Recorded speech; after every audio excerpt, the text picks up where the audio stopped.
ಕ್ರಿಸ್ತನಲ್ಲಿ ಪ್ರೀತಿಯ ಸಹೋದರ ಸಹೋದರಿಯರೇ, ನಿಮ್ಮೆಲ್ಲರಿಗೂ ನಮ್ಮ ಕರ್ತನು ನಮ್ಮ ರಕ್ಷಕನಾಗಿರುವ ನಮ್ಮ ಕರ್ತನಾದ ಯೇಸು ಸ್ವಾಮಿ ನಾಮದಲ್ಲಿ ನಿಮ್ಮೆಲ್ಲರಿಗೂ ವಂದನೆಗಳನ್ನ ಹೇಳ್ಕೊಳ್ಳುತ್ತೇನೆ.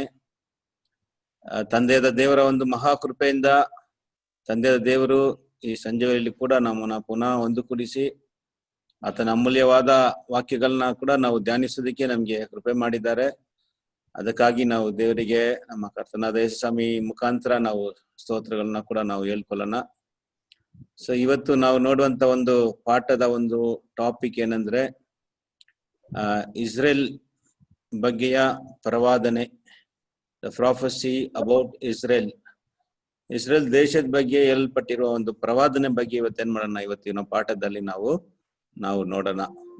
ಸೊ ಇಸ್ರೇಲ್ ಎಂಬ ದೇಶ ನಾವು ಇವತ್ತು ನೋಡೋದಾದ್ರೆ ಈ ಲೋಕದಲ್ಲಿ ಒಂದು ದೊಡ್ಡ, ಅಂದ್ರೆ ಅಳತೆಯಲ್ಲಿ ನೋಡೋದಾದ್ರೆ ಚಿಕ್ಕ ದೇಶ, ಆದ್ರೆ ಅದರ ಬೇರೆ ವಿಷಯದಲ್ಲಿ ನಾವು ನೋಡ್ಬೇಕಾದ್ರೆ ಇಡೀ ಲೋಕವನ್ನು ತನ್ನ ಕಡೆ ತಿರುಗಿ ನೋಡುವಂತೆ ಮಾಡಿರುವ ಒಂದು ದೇಶ ಯಾವ್ದಂದ್ರೆ ಅದು ಇಸ್ರೇಲ್ ದೇಶ. ಇಸ್ರೇಲ್ ದೇಶದ ಬಗ್ಗೆ ದಿನನಿತ್ಯ ನಾವು ವರ್ಲ್ಡ್ ನ್ಯೂಸ್ ಅಲ್ಲಿ ಏನ್ ಮಾಡ್ಬೋದು, ನಾವು ಕೇಳಬಹುದು. ಅಂತ ಒಂದು ದೇಶದ ಬಗ್ಗೆನೆ ನಾವು ಇವತ್ತು ಬೈಬಲ್ ಇಂದ ನಾವ್ ಏನ್ ಮಾಡೋಣ, ಇದು ಈ ದೇಶದ ಬಗ್ಗೆ ಏನೆಲ್ಲ ಪ್ರವಾದನೆ ಇರಲ್ಪಟ್ಟಿದೆ ಎಂಬುದನ್ನ ನಾವೇನ್ ಮಾಡೋಣ ಇವತ್ತಿನ ಪಾಠದಲ್ಲಿ ನಾವು ನೋಡೋಣ. ಸೊ ಮೊದಲನೇದಾಗಿ ನೋಡೋದಾದ್ರೆ ಈ ದೇಶ ಎಲ್ಲಿಂದ ಬಂತು, ಯಾರಿಂದ ಬಂತು, ಈ ದೇಶದ ಒಂದು ಚರಿತ್ರೆ ಏನು, what is the history of the Israel ಎಂಬುದನ್ನ ನಾವು ನೋಡೋದಾದ್ರೆ ನಾವು ಅದು ಬೈಬಲ್ ಅಲ್ಲಿ ನಾವೇನ್ ಮಾಡ್ಬೋದು, ನೋಡಬಹುದು. ನಮ್ಮ ಕೈಯಲ್ಲಿರುವಂತ ಈ ಬೈಬಲ್ ಅದನ್ನ ನಾವು ಏನಂತ ಕೂಡ ಹೇಳ್ಬೋದಂದ್ರೆ ಅದು ಬಂದು it is A history book of Israel. Israel ದೇಶದ ಒಂದು ಚರಿತ್ರೆ ಪುಸ್ತಕ ಅಂತ ಕೂಡ ನಾವೇನ್ ಮಾಡ್ಬೋದಂದು ಬೈಬಲ್ನ ನಾವು ಹೇಳ್ಬೋದು. ಯಾಕೆಂದ್ರೆ ಬೈಬಲ್ ಅಲ್ಲಿ ಮುಖ್ಯವಾಗಿ ಏನ್ ಬರೆಯಲ್ಪಟ್ಟಿದೆ, ಮುಖ್ಯವಾಗಿ ಹಳೆ ಒಡன்பಡಿಕೆಯಲ್ಲಿ ಆಗ್ಲಿ ಹೊಸ ಒಡன்பಡಿಕೆಯಲ್ಲಿ ಆಗಿ ಯಾರ ಬಗ್ಗೆ ಹಲವು ತುಂಬಾ ಬರೆಯಲ್ಪಟ್ಟಿದೆ ಅಂದ್ರೆ ಒಂದು ದೇಶದ ಬಗ್ಗೆ. ಆ ದೇಶ ಯಾವ್ದಂದ್ರೆ ಇಸ್ರಾಯೇಲ್ ಎಂಬ ದೇಶ. ಅವ್ರು ಯಾರು, ಎಲ್ಲಿಂದ ಬಂದ್ರು, ಮತ್ತೆ ಆ ದೇಶ ಹೆಂಗೆ ಉಂಟಾಯ್ತು, ಆಮೇಲೆ ಆ ದೇಶದಲ್ಲಿ ಆ ದೇಶನ ಆಳ್ವಿಕೆ ಮಾಡ್ತಾ ಇದ್ದಂತ ನ್ಯಾಯಸ್ಥಾಪಕರು ಯಾರು, ಆಮೇಲೆ ಅದರಲ್ಲಿ ಬಂದಂತ ರಾಜರು ಯಾರು, ಆಮೇಲೆ ಆ ದೇಶಕ್ಕೆ ಏನೆಲ್ಲ ಆಯ್ತು, ಆಮೇಲೆ ಆ ದೇಶದಲ್ಲಿ ಯೇಸು ಸ್ವಾಮಿ ಕೂಡ ಏನಾದ್ರು ಹುಟ್ಟಿದ್ರು. ಈ ತರ ಹಲವಾರು ಚರಿತ್ರೆಯನ್ನ ಏನಾಗಿದೆ ಈ ದೇಶದ ಬಗ್ಗೆನೆ ಬೈಬಲ್ ಏನಾಗಿದೆ ಕಂಪ್ಲೀಟ್ಲಿ ಬರೆಯಲ್ಪಟ್ಟಿದೆ. ಆದುದರಿಂದ ಈ ದೇಶವನ್ನ ನಾವು ಬೈಬಲ್ನ ಏನಂತ ಹೇಳ್ಬೋದು ಅಂದ್ರೆ ಅದು ಇಸ್ರೇಲ್ ದೇಶದ ಒಂದು ಚರಿತ್ರೆ ಪುಸ್ತಕ. It is A history book of Israel ಅಂತ ನಾವೇನ್ ಮಾಡ್ಬೋದು, ಹೇಳಬಹುದು. ಸರಿ, ಈ ದಿನ ನೋಡೋದಾದ್ರೆ ಈ ದೇಶ ಇವತ್ತುವರೆಗೆ ಅದೇ ಹೆಸರಲ್ಲಿ ಅದೇ ಸ್ಥಳದಲ್ಲಿ ಇದೆ. ಮ್ಯಾಪ್ ಅಲ್ಲಿ ನೋಡೋದಾದ್ರೆ ವರ್ಲ್ಡ್ ಮ್ಯಾಪ್ ಅಲ್ಲಿ ಆ ಇಸ್ರೇಲ್ ಎಂಬ ದೇಶ ಅದು ಎಲ್ಲಿ ಅದು ಪ್ರಾರಂಭ ಆಯ್ತು ಅಲ್ಲೇ ಇವತ್ತುವರೆಗೆ ಏನಾಗಿದೆ ಇದೆ ಅಂತ ನೋಡ್ತೀವಿ. ಅಂದ್ರೆ ಸುಮಾರು 4000 ವರ್ಷದ ಚರಿತ್ರೆ ಈ ದೇಶಕ್ಕೆ ಇದೆ. 4000 years ಹಿಸ್ಟ್ರಿ ಈ ದೇಶಕ್ಕೆ ಇದೆ. ಆಮೇಲೆ ಒಂದೇ ಹೆಸರಿಂದ ಕರೆಯಲ್ಪಡ್ತಿರುವಂತ ಒಂದು ದೇಶ ಅಲ್ವಾ. ಇಸ್ರೇಲ್ ಎಂಬ ಒಂದೇ ಹೆಸರಿಂದ ಸುಮಾರು 4000 ವರ್ಷದಿಂದ ಏನಾಗಿದೆ ಈ ದೇಶದ ಬಗ್ಗೆ ಈ ಹೆಸರಿನಿಂದಲೇ ಕರೆಯಲ್ಪಡ್ತಾ ಇದೆ. ಆ ದೇಶದ ಬಗ್ಗೆನೇ ಇವತ್ತು ಕೂಡ ನಾವ್ ಏನ್ ಮಾಡೋಣ, ಇವತ್ತು ನಾವು ನೋಡೋಣ. ಸರಿ, ಈ ದೇಶದ ಒಂದು ಚರಿತ್ರೆನ ಫಸ್ಟ್ ಏನ್ ಮಾಡೋಣ, ನಾವು ನೋಡೋಣ. ಯಾರು ಇವ್ರು ಎಲ್ಲಿಂದ ಬಂದ್ರು ಈ ದೇಶ ಅಂತ ನಾವು ನೋಡೋದಾದ್ರೆ ಅಂದ್ರೆ ಇಸ್ರೇಲ್ ದೇಶದ ಒಂದು ಮೂಲ ಪಿತ್ರನು ಯಾರಂತ ನೋಡೋದಾದ್ರೆ ಅದು ಅಬ್ರಹಾಂ ಅಂತ ನೋಡ್ತೀವಿ. ಅಬ್ರಹಾಮನಿಂದನೇ ಈ ಇಸ್ರೇಲ್ ಎಂಬ ದೇಶವು ಬಂತು. ಆದ್ರಿಂದ the founder of Israel, who is the founder of Israel ಅಂದ್ರೆ ಅದು ಅಬ್ರಹಾಮನು. ಬೈಬಲ್ ಅಲ್ಲಿ ಅಬ್ರಹಾಮನು ಒಂದು ದೊಡ್ಡ ಸ್ಥಾನದಲ್ಲಿದ್ದಾರೆ. ಅಬ್ರಹಾಂ ಬಗ್ಗೆ ಬೈಬಲ್ ಏನ್ ಹೇಳ್ತಾ ಇದೆ ಅಂದ್ರೆ ಅವ್ರ ಬಗ್ಗೆ ಅವರು ವಿಶ್ವಾಸದ ತಂದೆ, ದ ಫಾದರ್ ಆಫ್ ಫೇತ್. ಆಮೇಲೆ ಅವ್ರ ಬಗ್ಗೆ ಏನ್ ಹೇಳ್ತಾ ಇದೆ ಅಂದ್ರೆ is the friend to god, ದೇವರ ಒಂದು ಸ್ನೇಹಿತ ಅಂತ ಬೈಬಲ್ ಅಲ್ಲಿ ಅಬ್ರಹಾಂ ಬಗ್ಗೆ ಹೇಳಲ್ಪಟ್ಟಿದೆ. ಅಷ್ಟು ಒಂದು ದೊಡ್ಡ ವ್ಯಕ್ತಿಯಾಗಿದ್ದಾರೆ ಈ ಅಬ್ರಹಾಮನು. ಸರಿ, ಅವರಿಂದ ಅವ್ರಿಗೆ ಹುಟ್ಟಿದಂತ ಮಗನ ಹೆಸರು ಐಸಾಕ್. ನಮ್ಗೆಲ್ಲ ಗೊತ್ತಿರ್ಬೇಕು. ಒಂದು ಶಾರ್ಟ್ ಹಿಸ್ಟ್ರಿ ನೋಡ್ಕೊಂಡು ನಾವು ಹೋಗೋಣ. ಅವರ ಮಗ ಐಸಾಕ್, ಅಬ್ರಹಾಮನ ಮಗನು ಐಸಾಕ್, ಐಸಾಕನ ಮಗನು ಯಾರಂತ ನೋಡೋದಾದ್ರೆ ಯಾಕೋಬನು. ಯಾಕೋಬನ ಮಗನು ಯಾರಂತ ನೋಡೋದಾದ್ರೆ ಯಾಕೋಬನಿಗೆ 12 ಮಕ್ಕಳಿದ್ರು. 12 ಸನ್ಸ್. ಅಬ್ರಹಾಮ ಯಾಕೋಬನಿಗೆ 12 ಮಕ್ಕಳು ಯಾರಂತ ನಾವು ನೋಡೋದಾದ್ರೆ ಅದು ನಮ್ಗೆ ಗೊತ್ತಿದೆ, ನಮ್ಗೆ ಗೊತ್ತಿರ್ಬೇಕು. ನಾನು ಸ್ಪಷ್ಟವಾಗಿ ಹೋಗ್ಬಿಡೋಣ. ಸರಿ, ಈ ಯಾಕೋಬನ್ಗೆ ಮೊದಲು ಇದ್ದಂತ ಹೆಸರು ಬಂದು ಯಾಕೋಬ. ಆಮೇಲೆ ದೇವ್ರು ಏನ್ ಮಾಡ್ತಾರೆ, ಅವರ ಹೆಸರನ್ನ ಚೇಂಜ್ ಮಾಡಿ ಇಡ್ತಾರೆ. ಏನಂತ ಅವನ ಹೆಸರು ಚೇಂಜ್ ಮಾಡ್ತಾರೆ ಅಂದ್ರೆ ಇಸ್ರಾಯೇಲ್ ಅಂತ ಹೆಸರನ್ನ ಇಡ್ತಾರೆ. ಆ ವಚನ ನಾವು ಓದೋಣ ಬನ್ನಿ. ಈಗ ಆದಿಕಾಂಡ 32 28ನೇ ವಚನ. ಜೆನಿಸಿಸ್ 32:28. ಯಾರಾದ್ರೂ ಒಬ್ರು ಓದಿ. ಇನ್ನು ಮೇಲೆ ನೀನು ಯಾಕೋಬನೆನಿಸಿಕೊಳ್ಳುವುದಿಲ್ಲ, ದೇವರ ಸಂಗಡಲೂ ಮನುಷ್ಯರ ಸಂಗಡಲೂ ಹೋರಾಡಿ ಗೆದ್ದವನಾದ್ದರಿಂದ ನಿನಗೆ ಇಸ್ರಾಯೇಲ್ ಎಂದು ಹೆಸರುಂಟಾಗುವುದು. ಹಂಗಾದ್ರೆ ಇಸ್ರಾಯೇಲ್ ಅಂತ ಹೆಸರು ಯಾವಾಗ ಬಂತು ಅಂತ ಯಾಕೋಬನಿಗೆ ದೇವರು ಚೇಂಜ್ ಮಾಡಿಕೊಟ್ಟ ಹೆಸರೇ ಇಸ್ರಾಯೇಲ್ ಅಂತ ಹೆಸರು.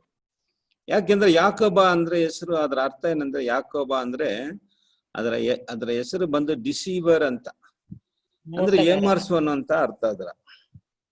ಆದ್ರಿಂದ ದೇವರು ಹಲವಾರು ಸಾರಿ ಏನ್ ಮಾಡಿದಾನೆ, ಯಾಕೋಬ ಮೊದಲು ತನ್ನ ಅಣ್ಣನ್ನ ಏಮಾರಿಸಿದ, ಆಮೇಲೆ ತನ್ನ ತಂದೆನ ಏಮಾರಿಸಿದ್ರು.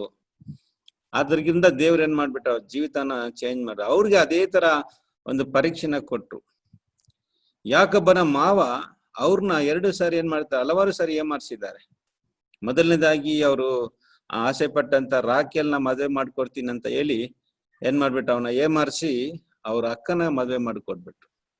ಅದು ದೊಡ್ಡ ಲೇಯಲ್, ರಾಖೇಲ್ ಬದಲಾಗಿ ಲೇಯಲ್ನ ಮದುವೆ ಮಾಡ್ಕೊಟ್ಬಿಟ್ರು.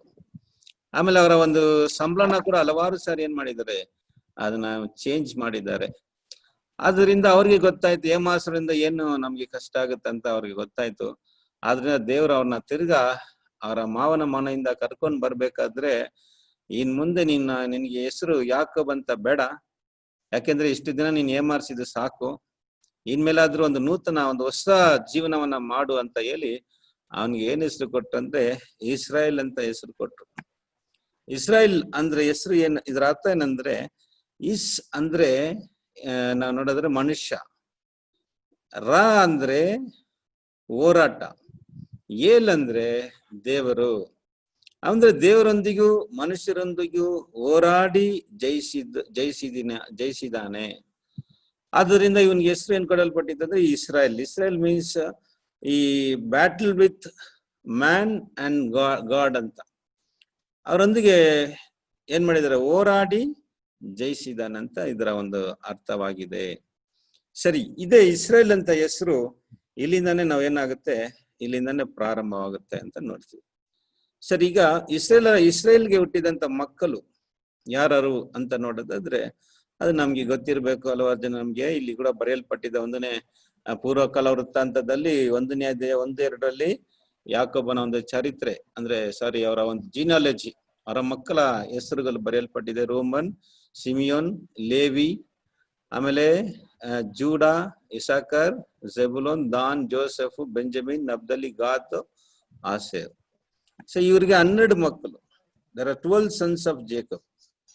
ಸೊ ಈ 12 ಮಕ್ಕಳಿಗೆ ಹುಟ್ಟಿದಂತ ಮಕ್ಕಳನ್ನ ಏನಂತ ಇವ್ರನ್ನ ಕರೀತಾ ಇದ್ರು ಅಂದ್ರೆ, ಇವರೆಲ್ಲ ಸೇರಿ 12 ಗೋತ್ರಗಳು ಅಂತ ಕರೀತಾ ಇದ್ರು, ಟ್ರೈಬ್ಸ್. ಇವ್ರಿಗೆಲ್ಲ ಏನಂತ ಕರೀತಾ ಇದ್ರು, Ruben tribes, Simeon tribes, Levi tribe of Levi, tribe of Judah, ಈ ತರ ಗೋತ್ರಗಳು ಬಂತು ಇವರನ್ನ.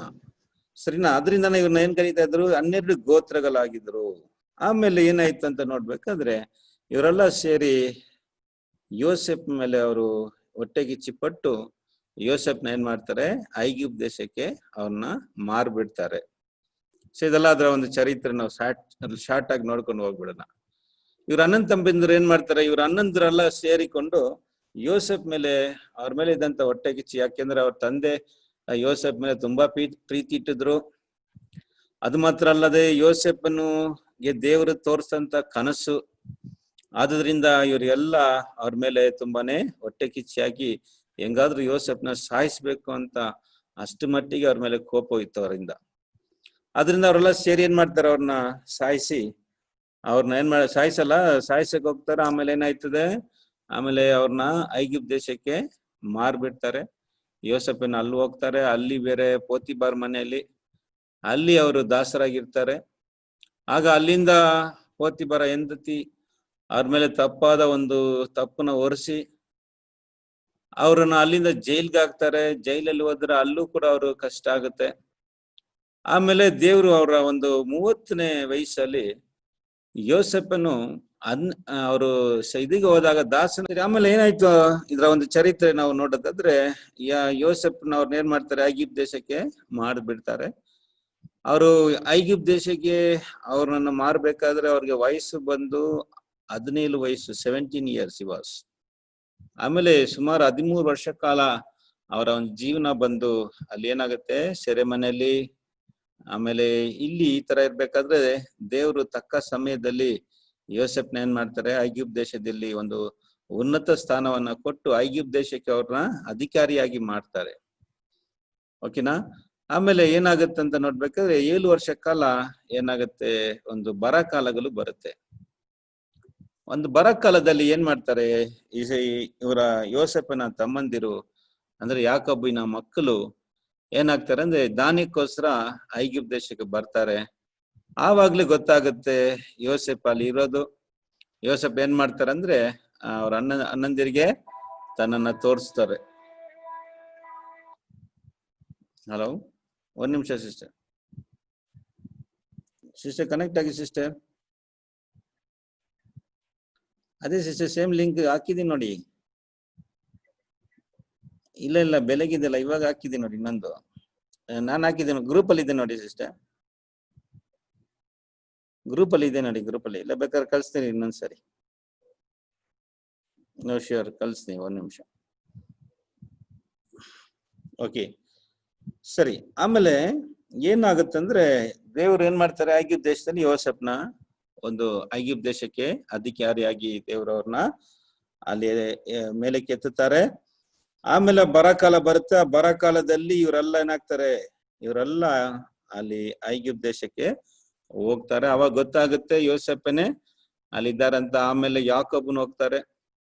ಆಮೇಲೆ ಯೋಸೆಫ್ ಏನ್ ಮಾಡ್ತಾರೆ, ತನ್ನ ತಂದೆ ಮತ್ತು ತನ್ನ ಅಣ್ಣಂದಿರನ್ನೆಲ್ಲರನ್ನ ಐಗಿಪ್ತ ದೇಶಕ್ಕೆ ಏನ್ ಮಾಡ್ತಾರೆ, ಕರ್ಕೊಳ್ತಾರೆ. ನೀವೆಲ್ಲ ಇಲ್ಲೇ ಬಂದ್ಬಿಡಿ, ಯಾಕೆಂದ್ರೆ ಇನ್ನು ಬರಕಾಲ ಇನ್ನೂ ಇರ್ತದೆ ಅಂತ ಹೇಳಿ ಏನ್ ಮಾಡ್ತಾರೆ ಅಂದ್ರೆ ಅವ್ರನ್ನ ಅಲ್ಲಿಗೆ ಕರ್ಸ್ಕೊಳ್ತಾರೆ. ಆವಾಗ ಇವರೆಲ್ಲ ಹೋಗಿ ಏನಾಗ್ತಾರೆ, ಅಲ್ಲಿ ಸೆಟ್ಲ್ ಆಗ್ತಾರೆ. ಈ ವಿಷಯಗಳೆಲ್ಲ ಅಪೊಸ್ತಲರ ಕೃತ್ಯಗಳು 7ನೇ ಅಧ್ಯಾಯದಲ್ಲಿ ಈ ವಿಷಯಗಳೆಲ್ಲ ಇದೆ. ನೀವು ಅಲ್ಲಿ ಬೇಕಾದ್ರೆ ನೀವು ಓದ್ಕೋಬಹುದು. ಒಂದು ಶಾರ್ಟ್ ಹಿಸ್ಟ್ರಿ ಅಲ್ಲಿ ಕೂಡ ಕೊಡಲ್ಪಟ್ಟಿದೆ. ಆಮೇಲೆ ಯೋಸೆಫನು ದೇವ್ರು ಏನ್ ಮಾಡ್ತಾರೆ, ಆ ನಂತರ ಏನಾಗುತ್ತಂದ್ರೆ ಒಂದು ಹೊಸ ರಾಜ ಏನಾಗ್ತಾನೆ. ಯೋಸೆಫನು ಸತ್ತ ಮೇಲೆ ಯೋಸೆಫ್ನ ಗೊತ್ತಿಲ್ದಂತ ಒಂದು ಫಾರ್ವನ್ ರಾಜ ಏನಾಗ್ತಾರೆ, ಐಗಿಪ್ತ ದೇಶಕ್ಕೆ ಬರ್ತಾನೆ. ಆಗ ಏನಾಗುತ್ತಂದ್ರೆ ಅವಾಗ್ಲೇ ಒಂದು ಏನಾಗುತ್ತೆ, ಇಸ್ರೇಲ್ ಜನರು ತುಂಬಾ ಹೆಚ್ಚಿಬಿಟ್ಟಿದ್ರು. ಆ ವಚನ ಕೂಡ ಓದ್ಬಿಡೋಣ ಬನ್ನಿ. Exodus 1:8. Exodus 1st chapter 8th verse. ತರುವಾಯ ಯೋಸೇಫನನ್ನು ಅರಿಯದ ಬೇರೊಬ್ಬ ಅರಸನು ಐಗುಪ್ತ ದೇಶದ ಆಳ್ವಿಕೆಗೆ ಬಂದನು. ಮಾತ್ರ ಹಂಗಾರೆ ಬೇರೆ ಅರಸನ್ ಬರ್ತಾನೆ. ಅವನ್ ಏನ್ ಮಾಡ್ತಾನಂದ್ರೆ ಇಸ್ರೇಲ್ ಜನರನ್ನ ಅವನು ತುಂಬಾ ಹಿಂಸೆ ಕೊಡ್ತಾನೆ. ಯಾಕೆಂದ್ರೆ ಇಸ್ರೇಲ್ ಜನರು ತುಂಬಾನೇ ಹೆಚ್ಚಿಬಿಟ್ರು. ವಿದಿನ್ 200 years ಅಲ್ಲಿ ಎಷ್ಟು ಮಟ್ಟಿಗೆ ಹೆಚ್ಚಿದ್ರು ಅಂದ್ರೆ ತುಂಬಾ ಅದ್ಭುತ ಇದು. ಯಾಕೆಂದ್ರೆ ಅವರು ಐಗಿಪ್ತ ದೇಶಕ್ಕೆ ಹೋದಾಗ ಅವರು 70 ಜನ ಹೋದ್ರು. They are only 70 when they entered into the Egypt. Within 2 century, ಒಂದು 200 ವರ್ಷ ಕಾಲದಲ್ಲಿ ಎಷ್ಟು ಹೆಚ್ಚಿಸ್ಬಿಟ್ರು ಅಂದ್ರೆ ಅವರ ಒಂದು ಜನಸಂಖ್ಯೆ ಎಷ್ಟು ಇತ್ತಂತ ನೋಡ್ಬೇಕಾದ್ರೆ ನಾವು ಓದ್ತೀವಿ. ಅವರ ಐಗಿಪ್ತಿಂದ ಬಂದಾಗ ಓನ್ಲಿ ಪುರುಷರು ಮಾತ್ರ 6 ಲಕ್ಷ ಇದ್ರು. ಓನ್ಲಿ ಮೆನ್ಸ್ ಆರ್ 6 lakhs ಅಂತ ನೋಡ್ತೀವಿ. ಅಂದ್ರೆ ಸ್ತ್ರೀಯರು ಇವರೆಲ್ಲ ಸೇರಿದ್ರೆ ಎಷ್ಟು ಮಟ್ಟಿಗೆ ಇರ್ಬೇಕು ನೋಡಿ, ಯೋಚನೆ ಮಾಡಿ. ಅಂದ್ರೆ they went only 70 are entered into the Egypt. ಒಂದು 70 ಜನ ಬರ್ಬೇಕಾದ್ರೆ ಎಷ್ಟು ಇದ್ರು, ಅವರು ಸುಮಾರು ಒಂದು 30 ಲಕ್ಷ ಇರ್ಬೇಕಂತ ಒಂದು ಲೆಕ್ಕ ಹೇಳ್ತಾ ಇದೆ. ಸರಿ, ಅಷ್ಟು ಮಟ್ಟಿಗೆ ಏನಾಗ್ಬಿಟ್ರು, ಇವ್ರು ಹೆಚ್ಚಿಸ್ಬಿಟ್ರು. ಆದ ಕಾರಣ ರಾಜನ್ಗೆ ಭಯ ಬಂದ್ಬಿಡ್ತು. ಯಾಕೆಂದ್ರೆ ಇವ್ರು ಹೆಚ್ಚಿಸ್ಬಿಟ್ರೆ ಒಂದ್ ವೇಳೆ ಇವ್ರು ನಮ್ಗೆ ವಿರುದ್ಧವಾಗಿ ಯುದ್ಧ ಮಾಡಿ ಏನಾಗ್ತಾರೆ, ನಮ್ಮನ್ನ ಇವರು ಜಯಿಸ್ಬಿಟ್ರೆ, ನಮ್ಮನ್ನ ಆಳ್ವಿಕೆ ಮಾಡಿದ್ರೆ ಅಂದ್ರೆ ಆದ್ರಿಂದ ಅವ್ರನ್ನ ಏನ್ ಮಾಡ್ಬೇಕು, ಅವ್ರಿಗೆ ತುಂಬಾ ಕಷ್ಟ ಹಿಂಸೆಗಳನ್ನ ಕೊಟ್ಟು ಅವರ ಒಂದು ಶಕ್ತಿಗಳನ್ನ ಏನ್ ಮಾಡ್ತಾನೆ, ರಾಜ ಬಂದು ಅವ್ರಿಗೆ ತುಂಬಾ ಕಷ್ಟ ಕೊಡ್ತಾನೆ. ಆ ನಂತರ ಏನಾಗುತ್ತಂತ ನೋಡ್ಬೇಕಾದ್ರೆ ಆದ್ರೂ ಕೂಡ ಅವರು ತುಂಬಾ ಹೆಚ್ಚಿಸ್ತಾ ಇದ್ರು. ಆದ್ರಿಂದ ಇವನ್ ಏನ್ ಮಾಡ್ತಾನೆ, ರಾಜ ಒಂದು ಆಜ್ಞೆನ ತರ್ತಾನೆ, ಒಂದು ಆರ್ಡರ್ ಕೊಡ್ತಾನೆ. ಏನಂದ್ರೆ ಐಗುಪ್ತ ದೇಶದಲ್ಲಿ ಹುಟ್ಟುವಂತ ಎಲ್ಲ ಎಬ್ರಿಯ ಮಕ್ಕಳನ್ನ ಏನ್ ಮಾಡ್ಬೇಕು, ನದಿಗೆ ಆಗ್ಬೇಕು ಅಂತ ಅವನು ಅಪ್ಪಣೆ ಕೊಡ್ತಾನೆ. ಆ ಸಮಯದಲ್ಲಿ ಯಾರು ಹುಟ್ಟುತ್ತಾರೆ ಅಂದ್ರೆ ಮೋಸೆ ಹುಟ್ಟುತ್ತಾರೆ. ಮೋಸೆ ಹುಟ್ಟಬೇಕಾದ್ರೆ ಅವ್ರ ತಾಯಿ ಏನ್ ಮಾಡ್ತಾರೆ ಅಂದ್ರೆ, ಮೋಸೆಯ ತಾಯಿ ಅವ್ರನ್ನ ಒಂದು ಏನಂತೀವಿ ಅದನ್ನ ನಾವು, ಒಂದು ಹಾರ್ಕಲ್ಲಿ ಅವ್ರನ್ನ ಇಟ್ಟು ನದಿಯಲ್ಲಿ ಬಿಟ್ಬಿಡ್ತಾರೆ. 3 ತಿಂಗಳು ಅವ್ರನ್ನ ಬಚ್ಚಿಡ್ತಾರೆ. ಆನಂತರ ಮಗುನ ಬಚ್ಚಿಡಕ್ಕೆ ಆಗಲ್ಲ. ಯಾರಾದ್ರು ಹೇಳ್ತೀರಾ ಮೋಸೆಯ ತಾಯಿ ಹೆಸರು ಏನಂತ ಯಾರಾದ್ರು ಹೇಳ್ತೀರಾ? ಇಕೋಬೇದೆ. Very good.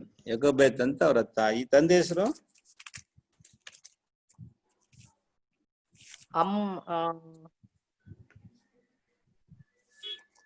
ಅಮ್ರಾಮನು. Very good, Amram. ಅಮ್ರಾಮನು. Okay, very good. ಆಮೇಲೆ ಅವ್ರ ಅಣ್ಣನ ಹೆಸರು?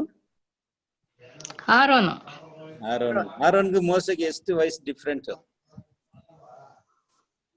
5 ವರ್ಷ ಅನ್ಸುತ್ತೆ ಬ್ರದರ್. Very good sister. ಅಲ್ಲ, 3 years, 3 ವರ್ಷ ಇವರು ಆರೋನ್ ಬಂದು ದೊಡ್ಡವರು ಮೋಸೆಗಿಂತ. Okay, just for your information, ಸುಮ್ನೆ ನಿಮ್ನ ಯೋಚನೆಗೋಸ್ಕರ ನೀವು ವಿಷಯ ಹೇಳ್ತಾ ಇದ್ದೀನಿ. ಓಕೆ, ಈಗ ಏನಾಗುತ್ತೆ ಅವರ ಚರಿತ್ರೆಯಲ್ಲಿ ಏನಾಗುತ್ತೆ ಅಂದ್ರೆ, ಮೋಸೆ ಹುಡ್ತಾರೆ, ಒಂದು ದೊಡ್ಡ ಒಂದು ವ್ಯಕ್ತಿ, ಐಗುಪ್ತ ದೇಶದ, ಇಸ್ರೇಲ್ ದೇಶದಲ್ಲಿ ಒಂದು ಗ್ರೇಟ್ ಲೀಡರ್ ಈಸ್, ಒಂದು ವರ್ಷ ಒಂದು ದೊಡ್ಡ ಒಂದು ಲೀಡರ್ ಬರ್ತಾರೆ, ಹುಟ್ಟುತ್ತಾರೆ. ಅವರೇ ಯಾರಂದ್ರೆ ಮೋಸೆ. ಆಮೇಲೆ ಏನ್ ಮಾಡ್ತಾರೆ, ಅವ್ರ ತಾಯಿ ಅವ್ರನ್ನ ನದಿಯಲ್ಲಿ ಇಟ್ಬಿಟ್ಟು ಅವ್ರನ್ನ ಏನ್ ಮಾಡ್ಬಿಡ್ತಾರೆ, ಅವ್ರು ಬಿಟ್ಬಿಡ್ತಾರೆ. ನೋಡಿ ಎಷ್ಟು ಅದ್ಭುತ ಅಂದ್ರೆ, ಮೋಸೆ ಎಲ್ಲಿ ಅಲ್ಲಿಂದ ತಗೊಂಡೋಗಿ ಬರ್ತಾರೆ ಅಂದ್ರೆ, ಫಾರೋನ ಒಂದು ಮಗಳು ಆ ನೀರಿನಲ್ಲಿ ಸ್ನಾನ ಮಾಡಕ್ ಬರ್ತಾಳೆ. ಆಗ ಈ ಮಗುನ ಕಂಡು ಅವ್ರನ್ನ ಏನ್ ಮಾಡ್ತಾರೆ, ಅವ್ರನ್ನ ಸಾಕ್ತಾರೆ. ಮೋಸೆ ಐಗುಪ್ತ ದೇಶದಲ್ಲಿ 40 ವರ್ಷ 40 years ಅವರು ಐಗುಪ್ತ ದೇಶದಲ್ಲಿ ಏನಾಗಿರ್ತಾರೆ, ಒಂದು ಪ್ರಿನ್ಸ್ ಆಗಿರ್ತಾರೆ. ಅರಣ್ಮನೆಯಲ್ಲಿ ಬೆಳೀತಾರೆ. ನೋಡಿ ಎಂತ ಅದ್ಭುತ ಅಂದ್ರೆ, ಯಾವ ರಾಜ ಸಾಯಿಸ್ಲಿಕ್ಕೆ ಬಂದನೋ ಆ ರಾಜನ ಮನೆಯಲ್ಲೇ ಯಾರು ಬೆಳೀತಾ ಇದ್ದಾರೆ ಅಂದ್ರೆ ಮೋಸೆ ಬೆಳೀತಾ ಇದ್ದಾರೆ. ಮೋಸೆ ಐಗುಪ್ತ ದೇಶದಲ್ಲಿ ಅರಣ್ಮನೆಯಲ್ಲಿ ಬೆಳಿಬೇಕಾದ್ರೆ ಚೆನ್ನಾಗಿ ಓದಿ ತುಂಬಾ ಎಜುಕೇಟೆಡ್ ಆಗ್ತಾರೆ. ತುಂಬಾ ಎಲ್ಲ ವಿಷಯದಲ್ಲಿ ಅವರು ವಾಸ್ ವೆಲ್ ಎಜುಕೇಟೆಡ್ ಅಂತ ನಾವು ಅವ್ರ ಬಗ್ಗೆ ವಚನಗಳು ನಾವು ಓದ್ತೀವಿ. ಅದೇ ನಾನು ಯಾವ್ದಂದ್ರೆ ಅಪೊಸ್ತಲ ಕೃತ್ಯಗಳು 7ನೇ ಅಧ್ಯಾಯದಲ್ಲಿ ಫುಲ್ ಡೀಟೇಲ್ ಇದೆ, ಅದ್ರಲ್ಲಿ ನೀವು ಓದ್ಕೋಬಹುದು. ಇವರ ಒಂದು ಚರಿತ್ರೆನ ಸ್ಟೇಫನ್ ಏನ್ ಮಾಡ್ತಾರೆ, ಹೇಳ್ತಾರೆ. ಆಮೇಲೆ ಏನಾಗುತ್ತಂದ್ರೆ, ಒಂದು ಕೊಲೆ, ಮೋಸೆಸ್ ಒಂದು ಕೊಲೆ ಮಾಡ್ತಾರೆ. ಆ ಕೊಲೆ ಅಂದ್ರೆ ಒಂದು ಐಗುಪ್ತ ಮನುಷ್ಯನನ್ನ ಅವರು ಕೊಂದ್ಬಿಟ್ಟು, ಅಂದ್ರೆ ಒಂದು ಎಬ್ರೆಯ ಮನುಷ್ಯನಿಗೆ ಸಪೋರ್ಟ್ ಮಾಡಿ ಐಗುಪ್ತ ಮನುಷ್ಯನ ಅವ್ರು ಕೊಂದಾಕ್ತಾರೆ. ಅದರಿಂದ ಆ ವಿಷಯ ಹೊರಗಡೆ ಗೊತ್ತಾಯ್ತಂತ ಭಯ ಪಟ್ಕೊಂಡು ಮೋಸೆಸ್ ಅಲ್ಲಿಂದ ಯಾವ ದೇಶಕ್ಕೆ ಓಡೋಗ್ತಾರೆ?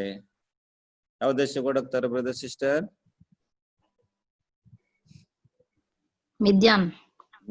ಮಿದ್ಯಾನ್ ದೇಶಕ್ಕೆ ಓಡೋಗ್ತಾರೆ. Okay, very good. ಓಕೆನಾ, ಸರಿ. ಈಗ ಅಲ್ಲಿಂದ ಮಿದ್ಯಾನ್ ದೇಶಕ್ಕೆ ಹೋಗ್ತಾರೆ.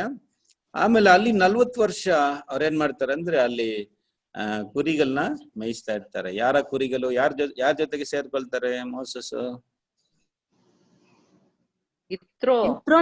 ಜೊತೆ. Very good. ಏನ್ ಸಂಡೇ ಕ್ಲಾಸ್ ತರ ಕ್ವಶನ್ ಕೇಳ್ತಾರೆ ಅಂತ ಅನ್ಕೋಬೇಡಿ.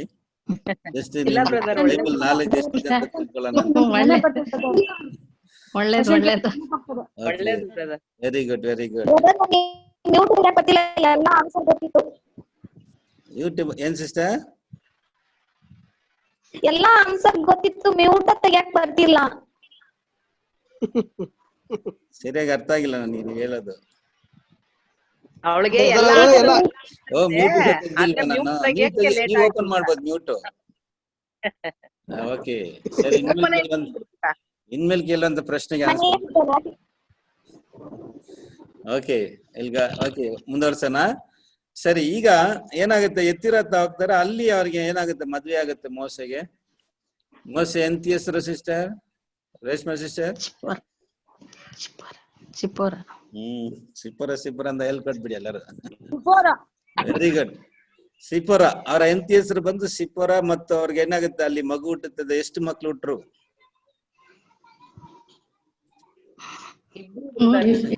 ಮೋಸೆಗೆ ಎರಡು ಜನ ಹುಟ್ಟಿದ್ರು. ವೆರಿ ಗುಡ್, 2 ಜನ ಅಂತ ಹೇಳಿದ್ರಿ. Very good.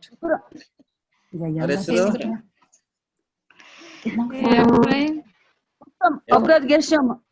Very good. Anita sister ಸರಿಯಾಗಿ ಹೇಳಿದ್ರಿ. ಒಬ್ರ ಹೆಸರು ಯಾರು? ವೀಣಾ ಸಿಸ್ಟರ್. ವೀನಸ್ ಹೇಳಿದ್ರಾ? Very good, very good. ಅವ್ರಿಬ್ರದ್ದು ವಾಯ್ಸ್ ಒಂದೇ ತರ ಇದೆ ಬ್ರದರ್. ಹೌದು, ನಮ್ಮ ಅಕ್ಕ ತಂಗಿ ವಾಯ್ಸ್ ಎಲ್ಲ ಒಂದೇ ತರ. ನೀವ್ ಹೇಳ್ದಾಗ ಹೆಸರು ಹೇಳ್ಬಿಡ್ರಿ. Very good. ಸರಿ, ಈಗ ಇನ್ನೊಂದು ಮಗನ ಹೆಸರು ಹೇಳಿ ಸಿಸ್ಟರ್. ರಾಧಾ ಸಿಸ್ಟರ್ ಹೇಳಿ ನೀವು. ನಮ್ಮ ಮಗನ್ ಸ್ವಲ್ಪ ನೆನ್ಪೋಗಿದೆ ಬ್ರದರ್, ಒಂದು ಮಗನ್ ನೆನ್ಪಿರೋದು. ಬೇರೆಯವ್ರು ಎಲ್ಲ ನೆನಪಿದ್ರು, ನೆನಪಾಗಲ್ಲ. ಇವಾಗ ಜ್ಞಾಪಕ ಬರ್ತಾ ಇಲ್ಲ. ಅದೇ ಎಲಿಯೇಜರ್. ಬರ್ತಿಲ್ಲ. ಎಲಿಯೇಜರ್ ಒಬ್ರು, ಜೆಸ್ತಮ್ ಒಬ್ರು. Okay, very good. ಸರಿ, ಓಕೆ ಸರಿ. ಈಗ ಹೋಗ ನಾನೇ ನೆಕ್ಸ್ಟ್. ಆಮೇಲೆ ಏನಾಗುತ್ತಾರೆ ಅಂದ್ರೆ, ಅಲ್ಲಿಂದ ದೇವ್ರು ಏನ್ ಮಾಡ್ತಾರೆ, ಅವ್ರಿಗೆ ಆ ಮುಳ್ಳಿನ ಗಿಡದಲ್ಲಿ ಅವ್ರಿಗೆ ದರ್ಶನ ಕೊಡ್ತಾರೆ. ಅಲ್ಲಿ ದರ್ಶನ ಕೊಟ್ಟು ಏನ್ ಮಾಡ್ತಾರೆ ಅಂದ್ರೆ, ಮೋಸೆನ ಐಗುಪ್ತ ದೇಶಕ್ಕೆ ಕಳಿಸ್ತಾರೆ. ಇನ್ ಹೋಗಿ ಏನ್ ಮಾಡು, ನನ್ನ ಜನರನ್ನ ಅಲ್ಲಿಂದ ಬಿಡಿಸ್ಕೊಂಡು ಬಾ ಅಂತ ಅಲ್ಲಿ ಕಳ್ಸ್ಬೇಕಾದ್ರೆ ಮೋಸೆ ಫಸ್ಟ್ ಭಯ ಪಡ್ತಾರೆ. ಆ ನಂತರ ದೇವ್ರು ಅವ್ರಿಗೂ ಸ್ವಲ್ಪ ಹಲವಾರು ಏನ್ ಮಾಡ್ತಾರೆ, ಅವ್ರಿಗೆ ಸೈನ್ಸ್ ನ ಕೊಡ್ತಾರೆ, ನೀನು ಹೋಗು ಅಂತ ಅವ್ರನ್ನ ಕಳ್ಸ್ಬೇಕಾದ್ರೆ. ಆವಾಗ ಮೋಸೆ ಅಲ್ಲಿಂದ ಹೋಗಿ ಐಗುಪ್ತ ದೇಶದಲ್ಲಿ ಇಸ್ರಾಯೇಲ್ ಜನರನ್ನ ಏನ್ ಮಾಡ್ತಾರೆ, ಅಲ್ಲಿ 10 ಬಾಧೆಗಳನ್ನ ಅಲ್ಲಿ ಬರೆ ಮಾಡಿ ಐಗುಪ್ತ ದೇಶದಿಂದ ಇಸ್ರಾಯೇಲ್ ಜನರನ್ನ ಬಿಡುಗಡೆ ಮಾಡಿ, ಕೆಂಪು ಸಮುದ್ರನ 2 ಮಾಡಿ ಅಲ್ಲಿ ಏನ್ ಮಾಡ್ತಾರೆ, ಅರಣ್ಯಕ್ಕೆ ತಂತಾರೆ. ಅಲ್ಲಿ ದೇವ್ರು ಅವ್ರಿಗೆ ಆಜ್ಞೆನ ಕೊಡ್ತಾರೆ. 10 ಆಜ್ಞೆ ಕೊಡ್ತಾರೆ, 10 ಆಜ್ಞೆಗಳು. ಆಮೇಲೆ ನ್ಯಾಯ ಪ್ರಮಾಣ ಅಲ್ಲೇ ಅವ್ರಿಗೆ ಕೊಡೋದು, ಸೀನಾಯಿ ಬೆಟ್ಟದಲ್ಲಿ. ಆ ನಂತರ ಏನಾಗುತ್ತಂದ್ರೆ, ದೇವ್ರು ಈ ಅವ್ರನ್ನ ಕಾನಾನ್ ದೇಶಕ್ಕೆ ಅವ್ರನ್ನ ಕರ್ಕೊಂಡು ಹೋಗೋ ಒಂದು ಕೆಲ್ಸನ ದೇವ್ರ ಏನ್ ಮಾಡ್ಬಿಡ್ತಾರೆ, ಮೋಸೆಯಿಂದ ತೆಗೆದು ಅದು ಯೋಶುವನ್ಗೆ ಕೊಡ್ತಾರೆ. ನೆಕ್ಸ್ಟ್ ಯಾರು ಬರ್ತಾರೆ? ಜೋಶುವ ಬರ್ತಾರೆ. ಮೋಸೆ ಆ ನಂತರ ಯಾರ ಒಂದು ವಿಷಯ ಬರುತ್ತೆ ಅಂದ್ರೆ, ಲೀಡರು, ಇಸ್ರಾಯೇಲ್ ಜನರನ್ನ ನಡೆಸುವಂತ ಲೀಡರು ಯಾರಂತ ನೋಡ್ಬೇಕಾದ್ರೆ, ದಟ್ ಈಸ್ ನೆಕ್ಸ್ಟ್ ಜೋಶುವ. ಆದ್ರಿಂದ ಜೋಶುವನೇ ನಾವ್ ಏನ್ ಹೇಳ್ತೀವಿ ಅಂದ್ರೆ, Joshua is the first judges ಅಂತ ಹೇಳೋದು. Is the first judge. ಇವ್ರು ಏನ್ ಮಾಡ್ತಾರೆ ಅಂದ್ರೆ, ಇಸ್ರಾಯೇಲ್ ಜನರನ್ನ ಕಾನಾನ್ ದೇಶಕ್ಕೆ ಏನ್ ಮಾಡ್ತಾರೆ, ಅಲ್ಲಿ ಅವ್ರನ್ನ ಸೇರಿಸಿ ಅವ್ರಿಗೆ ಕಾನಾನ್ ದೇಶನ ಏನ್ ಮಾಡ್ತಾರೆ, ಅವ್ರಿಗೆ ವಿಭಾಗ ಮಾಡಿ ಅವ್ರಿಗೆಲ್ಲ ಅದನ್ನ ಕೊಡೋದನ್ನ ನೋಡ್ತೀವಿ. ಈ ಚರಿತ್ರೆ ನಮ್ಗೆಲ್ಲ ಗೊತ್ತಿರ್ಬೇಕು. ಓಕೆ, ಡಿವೈಡಿಂಗ್ ದ ಕಾನಾನ್. ಅದರಲ್ಲಿ ಇಸ್ರಾಯೇಲ್ ದೇಶ ಏನಾಗುತ್ತೆ, ಅವಾಗ್ಲೂ ಇಸ್ರಾಯೇಲ್ ಎಂಬ ದೇಶ ಉಂಟಾಗುತ್ತೆ. ಒಂದು ದೇಶವಾಗಿ ಅವ್ರೇನಾದ್ರು ಅವ್ರಿಗೆ ಅವ್ರು ಉಂಟಾದ್ರು ಅಂತ ನೋಡ್ತೀವಿ. ಓಕೆ, ಮ್ಯಾಪ್ ಅಲ್ಲಿ ಇಸ್ರೇಲ್ ಅಂತ ದೇಶ ಬರುತ್ತದೆ. ಅದರಲ್ಲಿ ಎಷ್ಟು ಸ್ಟೇಟ್ಸ್ ಅಂತ ನೋಡಿದ್ರೆ, ದೇರ್ ಆರ್ 12 ಸ್ಟೇಟ್ಸ್. ಇಸ್ರೇಲ್ ಅಲ್ಲಿ 12 ಗೋತ್ರಗಳು, 12 ಗೋತ್ರಗಳ ಅಂತ ಅದು 12 ಸ್ಟೇಟ್ಸ್ ಆಗಿತ್ತು. ಓಕೆನಾ? ಆ ತರ ಭಾಗ ಮಾಡಿ ಅವ್ರಿಗೆ ಏನ್ ಮಾಡಿದ್ರು, ಕೊಟ್ರು. ಆಮೇಲೆ ನ್ಯಾಯಸ್ಥಾಪಕರು ಬಂದ್ರು. ಫಸ್ಟ್ ಜಡ್ಜ್ ಯಾರಂತ ನೋಡೋದಾದ್ರೆ ಜೋಶುವ. ಓಕೆನಾ? ಜೋಶುವನೇ ಫಸ್ಟ್ ಜಡ್ಜ್ ಅಂತ ನೋಡ್ತೀವಿ. ಆ ವಚನ ಓದಿ, ಅಪೊಸ್ತಲರ ಕೃತ್ಯಗಳು 13ನೇ ಅಧ್ಯಾಯದಲ್ಲಿ 20ನೇ ವಚನ.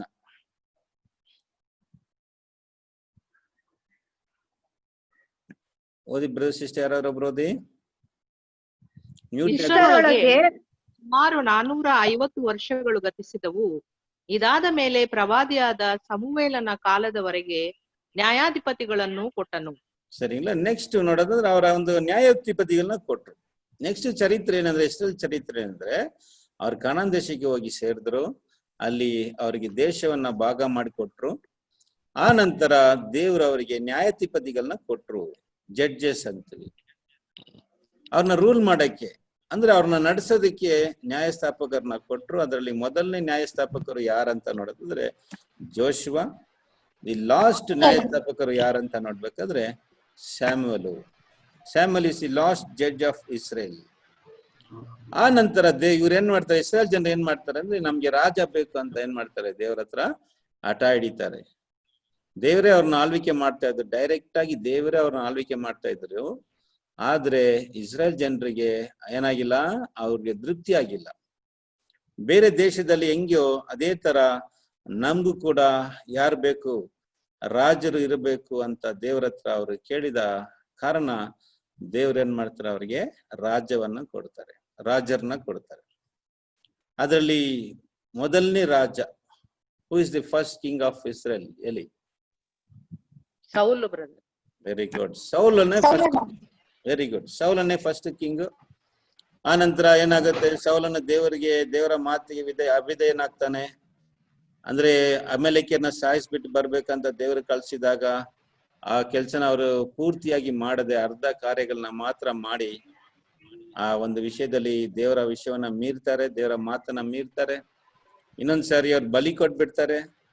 ಆದ ಕಾರಣ ದೇವರು ಅವನ ರಾಜ್ಯಕ್ಕೆನ ಅವರಿಂದ ತೆಗೆದು ದಾವಿದನ್ಗೆ ಏನ್ ಮಾಡ್ತಾರೆ, ಕೊಡ್ತಾರೆ.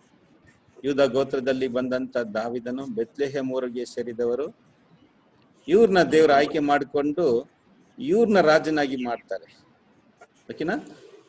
ಆಮೇಲೆ ದಾವಿದನ ನಂತರ ಯಾರು ಬರ್ತಾರೆ ಅಂತ ನೋಡ್ಬೇಕಾದ್ರೆ king is the king of Israel's. ತುಂಬಾ ದೊಡ್ಡ ಓಕೆನಾ? ಸಾಲಮೋನ್ ಬಗ್ಗೆ ನಾವು ನೋಡೋದಾದ್ರೆ, ಸಾಲಮೋನ್ ಅಂದ್ರೆ ನಿಮ್ಗೆ ಏನ್ ಜ್ಞಾಪಕ ಬರುತ್ತೆ? ಏನಾದ್ರೂ ನಿಮ್ಗೆ ದೊಡ್ಡ ವಿಷಯ ಏನಾದ್ರು ಜ್ಞಾಪಕ ಬರುತ್ತಾ?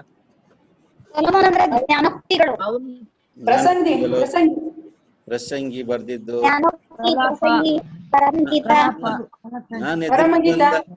ನಾನ್ ಎದುರು ನೋಡುವಂತ ಪ್ರಶ್ನೆ ನಿಮ್ಮಲ್ಲಿ ಯಾರ ಹತ್ರ ಬಂದಿಲ್ಲ. ಸಾಲಮನ್ ಕಾಲದಲ್ಲೇ ಡಿವೈಡ್ ಆಗುತ್ತಲ್ಲ. ಸಾಲಮನ್ ಅಂದ್ರೆ ನನ್ಗೆ ಜ್ಞಾಪಕ ಬರ್ತದೆ ಅಂದ್ರೆ ಸಾವಿರನ ಜ್ಞಾಪಕ. ವಿವೇಕ ಪಡಿತಾನ್ರಿ. ಹಾ, ವೆರಿ ಗುಡ್.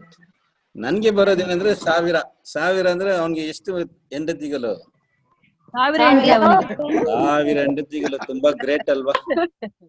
ಒಬ್ಬೊಬ್ರಿಗೆ ಒಂದೊಂದು ಹೆಂಡತಿ ಇಟ್ಕೊಂಡು ಜೀವನ ಮಾಡೋದೇ, ಒಬ್ಬೊಬ್ರಿಗೆ ಒಂದ್ ಹೆಂಡತಿ ಇಟ್ಕೊಂಡು ಜೀವನ ಮಾಡೋದೇ ಕಷ್ಟ. ಆದ್ರೆ ಸಾಲಮನ್ಗೆ 1000 ಹೆಂಡತಿ ಅಂತ. ರಾಜರ ಮಕ್ಕಳು ಅವರು. ಬ್ರದರ್ ಸಿಸ್ಟರ್ ಇರ್ತಾರಲ್ಲ, ಸುಮ್ಮನೆ ರೀ. ಸರಿ ಹೋಗೋಣ. ಓಕೆ, ಸರಿ. ಸಾಲಮೋನ್ ಬಂದು ಬರ್ತಾರೆ. ಆಮೇಲೆ ಇವರೇ ಲೋಕದಲ್ಲಿ ಎಲ್ಲಾ ರಾಜ್ಯಕ್ಕಿಂತ the greatest richest king in the world. ತುಂಬಾ ಶ್ರೀಮಂತರು. ಅದು ಮಾತ್ರ ಅಲ್ಲ, ತುಂಬಾ ಜ್ಞಾನಿಯಾಗಿ ಕೂಡ ಇದ್ರು. ದೇವ್ರು ಎಂತ ರಾಜನ ಕೊಟ್ರು ನೋಡಿ ಇಸ್ರೇಲ್ ಜನರಿಗೆ ಅಂತ ನೋಡ್ಬೇಕಾದ್ರೆ, ಇವನೇ 3ನೇದಾಗಿ ಬಂದಂತ ರಾಜ ಸಾಲಮೋನನು. ಸಾಲಮೋನ್ ಆ ನಂತರ ಏನಾಗುತ್ತೆ ಅಂದ್ರೆ ಇಸ್ರೇಲ್ ಅಲ್ಲಿ ಒಂದು ದೊಡ್ಡ ಪ್ರಾಬ್ಲಮ್ ಕ್ರಿಯೇಟ್ ಆಗುತ್ತೆ. ಏನಂದ್ರೆ ಸಾಲಮೋನ್ ಅವರ ಮಗ, ಅವನ ಹೆಸರು ಗೊತ್ತಾ ನಿಮ್ಗೆ? ರೆಹಬ್ಬಾಮ್. Very good. ರೆಹಬ್ಬಾಮ್ ಏನ್ ಮಾಡ್ತಾರೆ, ರೆಹಬ್ಬಾಮ್ ಆಳ್ವಿಕೆ ಬರ್ತಾನೆ ಸಾಲಮೋನ್ ಆದ ನಂತರ. ಆವಾಗ ಇಸ್ರೇಲ್ ಜನರೆಲ್ಲ ಸೇರ್ಕೊಂಡು ಏನ್ ಮಾಡ್ತಾರೆ ಅಂದ್ರೆ ಅವ್ರ ಹತ್ರ ಬಂದ್ಬಿಟ್ಟು, ನಿಮ್ ತಂದೆ ನಮ್ಮ ಮೇಲೆ ತುಂಬಾ ಭಾರವನ್ನ ಇಟ್ಟಿದ್ರು, ನಮ್ಮಿಂದ ಅವ್ರು ಹಾಕಿದಂತ ಟ್ಯಾಕ್ಸ್ ಇದೆಲ್ಲ ನಮ್ಮಿಂದ ತಾಲಕ್ಕಾಗಲ್ಲ, ಆದ್ರಿಂದ ನೀವೇನ್ ಮಾಡಿ ಟ್ಯಾಕ್ಸ್ ನ ಕಡಿಮೆ ಮಾಡ್ಬೇಕು, ಅವಾಗ ನಾವು ನಿಮ್ಮನ್ನ ಸೇವಿಸ್ತೀವಿ ಅಂತ ಹೇಳಿದಾಗ ಅವನ್ ಏನ್ ಮಾಡ್ತಾನಂದ್ರೆ ರೆಹಬ್ಬಾಮ್ ಅದಕ್ಕೆ ಒಪ್ಪಲ್ಲ. ಅವನು ನಾನು ಇನ್ನೂ ಅಧಿಕವಾಗಿ ನಿಮ್ಮ ಮೇಲೆ ಭಾರವನ್ನ ಇಡ್ತೀನಿ ಅಂತ ಇಸ್ರೇಲ್ ಜನರಿಗೆ ಉತ್ತರ ಕೊಡ್ತಾನೆ. ಆದ ಕಾರಣ ಇಸ್ರೇಲ್ ಜನರೆಲ್ಲ ಸೇರ್ಕೊಂಡು ಒಂದು ದೊಡ್ಡ ಪ್ರಾಬ್ಲಮ್ ಮಾಡ್ತಾರೆ. ಆವಾಗ ಏನಾಗುತ್ತೆ ಅಂದ್ರೆ ಇಸ್ರೇಲ್ ದೇಶವು 2 ಭಾಗವಾಗುತ್ತೆ. ಇಸ್ರೇಲ್ ಡಿವೈಡ್ ಆಗುತ್ತೆ. ಅದರಲ್ಲಿ 10 ಗೋತ್ರ ಒಂದ್ ಕಡೆ ಸೇರ್ಕೊಳ್ಳುತ್ತಾರೆ, 2 ಗೋತ್ರ ಒಂದ್ ಕಡೆ ಸೇರ್ಕೊಳ್ತಾರೆ, ಯೂದ ಗೋತ್ರ ಮತ್ತು ಬೆಂಜಮಿನ್ ಗೋತ್ರ. ಯೂದ ಮತ್ತು ಬೆಂಜಮಿನ್ ಗೋತ್ರಗಳು ಇವ್ರು ಮಾತ್ರ ಏನಾಗ್ತಾರೆ, ಒಂದ್ ಕಡೆ ಸೇರ್ಕೊಳ್ತಾರೆ. ಅದರ್ 10 ಟ್ರೈಬ್ಸ್ ಬಂದು ಒಂದ್ ಕಡೆ ಸೇರ್ಕೊಳ್ಳುತ್ತೆ. ಆಮೇಲೆ ಇವ್ರನ್ನ ಏನಂತ ಕರೀತಾರೆ ಅಂದ್ರೆ, ಡಿಸ್ಟರ್ಬೆನ್ಸ್ ಆಗುತ್ತೆ, ಮ್ಯೂಟ್ ಮಾಡ್ಕೊಳ್ಳಿ. ಓಕೆ, ಸರಿ. ಈಗ ಏನಾಗತ್ತಂದ್ರೆ 2 ಭಾಗ ಆಗತ್ತಲ್ಲ. ಆಮೇಲೆ ಇವ್ರಿಗೆ ಏನಂತ ಕರೀತಾರೆ ಅಂದ್ರೆ, 2 ಗೋತ್ರದ ದೇಶಗಳನ್ನ ಏನಂತ ಕರೀತಾ ಇದ್ರು ಅಂದ್ರೆ ಜುಡಾಯ ಅಂತ ಕರೀತಾ ಇದ್ರು. ಜುಡಾಯ ಅಂತ ಕರೀತಾ ಇದ್ರು. ಇವ್ರನ್ನ ಬಂದು ಇಸ್ರೇಲ್ ಅಂತ ಕರೀತಾ ಇದ್ರು. ಇದಕ್ಕೆ capital ಯಾವ್ದಾಗಿತ್ತಂದ್ರೆ Jerusalem, the capital of ಜುಡಾಯ.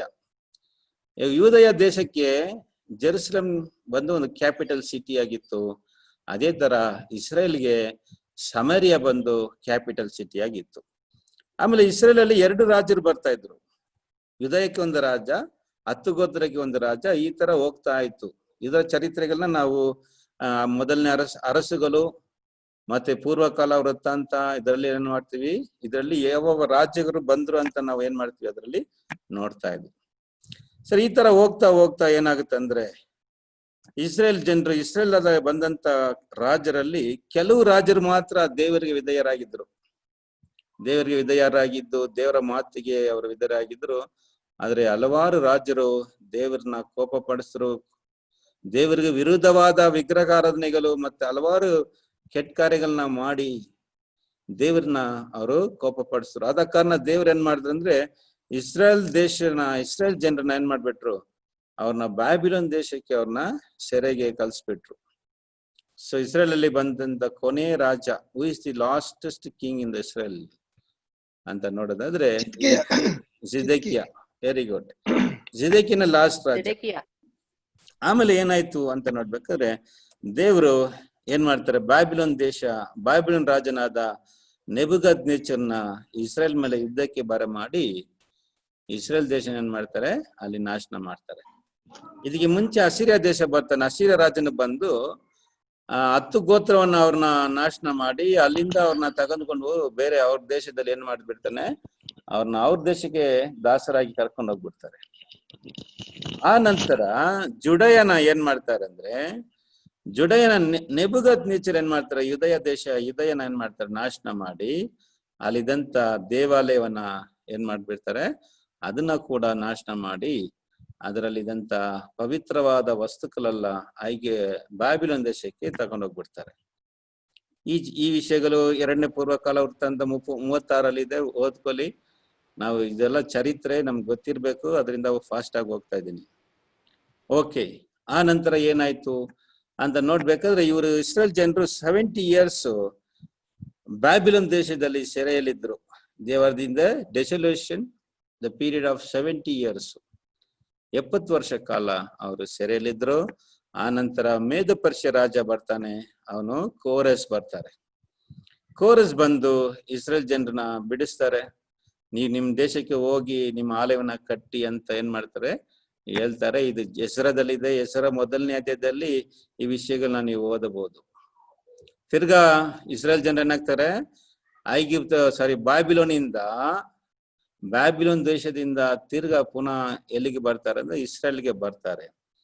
ಆದ್ರೂ ಕೂಡ ಅವ್ರು ತನ್ನ ಸ್ವತಂತ್ರವನ್ನ ಕಲ್ಕೊಂಡ್ರು. They lost their independence. ಆಮೇಲೆ ಅವ್ರಿಗಂತ ಒಂದು ಸ್ವತಂತ್ರ ದೇಶ ಇರ್ಲಿಲ್ಲ ಮತ್ತು ಅವ್ರಿಗಂತ ರಾಜರು ಯಾರು ಇರ್ಲಿಲ್ಲ. ಆ ನಂತರ ಅವರು ಬೇರೆ ರಾಜರಿಂದ ಆಳಲ್ಪಟ್ಟಿದ್ರು. They were ruled by other kings, gentle kings. ಬೇರೆ ಬೇರೆ ರಾಜರು ಬಂದು ಅವ್ರನ್ನ ಏನ್ ಮಾಡ್ತಾ ಇದ್ರು, ಆಳ್ವಿಕೆ ಮಾಡ್ತಾ ಇದ್ರು. ಅದು ಕೋರೆಸ್ ಬಂದ್ರು, ಮೇದ ಪರ್ಷಿಯ ರಾಜ. ಆ ನಂತರ ಗ್ರೇಕ ರಾಜ್ಯವು ಬಂತು. ಆ ನಂತರ ನಾವು ನೋಡಿದೀವಿ ರೋಮ ರಾಜ್ಯವು ಬಂತು. ಈ ರೋಮ ರಾಜ ಕಾಲದಲ್ಲಿನೇ ನಮ್ಮ ಕರ್ತನಾದ ಯೇಸು ಸ್ವಾಮಿ ಹುಟ್ಟಿದ್ರು. ಅವ್ರನ್ನ ಏನ್ ಹಾಕಿದ್ರು, ಸಿಲ್ವೆಗೆ ಕೂಡ ಅವ್ರನ್ನ ಏನ್ ಮಾಡಿದ್ರು, ರೋಮ್ ರಾಜ್ಯ ಆಳ್ವಿಕೆ ಮಾಡ್ಬೇಕಾದ್ರೆ ಹಾಕಿದ್ರು. ಆ ನಂತರ ಏನಾಯ್ತು ಇಸ್ರೇಲ್ ಒಂದು ಚರಿತ್ರೆ ಅಂತ ನೋಡೋದಾದ್ರೆ, ದೇವ್ರು AD 70 ಒಂದು ಘಟನೆ ಆಗುತ್ತೆ. 70 AD ಏನ್ ಘಟನೆ ಆಯ್ತಂದ್ರೆ, ಇಸ್ರೇಲ್ ದೇಶದಲ್ಲಿ ಇದ್ದಂತ ಕೆಲವರು ಯವನಸ್ಥರು ಯೂತ್ ಎಲ್ಲ ಸೇರಿ ರೋಮ ರಾಜ್ಯಕ್ಕೆ ವಿರೋಧವಾಗಿ ಏನ್ ಮಾಡ್ತಾರೆ, ಯುದ್ಧ ಮಾಡ್ತಾರೆ. ಅವಾಗ ಏನಾಗುತ್ತಂದ್ರೆ ಆ ಯುದ್ಧದಲ್ಲಿ ಅವರು ಕೂಡ ಜಯಿಸ್ತಾರೆ, ರೋಮರ್ನ ಜಯಿಸ್ಬಿಡ್ತಾರೆ. ಆದ್ರಿಂದ ರೋಮ ರಾಜ್ಯಕ್ಕೆ ತುಂಬಾ ಒಂದು ಅವಮಾನ ಆಗುತ್ತೆ. ಏನಂದ್ರೆ ಒಂದು ಚಿಕ್ಕ ದೇಶ ಇಸ್ರೇಲ್ ದೇಶ, ಒಂದು ಚಿಕ್ಕ ಒಂದು ಗುಂಪಾದಂತ ಇಸ್ರೇಲ ಒಂದು ಯವನಸ್ಥರು ನಮ್ಮನ್ನ ಜಯಿಸ್ಬಿಟ್ರಲ್ಲ ಅಂತ ತುಂಬಾ ಕೋಪದಿಂದ ರೋಮ ರಾಜನಾಗಿರುವಂತ ಟೈಟಸ್ ಏನಾಗ್ತಾನಂದ್ರೆ ಇಸ್ರೇಲ್ ಜನರಿಗೆ ವಿರೋಧವಾಗಿ ಯುದ್ಧಕ್ಕೆ ಬರ್ತಾನೆ. ಟೈಟಸ್ ಏನ್ ಮಾಡ್ತಾನಂದ್ರೆ ಇಸ್ರೇಲ್ ದೇಶನ ಕಂಪ್ಲೀಟ್ ನಾಶನ ಮಾಡ್ಬಿಡ್ತಾನೆ. It was destroyed completely. ಅಂದ್ರೆ ಇಸ್ರೇಲ್ ದೇಶನ ಕಂಪ್ಲೀಟ್ ಆಗಿ ನಾಶನ ಮಾಡ್ಬಿಟ್ಟು ಅದರಲ್ಲಿ ಸುಮಾರು 1 ಲಕ್ಷ ಜನರನ್ನ ಸಾಯಿಸ್ತಾನೆ ಟೈಟಸ್ ರಾಜ.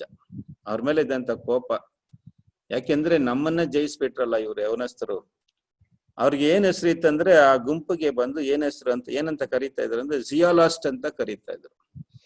ಜಿಯಾಲಾಸ್ಟ್ ಅಂದ್ರೆ ಒಂದು ಸ್ವತಂತ್ರ ಹೋರಾಟಕ್ಕಾಗಿ ಹೋರಾಡುವಂತ ಹೋರಾಳಿಗಳು. ಹೆಂಗೆ ನಮ್ಮ ದೇಶದಲ್ಲಿ ಇದ್ದಾರಲ್ಲ ಒಂದು ನಾವ್ ಯಾರಂತ ಹೇಳ್ಬೋದಂದ್ರೆ ಸುಭಾಷ್ ಚಂದ್ರ ಬೋಸ್ ಹೆಂಗೆ ಬ್ರಿಟಿಷರ್ಗೆ ಎದುರಾಗಿ ಹೋರಾಡಿದ್ರು, ಅದೇ ತರ ಆ ಕಾಲದಲ್ಲಿ ಯವನಸ್ಥರೆಲ್ಲ ಸೇರಿ ತನ್ನ ಸ್ವತಂತ್ರಕ್ಕಾಗಿ ರೋಮರ್ಗೆ ಎದುರಾಗಿ ಹೋರಾಟ ಮಾಡಿದ್ರು. ಅವ್ರನ್ನ ಜಿಯಾಲಾಸ್ಟ್ ಅಂತ ಕರೀತಾ ಇದ್ರು. ಅದರಲ್ಲಿ ಒಂದು ಅಪೊಸ್ತಲ ಇದ್ದಾರೆ, ಅದರಲ್ಲಿ ಒಂದು ಅಪೊಸ್ತಲ ಕೂಡ ಆ ಗುಂಪಿಗೆ ಸೇರಿದ್ರು. ಅವರು ಯಾರಂದ್ರೆ ಯಾಕೋಬು ಕ್ಯಾನನೈಟ್ ಅಂತ ಅವ್ರನ್ನ ಕರೀತಾರೆ. ಬೈಬಲ್ ಅಲ್ಲಿ ಕೆಲವು ಕಡೆ ಅವ್ರನ್ನ ಜಿಯಾಲಾಸ್ಟ್ ಅಂತ ಕರೀತದೆ. ಜಿಯಾಲಾಸ್ಟ್ ಅಂದ್ರೆ ಈ ಸ್ವತಂತ್ರ ಒಂದು ಹೋರಾಟಗಾರರು. ಅವ್ರು ಏನ್ ಮಾಡ್ತಾರಂದ್ರೆ ಈ ರೋಮ ರಾಜ್ಯನ ಜಯಿಸ್ತಾರೆ. ಆ ಕೋಪದಲ್ಲಿ ಟೈಟಸ್ ಬಂದ್ ಏನ್ ಮಾಡ್ತಾನೆ, ಇವ್ರನ್ನ ಹಿಂಗೆ ಬಿಟ್ರೆ ಇವ್ರು ಏನ್ ಮಾಡ್ತಾರೆ, ನಮ್ಗೆ ತುಂಬಾ ತೊಂದರೆ ಆಗಿರ್ತಾರೆ, ಅದರಿಂದ ಇವ್ರನ್ನ ಏನ್ ಮಾಡ್ಬೇಕು, ಕಂಪ್ಲೀಟ್ ಆಗಿ ಇವ್ರನ್ನ ಡಿಸ್ಟ್ರಾಯ್ ಮಾಡ್ಬೇಕು. ಇಸ್ರೇಲ್ ಅಂತ ದೇಶನ ಈ ಭೂಮಿಯಲ್ಲಿ ಮ್ಯಾಪ್ ಅಲ್ಲಿ ಇರಬಾರ್ದಂತ ಅವ್ರನ್ನ ಏನ್ ಮಾಡ್ತಾರೆ, ಎಲ್ಲಾ ಕಡೆ ಚದರಿಸ್ತಾರೆ. ಸುಮಾರು 60 ದೇಶಗಳಲ್ಲಿ ಅವ್ರನ್ನ ಚದರಿಸ್ತಾನೆ. ಮಿಕ್ಕಿರೋರನ್ನ ಸುಮಾರು 1 ಲಕ್ಷ ಜನರನ್ನ ಈ ಟೈಟಸ್ ಸಾಯಿಸ್ತಾನೆ AD 70 ನೀವು ಇದರ ಚರಿತ್ರೆ ನೋಡ್ಬೋದು. ಆಮೇಲೆ ಏನಾಗುತ್ತೆ ಅಂದ್ರೆ ಆ ದೇವಾಲಯನ ಕೂಡ ಏನ್ ಮಾಡ್ಬಿಡ್ತಾನೆ, ಫುಲ್ ಕಂಪ್ಲೀಟ್ ಆಗಿ ಡಿಸ್ಟ್ರಾಯ್ ಮಾಡ್ಬಿಡ್ತಾನೆ. ಒಂದು ಕಲ್ಲು ಮೇಲೆ ಒಂದು ಕಲ್ಲು ಇಲ್ದಂಗೆ ಡಿಸ್ಟ್ರಾಯ್ ಮಾಡ್ತಾನೆ. ಯಾಕೆ ಅಂತ ನೋಡ್ಬೇಕಾದ್ರೆ ಇಸ್ರೇಲ್ ಜನರಿಗೆ ದೇಶಭಕ್ತಿ ತುಂಬಾ, ಇಸ್ರೇಲ್ ಜನರಿಗೆ ದೇಶದ ಮೇಲೆ ತುಂಬಾ ಭಕ್ತಿ. ನೋಡಿ, ನಮ್ಗೂ ಇದೆಯಲ್ಲ ದೇಶದ ಮೇಲೆ, ಏನು ನಮ್ಮ ಇಂಡಿಯಾ ಮೇಲೆ ಎಷ್ಟು ಭಕ್ತಿ ಅಂದ್ರೆ ನಮ್ಮ ಇಂಡಿಯನ್ಸ್ಗಳಿಗೆ ಐ ಲವ್ ಇಂಡಿಯಾ ಅಂತ ಮಾಡ್ತಾರೆ. ಸ್ವತಂತ್ರ ದಿನ ಬಂದ್ರೆ ಎಲ್ಲ ಮುಖದಲ್ಲಿ ಬರ್ಕೊಳ್ಳೋದು, ಮುಖಕ್ಕೆ ಪೇಂಟ್ ಹೊಡ್ಕೊಳ್ಳೋದು ಇಂಡಿಯಾ ಫ್ಲಾಗ್. ಆದ್ರೆ ಇಂಡಿಯಾ ದೇಶದಲ್ಲಿರುವ ಜನರನ್ನ ಪ್ರೀತಿ ಮಾಡಲ್ಲ, ಫ್ಲಾಗ್ ನ ಪ್ರೀತಿ ಮಾಡೋದು, ಮ್ಯಾಪ್ ನ ಪ್ರೀತಿ ಮಾಡೋದು. ನೋಡಿ, ಆ ತರ ಅಲ್ಲ. ಇಸ್ರೇಲ್ ಜನರಿಗೆ ಎಷ್ಟು ದೇಶ ಭಕ್ತಿ ಅಂದ್ರೆ ಅವರ ಯಹೂದ್ಯರಂದ್ರೆ ಅವ್ರಿಗೇನಾದ್ರೂ ಬೇರೆಯವ್ರು ಏನಾದ್ರೂ ಮಾಡಿದ್ರೆ ಏನ್ ಮಾಡಲ್ಲ, ಅವರು ಯಾರಿಗೂ ಬಿಟ್ಕೊಡಲ್ಲ. ಅವರು ಇನ್ನೊಂದೇನಪ್ಪಾ ಅಂದ್ರೆ ಅವರು ಬಂದು ಎಲ್ಲಿ ಚದ್ರದ್ರೂ ತಿರ್ಗಾ ತನ್ನ ತಾಯಿ ದೇಶಕ್ಕೆ ಬಂದ್ಬಿಡ್ತಾರೆ. ಅವರ ಸ್ವಂತ ದೇಶಕ್ಕೆ ಬಂದ್ಬಿಡ್ತಾರೆ ಇಸ್ರೇಲ್ ಜನರು. ಜೆರುಸಲೇಮ್ ಮೇಲೆ, ಯಾಕೆಂದ್ರೆ ಜೆರುಸಲೇಮ್ ಇದ್ದಂತ ದೇವಾಲಯ ಅಂದ್ರೆ ಅವ್ರಿಗೆ ತುಂಬಾನೇ ಪ್ರೀತಿ. 2 ಸಾರಿ ಈ ದೇವಾಲಯನ ನಾಶನ ಆಗಿದೆ. ಜೆರುಸಲೇಮ್ ದೇವಾಲಯ ಮೊದಲನೇ ಸಾರಿ ನೆಬುಕದ್ನೆಚ್ಚರ್ ನಾಶನ ಮಾಡಿದ್ರು. The second time it was destroyed by the Titus. The temple was completely destroyed. ಇವತ್ತುವರೆಗೆ ಅದು ಕಟ್ಟಲಿಕ್ಕೆ ಆಗ್ತಾ ಇಲ್ಲ. ಯಾಕೆಂದ್ರೆ ಅದು ಇರುವ ಸ್ಥಳನೇ ಇವತ್ತು ಕಂಡಿಡಿಯಕ್ಕೆ ಆಗ್ತಾ ಇಲ್ಲ, ಅದು ಲೊಕೇಶನ್ ಗೊತ್ತಾಗ್ತಾ ಇಲ್ಲ. ಅಷ್ಟು ಮಟ್ಟಿಗೆ ಅದನ್ನ ಡಿಸ್ಟ್ರಾಯ್ ಮಾಡಿದ್ರು. ಯಾಕೆಂದ್ರೆ ಈ ಆಲಯದ ಮೇಲೆ ಇರುವಂತ ಭಕ್ತಿಯಿಂದ ಇಸ್ರೇಲ್ ಜನರು ತಿರ್ಗಾ ಏನಾಗ್ಬಿಡ್ತಾರೆ, ತಮ್ಮ ದೇಶಕ್ಕೆ ಬಂದ್ಬಿಡ್ತಾರೆ ಅಂತ ಅವ್ರನ್ನ ಚದುರಿಸಿದ್ರು. ಕಂಪ್ಲೀಟ್ ಐರೋಪ, ಆಸಿಯಾ, ಈವನ್ ನಮ್ಮ ಇಂಡಿಯಾ ದೇಶದಲ್ಲಿ ಕೂಡ ಅವ್ರು ಚದ್ರು. ಈ ಯಹೂದ್ಯರು ಇಲ್ಲಿದ್ರು, ಬಾಂಬೆಲಿ ಅವರಿದ್ರು, ನರಿಮನ್ ಪಾಯಿಂಟ್ ಅಂತ ಒಂದು ಸ್ಥಳ. ಆಮೇಲೆ ಕೇರಳದಲ್ಲಿ ಕೊಚ್ಚಿನ್, ಆ ಸ್ಥಳದಲ್ಲಿ ಕೂಡ ಇವರು ವಾಸ ಮಾಡ್ತಾ ಇದ್ರು ಈ ಯಹೂದ್ಯರು.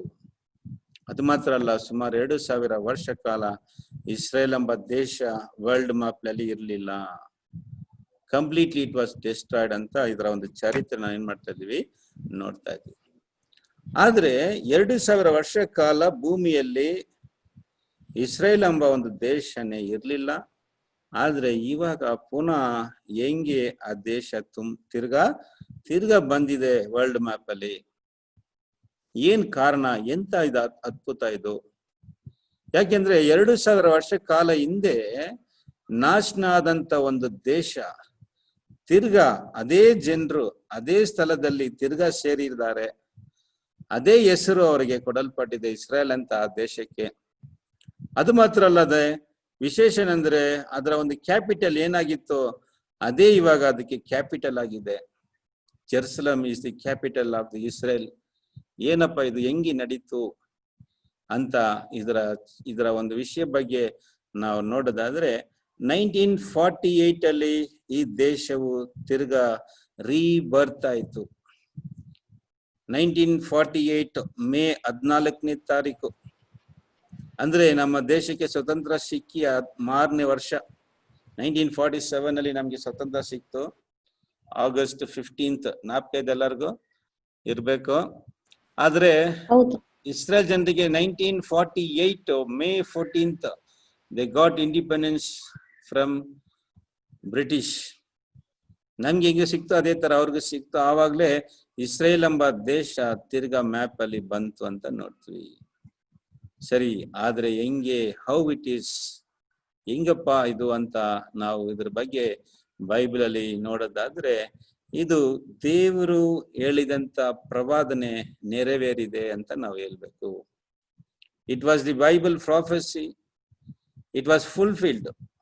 ದೇವರು ಹೇಳಿದಂತ ಪ್ರವಾದನೆ, ಈ ದೇಶದ ಬಗ್ಗೆ ದೇವರು ಹೇಳಿದಂತ ಪ್ರವಾದನೆ ಏನಾಯ್ತು, ನೆರವೇರಿದೆ. ಯಾವ ಪ್ರವಾದನೆ ಎಲ್ಲಿ ಹೇಳಲ್ಪಟ್ಟಿದೆ? ಬೈಬಲ್ ಹಲವಾರು ಕಡೆ ಹೇಳಲ್ಪಟ್ಟಿದೆ.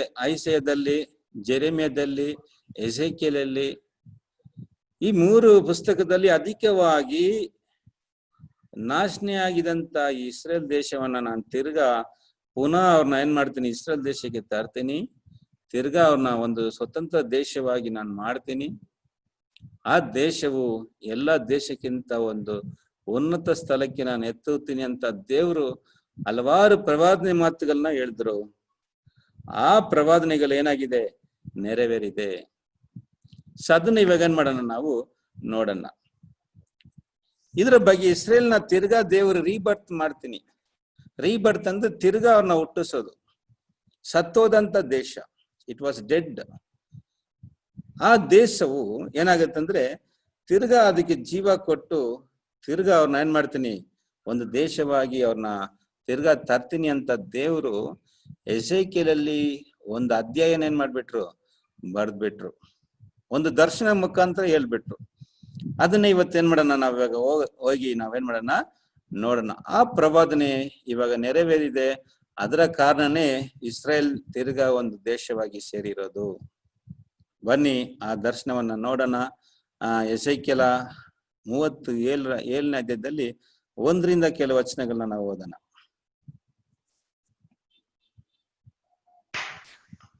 ನಾನು ಯೆಹೋವನ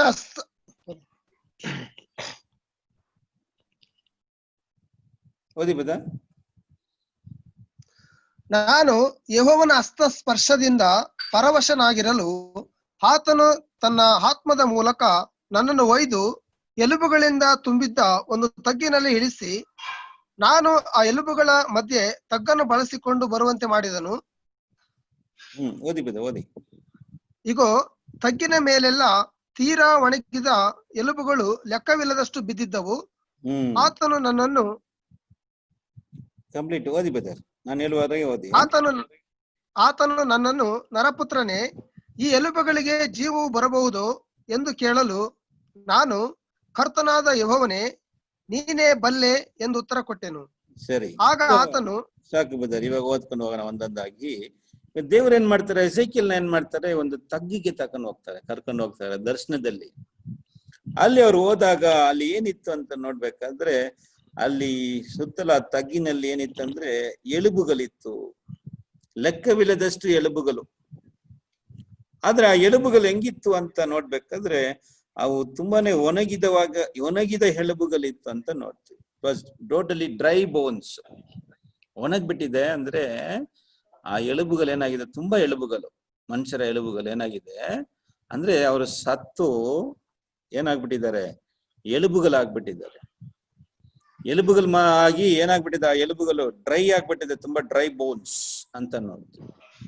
ಆವಾಗ ದೇವ್ರ ಅವ್ರ ಹತ್ರ ಪ್ರಶ್ನೆ ಕೇಳ್ತಾರೆ, ಎಸೆಕಿಯಲ್ ಹತ್ರ, ಈ ಎಲುಬುಗಳು ತಿರ್ಗಾ ಬದುಕುತ್ತಾ ಅಂತ ಕೇಳ್ತಾರೆ. ಆವಾಗ ಎಸೆಕಿಯಲ್ ಹೇಳುವಂತ ಮಾತನ್ನ ನಾವು ಓದೋಣ, ನೋಡಿ, ಕಂಟಿನ್ಯೂ ಮಾಡಿ ಹಂಗೆ. ಆಗ ಆತನು ನನಗೆ ಹೀಗೆ ಅಪ್ಪಣೆ ಮಾಡಿದನು, ನೀನು ಎಲುಬುಗಳ ಮೇಲೆ ಧ್ವನಿಯನ್ನು ಹರಡಿ ಅದಕ್ಕೆ ಈ ದೈವೋಕ್ತಿಯನ್ನು ನುಡಿ, ಒಣಗಿದ ಎಲುಬುಗಳೇ, ಯೆಹೋವನ ವಾಕ್ಯವನ್ನು ಕೇಳಿರಿ. ಕರ್ತನಾದ ಯೆಹೋವನು ನಿಮಗೆ ಹೀಗೆ ಹೇಳುತ್ತಾನೆ, ಇಗೋ, ನಾನು ನಿಮ್ಮೊಳಗೆ ಶ್ವಾಸವನ್ನು ಹೊಗಿಸುವೆನು, ನೀವು ಬದುಕುವಿರಿ. ನಾನು ನಿಮ್ಮ ಮೇಲೆ ನರಗಳನ್ನು ಹಬ್ಬಿಸಿ ಮಾಂಸವನ್ನು ಹರಡಿ ಚರ್ಮವನ್ನು ಹೊದಿಸಿ ನಿಮ್ಮಲ್ಲಿ ಶ್ವಾಸವನ್ನು ತುಂಬುವೆನು.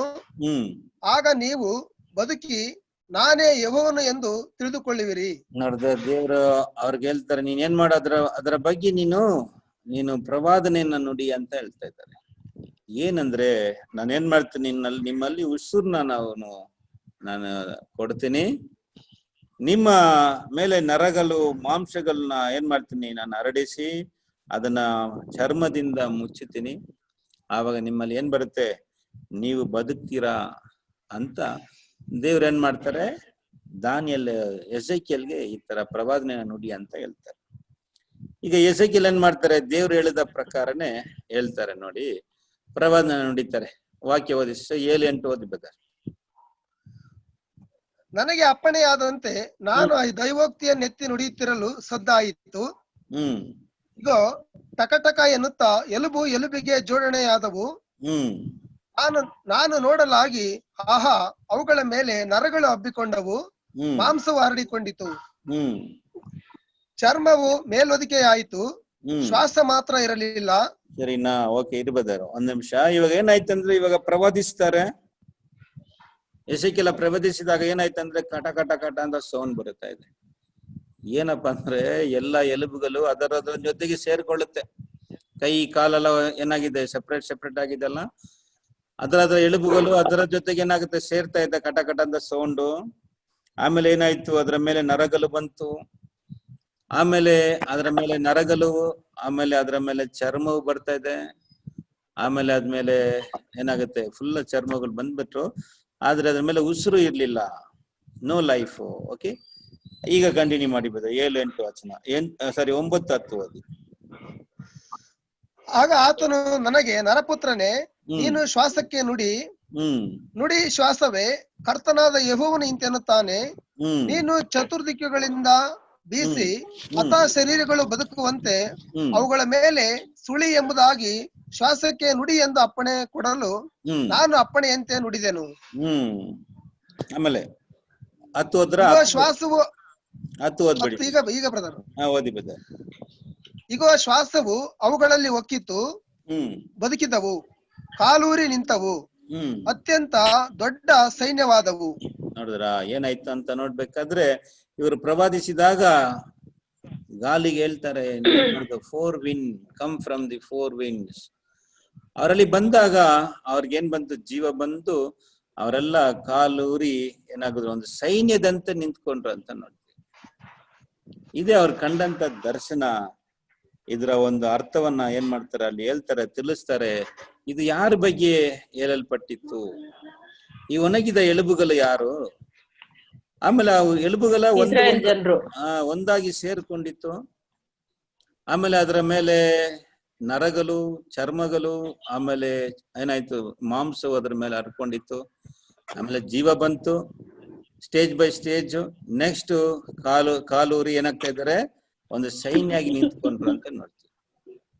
ಇದು ಯಾರಂತ ನೋಡ್ಬೇಕಾದ್ರೆ 11ನೇ ವಚನ ಓದಿ ಸಿಸ್ಟರ್. ಬ್ರದರ್ ಓದಿ, ಯಾರಾದ್ರೂ ಓದಿ. ಆಮೇಲೆ ಆತನು ನನಗೆ ಹೀಗೆ ಹೇಳಿದನು, ನರಪುತ್ರನೇ, ಈ ಎಲುಬುಗಳು ಇಸ್ರಾಯೇಲಿನ ಪೂರ್ಣ ವಂಶವು. ಈಗೋ, ಆ ವಂಶೀಯರು, ಅಯ್ಯೋ, ನಮ್ಮ ಎಲುಬುಗಳು ಒಣಗಿ ಹೋದವು, ನಮ್ಮ ನಿರೀಕ್ಷೆಯು ಹಾಳಾಯಿತು, ನಾವು ಬುಡನಾಶವಾದೆವು ಅಂದುಕೊಳ್ಳುತ್ತಿದ್ದಾರೆ. ಆದ ಕಾರಣ ನೀನು ಈ ದೈವೋಕ್ತಿಯನ್ನು ಅವರಿಗೆ ನುಡಿ, ಕರ್ತನಾದ ಯೆಹೋವನು ಇಂತೆನ್ನುತ್ತಾನೆ, ನನ್ನ ಜನರೇ, ನೋಡಿರಿ, ನಾನು ನಿಮ್ಮ ಗೋರಿಗಳನ್ನು ತೆರೆದು ಅವುಗಳೊಳಗಿಂದ ನಿಮ್ಮನ್ನು ಎಬ್ಬಿಸಿ ಇಸ್ರಾಯೇಲ್ ದೇಶಕ್ಕೆ ಸೇರ ಮಾಡುವೆನು.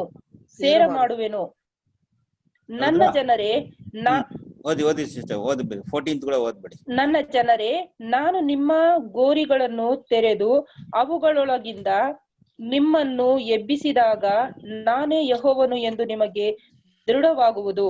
ನೋಡಿದ್ರ, ಇವಾಗ ಓದಿದ 11ನೇ ವಚನದಲ್ಲಿ ಓದಿದಾಗ ಈ ಒಣಗಿದ ಎಲುಬುಗಳು ಯಾರಂದ್ರೆ ಇದು ಸಂಪೂರ್ಣ ಇಸ್ರೇಲ್ ಜನರು, ಇಸ್ರೇಲ್ ದೇಶ, ದ ನೇಷನ್ ಆಫ್ ಇಸ್ರೇಲ್ ಯಾವ ಒಂದು ಸ್ಥಿತಿಯಲ್ಲಿ ಆಗ್ಬಿಟ್ಟಿದ್ರಂದ್ರೆ, ಇದು ದೇಶ, ಇಸ್ರೇಲ್ ದೇಶ ಸತ್ತು ಏನಾಗಿದೆ, ಎಲುಬುಗಳಾಗಿ ಒಣಗಿದೆ.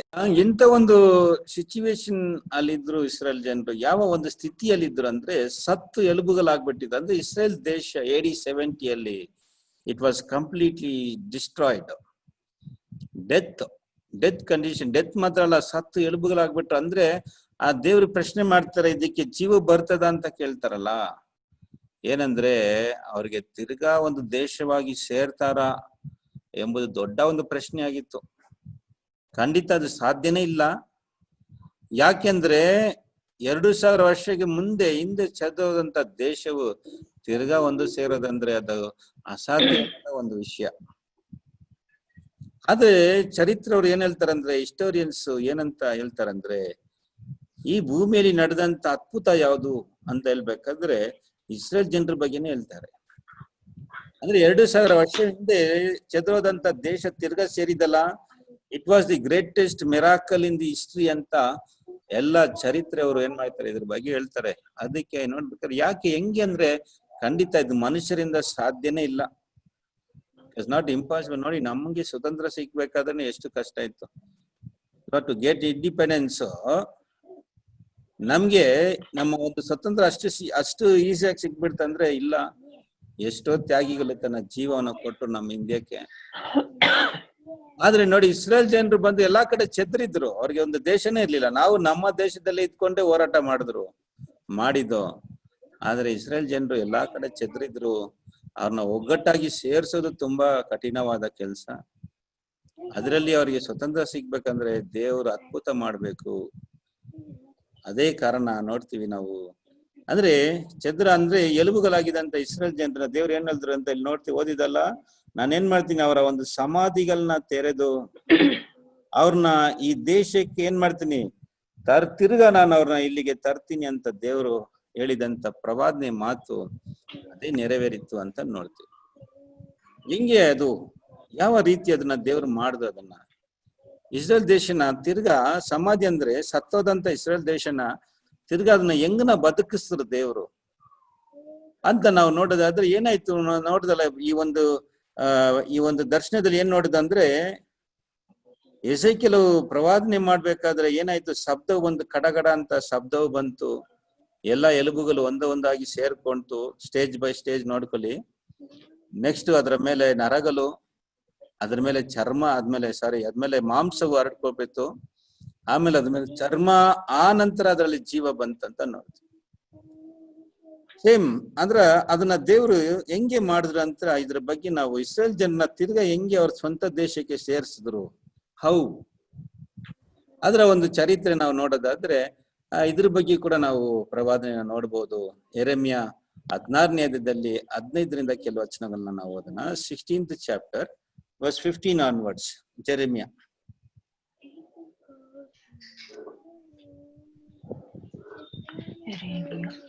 ಇಸ್ರಾಯೇಲರನ್ನು ಬಡಗಣ ದೇಶದಿಂದಲೂ ತಾನು ಅವರನ್ನು ತಳ್ಳಿಬಿಟ್ಟಿದ್ದ ಸಕಲ ಸೀಮೆಗಳಿಂದಲೂ ಉದ್ಧರಿಸಿದ ಯೆಹೋವನ ಜೀವದಾಣೆ ಎಂದು ಪ್ರಮಾಣ ಮಾಡುವರು. ಓದಿ ಬ್ರದರ್, 16th verse. ನಾನು ಅವರ ಪಿತೃಗಳಿಗೆ ದಯಪಾಲಿಸಿದ ದೇಶಕ್ಕೆ ಅವರನ್ನು ಹಿಂದಿರುಗಿಸುವೆನಷ್ಟೇ.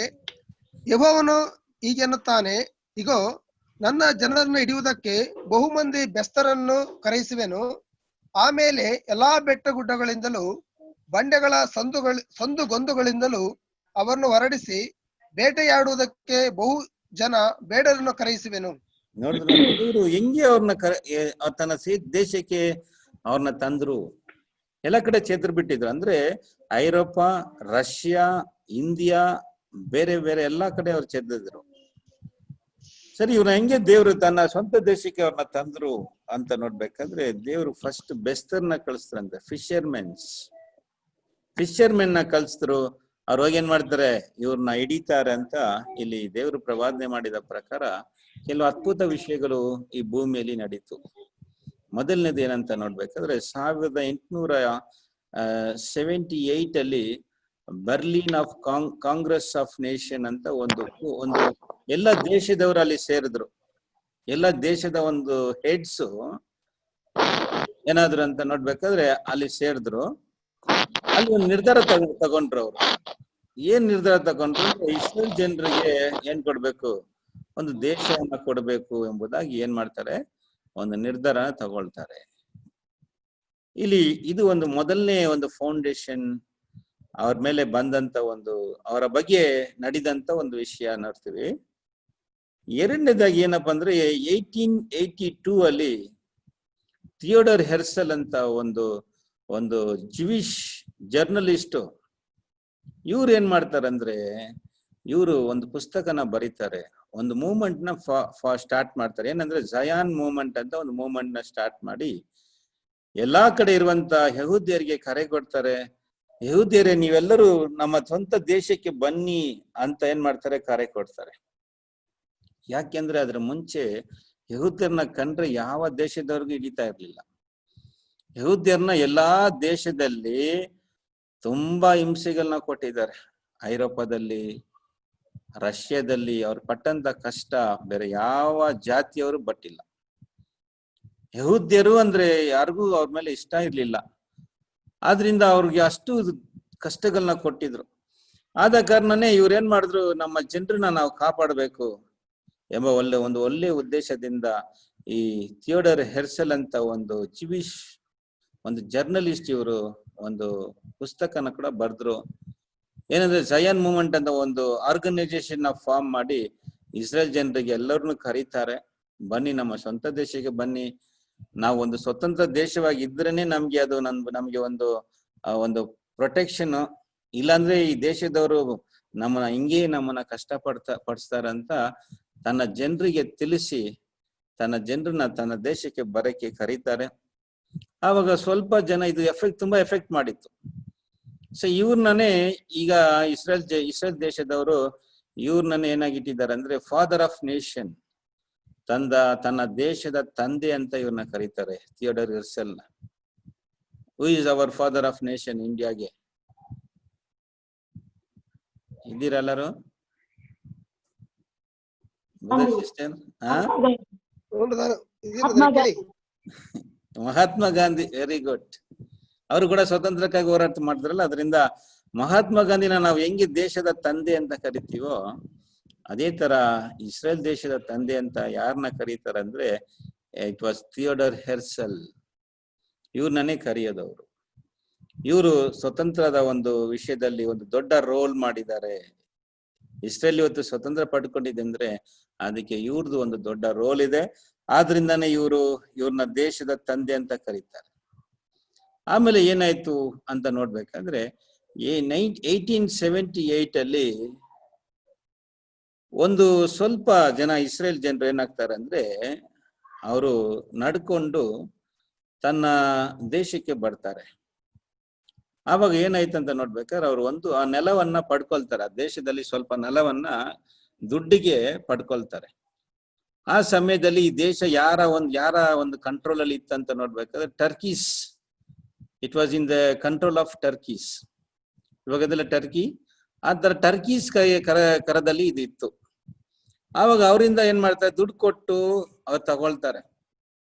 ಆವಾಗ ಈ ದೇಶ ಹೆಂಗಿತ್ತಂತ ನೋಡ್ಬೇಕಾದ್ರೆ ಚರಿತ್ರೆ ಹೇಳ್ತಾ ಇದೆ, ಸುಮಾರು 2000 ವರ್ಷ ಕಾಲ ಈ ಭೂಮಿ ಮೇಲೆ ಅಂದ್ರೆ ಇಸ್ರೇಲ್ ದೇಶ ಮೇಲೆ ಮಳೆನೇ ಸುರ್ಲಿಲ್ಲ ಅಂತೆ. ಅದು ಮಾತ್ರ ಅಲ್ಲ, ಅಲ್ಲಿ ಮನುಷ್ಯರು ಜೀವನ ಮಾಡಕ್ಕಾಗಲ್ಲ, ಮೃಗಗಳು ಕೂಡ ಜೀವಿಸೋದಕ್ಕೆ ಆಗಲ್ಲ ಅಂತ ಬೈಬಲ್ ಅಲ್ಲಿ ವಚನ ಇದೆ. ಅಂತ ಒಂದು ಕಂಡೀಷನ್ ಅಲ್ಲಿ ಇಸ್ರೇಲ್ ದೇಶವು ಇತ್ತು. ವಾಟ್ ಕಂಡೀಷನ್ ಅಂದ್ರೆ ಅಲ್ಲಿ ಮನುಷ್ಯರು ಮತ್ತೆ ಮೃಗಗಳು ಕೂಡ ಅಲ್ಲಿ ಏನ್ ಮಾಡಕ್ಕಾಗಲ್ಲ, ವಾಸ ಮಾಡಕ್ಕಾಗಲ್ಲ. ಓಕೆ ಬ್ರದರ್ ಸಿಸ್ಟರ್, ಹಂಗೆ 1 ನಿಮಿಷ ಹಂಗೆ ಇರಿ, ನಾನು ಲೈಟ್ ಆನ್ ಮಾಡ್ಕೊಳ್ತೀನಿ. ಎಷ್ಟು ಸಾವಿರ ವರ್ಷ ಬಂದ್ರೆ ಮಳೆ ಬಂದಿಲ್ಲ? 1 ನಿಮಿಷ ಬ್ರದರ್, ಲೈಟ್ ಆನ್ ಮಾಡ್ಕೊಳ್ತೀನಿ, 1 ನಿಮಿಷ.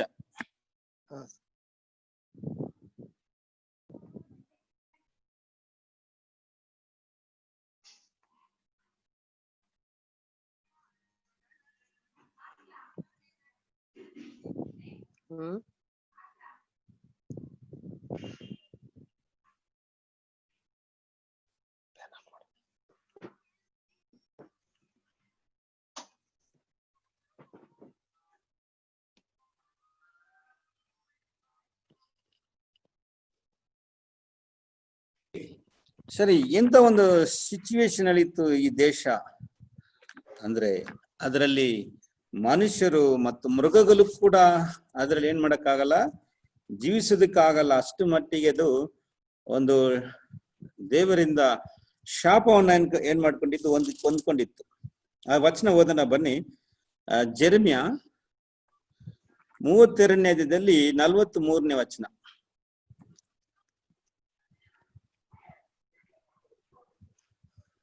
ಜನ ಪಶುಗಳಿಲ್ಲದೆ ಹಾಳಾಗಿ ಕಸ್ತಿಯರ ಕೈವಶವಾಗಿದೆ ಎಂದು ನೀವು ಹೇಳುವ ಈ ದೇಶದಲ್ಲಿ ಹೊಲ ಗದ್ದೆಗಳನ್ನು ಕೊಳ್ಳುವರು. ನೋಡಿದ್ರ ಅಂದ್ರೆ ಈ ದೇಶ ಹೆಂಗಿತ್ತಂತ ನೋಡ್ಬೇಕಾದ್ರೆ ಹೆಂಗಿತ್ತು ಈ ದೇಶ ಇಲ್ಲಿ ಓದಲ್ಲ, ಜನ ಪಶುಗಳು ಅಲ್ಲಿ ವಾಸ ಮಾಡಕ್ಕೆ ಆಗಲ್ಲ, ಆ ತರ ಇತ್ತು ಈ ದೇಶ. ಆದ್ರೆ ಅಲ್ಲಿ ಏನ್ ಮಾಡ್ಬಿಟ್ರಂದ್ರೆ ಅಲ್ಲಿ ದುಡ್ಡಿಗೆ ಅದನ್ನ ಪಡ್ಕೊಂಡ್ರು. ಅದು ಎಷ್ಟು ವರ್ಷ ಬ್ರದರ್ ಆ ದೇಶದಲ್ಲಿ ಮಳೆ ಬೆಳೆ ಇರ್ಲಿಲ್ಲ? ಮಳೆ ಸುಮಾರು 2000 ವರ್ಷ ಸಿಸ್ಟರ್, ಅದು ಹಾಲಾಗಿದ್ದರಿಂದ. ಓಕೆ, 2000 ವರ್ಷ. ಸುಮಾರು 2000 years ನೋ ರೈನ್ ಅದ್ರ ಮೇಲೆ ಬಿದ್ದಿಲ್ಲ ಅಂತ ಹೇಳ್ತಾ ಇದ್ದಾರೆ. ಯಾಕೆಂದ್ರೆ ಇದು ನೋಡಿ, ಇಲ್ಲಿ ಓದಿದ ವಚನ ಪ್ರಕಾರ 43ಅಲ್ಲಿ ಏನಾಯ್ತು, ಏನು ಇನ್ನೊಂದ್ಸರಿ ಓದಿ ಬದಲ್ 43 ರವಿ 32 verses 43 ನಾ? Yes, 33 verses 42. 43. ಜನ ಪಶುಗಳಿಲ್ಲದೆ ಹಾಳಾಗಿ ಕಸ್ತಿಯರ ಕೈವಶವಾಗಿದೆ ಎಂದು ನೀವು ಹೇಳುವ ಈ ದೇಶದಲ್ಲಿ ಹೊಲ ಗದ್ದೆಗಳನ್ನು ಕೊಳ್ಳುವರು. ಹೊಲ ಗದ್ದೆಗಳನ್ನು ಕೊಳ್ಳುವರು ಅಂತ ದೇವರು ಪ್ರವಾದಿಸಿದ ಮಾತಿನಂತೆಯೇ ಅಲ್ಲಿ ಜನಗಳು ಇರ್ಲಿಲ್ಲ, ಪಶುಗಳು ಇರ್ಲಿಲ್ಲ. ಆ ಒಂದು ಸಿಚುವೇಶನ್ ಅಲ್ಲಿ ದೇಶ ಇತ್ತು. ಆದ್ರೆ 1878 ಅಲ್ಲಿ ಇಸ್ರೇಲ್ ಜನರು ಹೋಗಿ ಅಲ್ಲಿ ನೆಲವನ್ನ ಪಡ್ಕೊಂಡು ಅಲ್ಲಿ ವ್ಯವಸಾಯ ಮಾಡ್ತಾರೆ, ಒಂದು ಗ್ರಾಮವನ್ನ ಉಂಟು ಮಾಡ್ತಾರೆ. ವಿಲೇಜ್ ಕಾಲ್ಡ್ ಪೆಟಾಟಿಕ್ವಾ ಅಂತ ಅದಕ್ಕೆ ಹೆಸರಿಡ್ತಾರೆ. ಪೆಟಾಟಿಕ್ವಾ ಅಂದ್ರೆ ಏನ್ ಅರ್ಥ ಅಂದ್ರೆ, ಸಾರಿ ಬ್ರದರ್, ಇದು ಯಾವ ಚಾಪ್ಟರ್ ಹೇಳಿದ್ದು ನೀವು? Jeremiah sister, Jeremiah.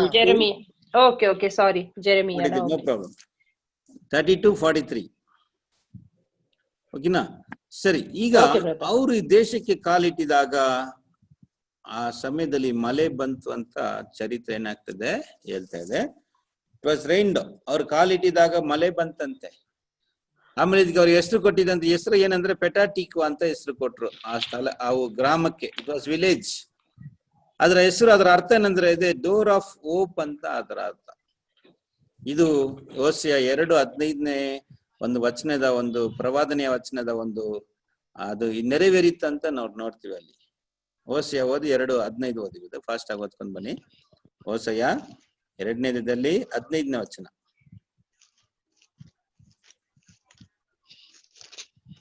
ದಾನಿಯೇಲ್ ಆದ್ಮೇಲೆ ಬರುತ್ತೆ. ಅವಳ ದ್ರಾಕ್ಷಿಯ ತೋಟಗಳನ್ನು ಅಲ್ಲಿರುವಾಗಲೇ ಅವಳಿಗೆ ಹಿಂದಕ್ಕೆ ಕೊಡುವೆನು. ಅಕೋರಿನ ತಕ್ಕನ್ನೇ ಅವಳ ಸುಖ ನಿರೀಕ್ಷೆಗೆ ದ್ವಾರವನ್ನಾಗಿ ಮಾಡುವೆನು. ಯೌವನದಲ್ಲಿ ಐಗುಪ್ತ ದೇಶದೊಳಗಿಂದ ಹೊರಟು ಬಂದ ದಿನದಲ್ಲಿ ಇದ್ದಂತೆ ಅಲ್ಲಿ ಒಲಮೆಯಿಂದಿರುವಳು. ನೋಡ್ರ, ಈಗ ಪೆಟಾಟಿಕ್ವಾ ಅಂದ್ರೆ ಏನರ್ಥ ಅಂದ್ರೆ ಆಗೋರ್ for a door of hope ಅಂತ. ಅಂದ್ರೆ ಯಾಕೆಂದ್ರೆ ಇದು ಇಸ್ರೇಲ್ ಜನರಿಗೆ ಒಂದು ನಂಬಿಕೆನ ಕೊಟ್ಟಿತ್ತು. ನಾವು ತಿರುಗಿ ನಮ್ಮ ದೇಶಕ್ಕೆ ಬರ್ತೀವಿ ಎಂಬುದಕ್ಕೆ ಒಂದು ನಂಬಿಕೆಯಾಗಿತ್ತು ಈ ಒಂದು ಗ್ರಾಮನ ಅವ್ರು ಹೋಗಿ ಸೇರಿದ್ದು. ಆದ್ರೆ ಇವಾಗ ಆ ಸ್ಥಳ ಹೆಂಗಿದೆ ಅಂದ್ರೆ ಇಟ್ ವಾಸ್ ಲೈಕ್ ದಿಸ್, ದೊಡ್ಡ ಸಿಟಿ ಆಗಿದೆ ಪೆಟಾಟಿಕ್ವಾ. ಇವಾಗ ಇದು ಲೇಟೆಸ್ಟ್ ಸಿಟಿ, ಓಕೆನಾ? ಈಗ ಹೇಗಿದೆ ಇದು ಇಸ್ರೇಲ್ ದೇಶದಲ್ಲಿ ಈಗಿರುವಂತ ಒಂದು ಸಿಟಿ. ಆಮೇಲೆ ಏನಾಯ್ತು ಅಂತ ನೋಡ್ಬೇಕಾದ್ರೆ ಇದು ಚರಿತ್ರೆ 1909 ಅಲ್ಲಿ ಒಂದು 6 ಮನುಷ್ಯರು, 6 men and 4 women was ನಡ್ಕೊಂಡು ಈ ದೇಶಕ್ಕೆ ಏನಾಗ್ತಾರೆ ಬರ್ತಾರೆ. ಅಲ್ಲಿ ಬಂದು ಅಲ್ಲಿ ಒಂದು ಸಿಟಿನ ಡೆವಲಪ್ ಮಾಡ್ತಾರೆ. ಆ city is called tell Aviv ಅಂತ ಅದಕ್ಕೆ ಹೆಸರು ಕೊಡ್ತಾರೆ. ಅದೇ ಇಸ್ರೇಲ್ ಜನರಿಗೆ ಅಂದ್ರೆ ಟ್ರಂಪ್ ಬಂದು ಸಮೀಪದಲ್ಲಿ ಜೆರುಸಲೇಂನ ಕ್ಯಾಪಿಟಲ್ ಆಗಿ ಅನೌನ್ಸ್ಮೆಂಟ್ ಮಾಡಿದ್ರು. ಅದಕ್ಕೆ ಮುಂಚೆ ಬಿಫೋರ್ ಜೆರುಸಲೇಂ ಕ್ಯಾಪಿಟಲ್, ಅದಕ್ಕೆ ಮುಂಚೆ ಟೆಲ್ ಅವಿವೇ ಇಸ್ರೇಲ್ ದೇಶಕ್ಕೆ ಒಂದು ಕ್ಯಾಪಿಟಲ್ ಆಗಿತ್ತು. ಓಕೆನಾ? ಸೊ ಇದು ಇವಾಗ ಇರುವಂತ ಒಂದು ಸಿಟಿ ಹೆಂಗಿದೆ ಅಂದ್ರೆ ಈ ತರ ಇದೆ. It was like this, the city of Tel Aviv, the capital of Israel. ಇಸ್ರೇಲ್ಗೆ ಮುಂಚೆ ಕ್ಯಾಪಿಟಲ್ ಆಗಿ ಇದ್ದಿದ್ದ ಒಂದು ಸಿಟಿ ಇಸ್ರೇಲ್ ದೇಶ ಹೆಂಗಿದೆ ಅಂದ್ರೆ ದೇಶನೇ ಒಂದು IT ಸಿಟಿ ಆಗಿದೆ, ಸಿಲಿಕಾನ್ ಸಿಟಿ ಅಂತಾರೆ. ಅಂದ್ರೆ ನೋಡಿ, ನಾವು ಬೆಂಗಳೂರ್ನ ನೋಡ್ತೇವೆ, ಬೆಂಗಳೂರ್ನ ಹೇಳ್ತೀವಿ IT ಸಿಟಿ ಅಂತ, ಬೆಂಗಳೂರಿಗೆ ಹೇಳ್ತಾರೆ. ಆದ್ರೆ ಇಸ್ರೇಲ್ ದೇಶನೇ IT, ಅಷ್ಟು ಒಂದು ಸುಂದರವಾದ ಒಂದು ಸಿಟಿಯಾಗಿ ಅವ್ರು ಏನ್ ಮಾಡ್ಬಿಟ್ಟು ಅದನ್ನ ಡೆವಲಪ್ಮೆಂಟ್ ಮಾಡಿದ್ರು. ಸರಿ, ನೆಕ್ಸ್ಟ್ ಏನಾಯ್ತಂದ್ರೆ ಇದು ಬೆಸ್ತರ್ಗಳನ್ನ ಕಳಿಸಿದ್ರು. ಆವಾಗ ಸ್ವಲ್ಪ ಜನರೇ ಬಂದ್ರು ಇಸ್ರೇಲ್ ದೇಶಕ್ಕೆ. ಹಲವಾರು ಜನರಿಂದ ಬರಕ್ ಆಗ್ಲಿಲ್ಲ. ಹಲವಾರು ಜನರು ಅಲ್ಲೆಲ್ಲೇ ಸೆಟ್ಲ್ ಆಗ್ಬಿಟ್ರು, ಅಮೆರಿಕದಲ್ಲಿ ಬೇರೆ ಬೇರೆ ದೇಶದಲ್ಲಿ ಸೆಟ್ಲ್ ಆಗ್ಬಿಟ್ರು. ಆದ್ರಿಂದ ಅವ್ರಿಗೆ ಏನಕ್ಕಾಗಲ್ಲ, ತುಂಬಾ ಆ ದೇಶಕ್ಕೆ ಯಾರಪ್ಪ ಹೋಗೋದು, ಅಲ್ಲಿ ಯಾವ ಒಂದು ಅನುಕೂಲಗಳು ಇಲ್ಲ, ಅಲ್ಲಿ ಹೋಗಿ ಯಾರು ಕಷ್ಟ ಪಡೋದು ಅಂತ ತನ್ನ ಸ್ವಂತ ದೇಶದ ಮೇಲೆ ಅವ್ರಿಗೇನಿಲ್ಲ, ಇಷ್ಟ ಇರ್ಲಿಲ್ಲ. ಅಮೆರಿಕದಲ್ಲಿ ಬೇರೆ ಬೇರೆ ಕಡೆ ಎಲ್ಲ ಸೆಟ್ಲ್ ಆಗ್ಬಿಟ್ರು. ಯಾರು? ಈ ಯಹೂದ್ಯರು. ಆ ನಂತರ ದೇವ್ರು ಯಾರನ್ನ ಕಳಿಸಿದ್ರು ಅಂತ ನೋಡಿದ್ರೆ ಬೇಟೆಗಾರನ ಕಳಿಸಿದ್ರು. ದ ಹಂಟರ್ಸ್, ಬೇಟೆಗಾರನ ಕಳಿಸಿದ್ರು. ಯಾರ ಬೇಟೆಗಾರ? ಹೂ ಇಸ್ ದಟ್ ಹಂಟರ್ ಅಂದ್ರೆ is the Adolf Hitler. Adolf Hitler ಬರ್ತಾರೆ ಜರ್ಮನಿಗೆ. ಫಸ್ಟ್ ವರ್ಲ್ಡ್ ವಾರ್ ಆದ್ಮೇಲೆ, after first world war German ದೇಶಕ್ಕೆ ಅಡಾಲ್ಫ್ ಹಿಟ್ಲರ್ ಬರ್ತಾರೆ. ಅವ್ರು ಬಂದು ಏನ್ ಅವ್ರು ಮಾಡ್ತಾರೆ ಅಂದ್ರೆ, ಜರ್ಮನ್ ಫಸ್ಟ್ ವರ್ಲ್ಡ್ ವಾರ್ ಅಲ್ಲಿ ಸೋತೋಗುತ್ತೆ. ಅದು ಸೋತಿದ್ದಕ್ಕೆ ಯಹೂದ್ಯರೇ ಕಾರಣ ಅಂತ ಏನ್ ಮಾಡ್ತಾರೆ, ತನ್ನ ದೇಶದವ್ರನ್ನ ನಂಬಿಸ್ತಾರೆ. ಆದ್ರಿಂದ ಯಹೂದ್ಯರನ್ನ ಕಂಡ್ರೆ ಜರ್ಮನಿಯವರಿಗೆ ಯಾರಿಗೂ ಆಗಲ್ಲ. ಇಡೀ ಜರ್ಮನ್ ದೇಶದವರಿಗೆ ಇಸ್ರೇಲ್ನ ಕಂಡ್ರೆ ಏನಾಗಲ್ಲ, ಅವ್ರ ಮೇಲೆ ಅಷ್ಟು ಒಂದು ವಿರೋಧ. ಅದಕ್ಕೆ ಕಾರಣ ಹೇಳ್ಕೊಟ್ಟಿದ್ದು, ನಮ್ಮ ಒಂದು ಫಸ್ಟ್ ವರ್ಲ್ಡ್ ವಾರ್ ನಾವು ಸೋತಿದ್ದಕ್ಕೆ ಇವರೇ ಕಾರಣ. ಆದ್ರಿಂದ ಯಹೂದ್ಯರನ್ನ ಕಂಪ್ಲೀಟ್ ಆಗಿ ಏನ್ ಮಾಡ್ಬೇಕು, ಅವ್ರನ್ನ ಕಂಪ್ಲೀಟ್ ನಾಶನ ಮಾಡ್ಬೇಕು. ಯಹೂದ್ಯರೇ ಇಲ್ಲದಂತ ಒಂದು ಲೋಕವನ್ನ ತರಬೇಕಂತ ಹಿಟ್ಲರ್ ಒಂದು ಟಾಸ್ಕ್ ಆಗಿತ್ತು. ಹಿಟ್ಲರ್ ಯಾರ ಮೇಲೆ ತುಂಬಾ ಗುರಿ ಇಟ್ರು ಅಂತ ನೋಡ್ಬೇಕಾದ್ರೆ, ಯಾರ ಮೇಲೆ ಇಲ್ಲ, ಅಷ್ಟು ಮಟ್ಟಿಗೆ ಅವ್ರು ಇಟ್ಟಿದ್ದ ಗುರಿ ಯಾರ ಮೇಲೆ ಅಂದ್ರೆ ಯಹೂದ್ಯರ ಮೇಲೆ ಇಟ್ರು. ಆದ್ರಿಂದ ಎಲ್ಲೆಲ್ಲ ಯಹೂದ್ಯರಿದ್ದಾರೋ ಕಂಪ್ಲೀಟ್ ಜರ್ಮನಿಲಿರುವಂತ ಎಲ್ಲಾ ಯಹೂದ್ಯರನ್ನ ಸಾಯಿಸಿದ್ರು. ಹೆಂಗಂದ್ರೆ ಚಿತ್ರಹಿಂಸೆ ಕೊಟ್ಟು, ಸಾಧಾರಣವಾದ ಒಂದು ಮರಣ ಅಲ್ಲ, ತುಂಬಾ ಘೋರವಾದ ಹಿಂಸೆಗಳು. ಮಕ್ಕಳು ಅಂತಗಳು ನೋಡಿಲ್ಲ, ಮಕ್ಕಳು ದೊಡ್ಡವರು ಈ ತರ ಯಾವ ಒಂದು ಕರ್ಣೆನೂ ತೋರಿಸಿಲ್ಲ. ಅಷ್ಟು ಮಟ್ಟಿಗೆ ಅವ್ರ ಮೇಲೆ ಒಂದು ಘೋರವಾದ ಒಂದು ಕೋಪ, ಒಂದು ದ್ವೇಷ ಯಾರಿಗೆ ಇತ್ತಂತೆ, ಹಿಟ್ಲರ್ಗೆ. ಆದ್ರಿಂದ ಹಿಟ್ಲರ್ ಬಂದು ಏನಂತ ಕರೀತಾ ಇದ್ರು, ಒಂದು ಇದನ್ನ ಫಾರ್ಮ್ ಮಾಡಿದ್ರು, ಅದಕ್ಕೆ ಹಾಲೋಕಾಸ್ಟ್ ಅಂತ ಹೆಸರು. ಹಾಲೋಕಾಸ್ಟ್ ಅಂದ್ರೆ ಏನಪ್ಪಾ ಅಂದ್ರೆ, ಒಂದು ಆರ್ಮಿನ ಅದಕ್ಕೆ ಸೆಟ್ ಮಾಡಿದ್ರು. ಒಂದು ಆರ್ಮಿ, ಕಂಪ್ಲೀಟ್ ಆರ್ಮಿನ ಸೆಟ್ ಮಾಡಿದ್ರು. ಆ ಆರ್ಮಿ ಬಂದು ಏನಕ್ಕೆ ಅಂದ್ರೆ, ಯಹೂದ್ಯರನ್ನ ಕಂಡಿಡಿದು ಅವ್ರನ್ನ ಸಾಯಿಸೋದೇ ಅವರ ಕೆಲಸ. ಅದಕ್ಕೆ ಅವರು ಕೊಟ್ಟ ಹೆಸರು ಬಂದು ಹಾಲೋಕಾಸ್ಟ್. ಈ ಆಪರೇಷನ್ಗೆ ಹಾಲೋಕಾಸ್ಟ್ ಅಂದ್ರೆ ಏನರ್ಥ ಅಂದ್ರೆ, ಹೋಲ್ ಡಿಸ್ಟ್ರಕ್ಷನ್, ಕಂಪ್ಲೀಟ್ ಆಗಿ ಯಹೂದ್ಯರನ್ನ ನಾಶನ ಮಾಡೋದು. ಆದ್ರಿಂದ ನೋಡಿ ಎಷ್ಟು ಜನ ತಂದ್ರು ಅಂದ್ರೆ, ಪೋಲಾಂಡ್ ದೇಶದಲ್ಲಿ ಒಂದು ಕಾನ್ಸಂಟ್ರೇಟೆಡ್ ಕ್ಯಾಂಪ್ ಅಂತ ಹಾಕಿದ್ರು. ಅಲ್ಲಿನೇ ಯಹೂದ್ಯರನ್ನ ಲಕ್ಷ ಅಂತ ಯಹೂದ್ಯರನ್ನ ಅಲ್ಲಿ ತಂದು ವಿಧವಾಗಿ ಅವ್ರನ್ನ ಏನ್ ಮಾಡೋದು, ಸಾಯಿಸೋದು, ಊಟ ಕೊಡದೆ ಜೀವಂತವಾಗಿ ಪೋಸ್ಟ್ ಮಾರ್ಟಮ್ ಮಾಡೋದು, ಅವ್ರನ್ನ ಕೈ ಕತ್ತರಿಸೋದು, ಕಣ್ಣನ್ನ ಎತ್ತೋದು.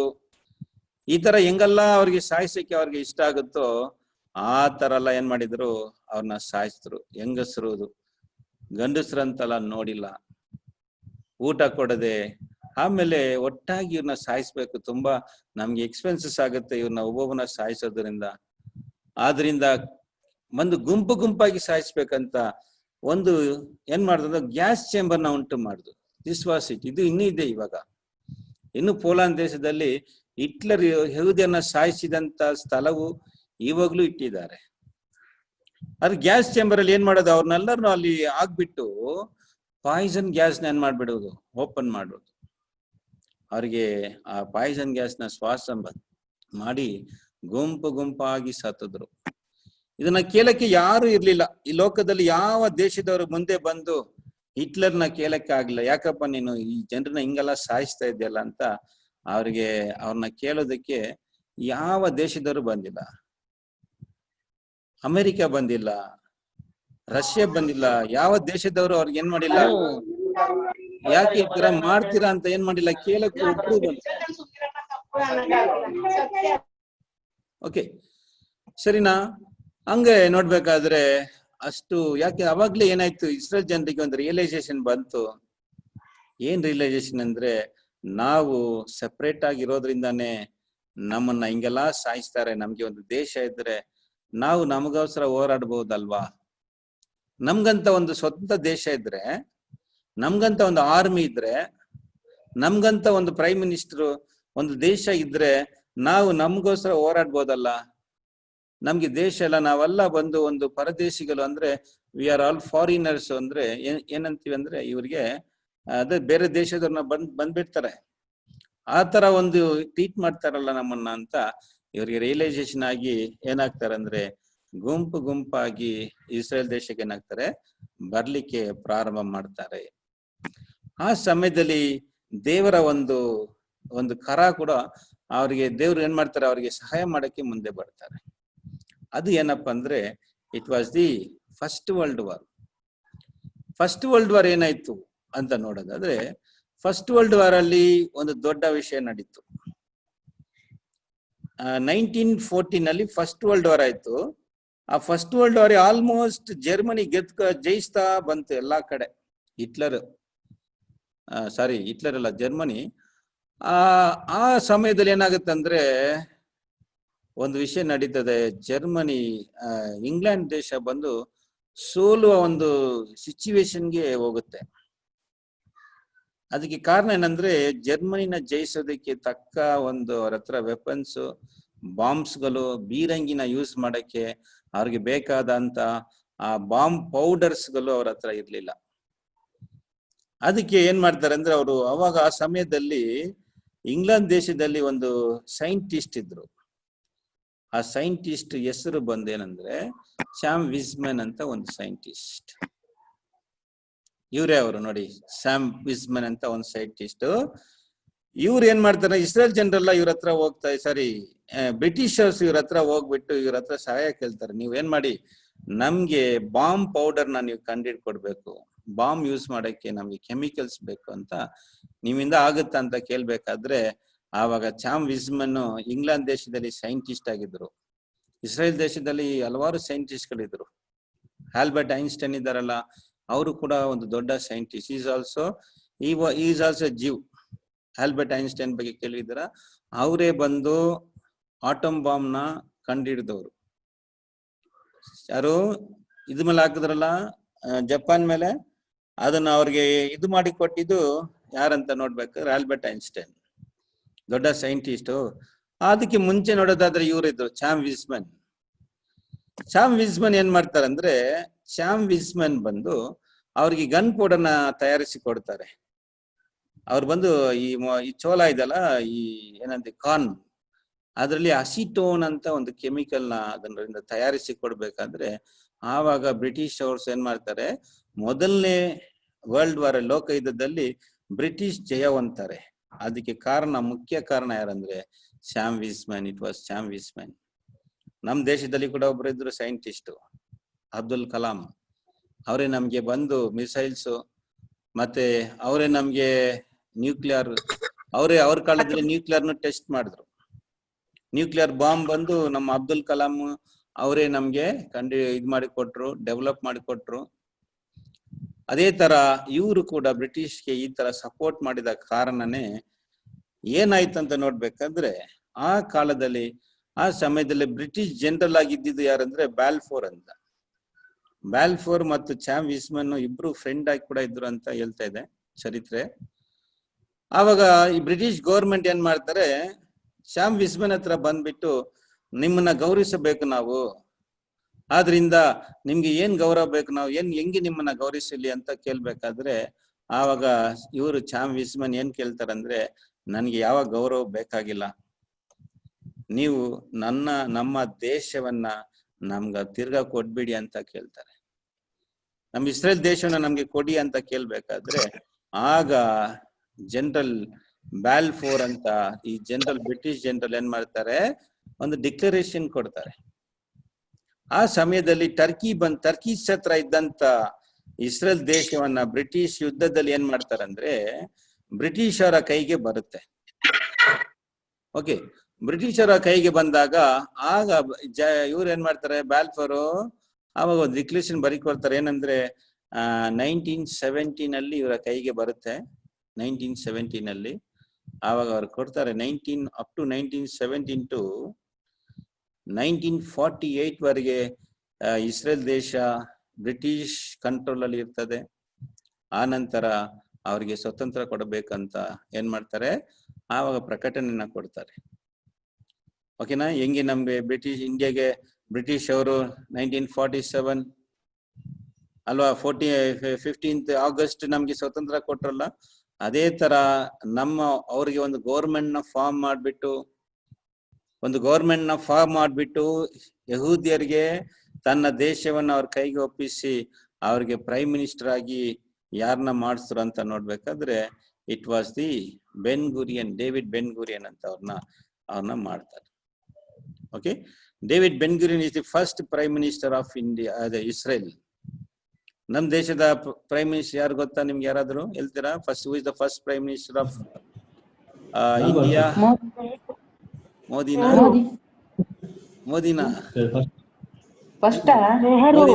ಮೋದಿನ ಬಿಡಲ್ಲ ಅಂತೀರಲ್ಲ ನೀವು. ಜವಾಹರ್ಲಾಲ್ ನೆಹರು. ವೆರಿ ಗುಡ್, ಪರವಾಗಿಲ್ಲ, ಚರಿತ್ರೆ ಹಿಸ್ಟ್ರಿ ಎಲ್ಲ ಸ್ವಲ್ಪ ತಿಳ್ಕೊಂಡಿದ್ರ. ವೆರಿ ಗುಡ್, ನಮ್ಗೆ ಹಿಸ್ಟ್ರಿ ಬೇಕಾಗಿದೆ. Okay, very good. ಆದ್ರಿಂದ ನಮ್ಮ ದೇಶದ ಮೊದಲನೇ ಪ್ರೈಮ್ ಮಿನಿಸ್ಟರ್ ಆಗಿದ್ರು ಜವಾಹರ್ಲಾಲ್ ನೆಹರು, ಅದೇ ತರ ಇಸ್ರೇಲ್ ದೇಶಕ್ಕೂ ಕೂಡ ಡೇವಿಡ್ ಬೆನ್ ಗುರಿಯನ್ ಏನಾಗ್ತಾರೆ, is the first prime minister of Israel.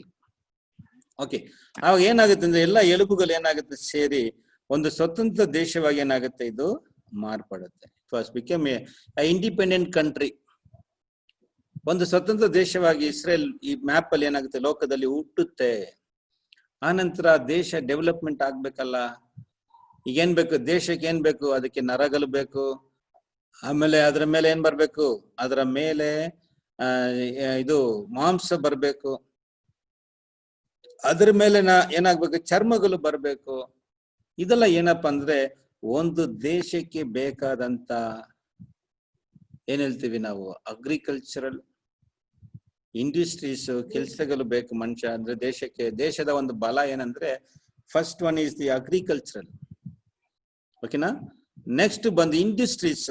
ನಮ್ಗೆ ಬೇಕಾದಂತ ಆಯುಧಗಳು, ನಮ್ಗೆ ಬೇಕಾದಂತ ವಸ್ತುಗಳು ನಮ್ಮ ದೇಶದಲ್ಲಿ ಏನಾಗ್ಬೇಕು, ತಯಾರಿಸ್ಬೇಕಲ್ಲ.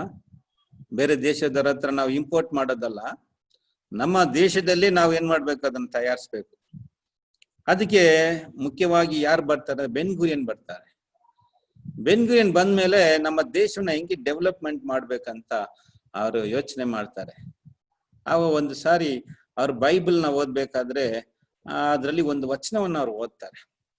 ಆವಾಗ್ಲೇ ಬೆನ್ ಗುರಿಯನ್ಗೆ ಏನಾಗುತ್ತೆ ಅಂದ್ರೆ ಅವ್ರಿಗೆ ಐ ಓಪನ್ ಆಗುತ್ತೆ.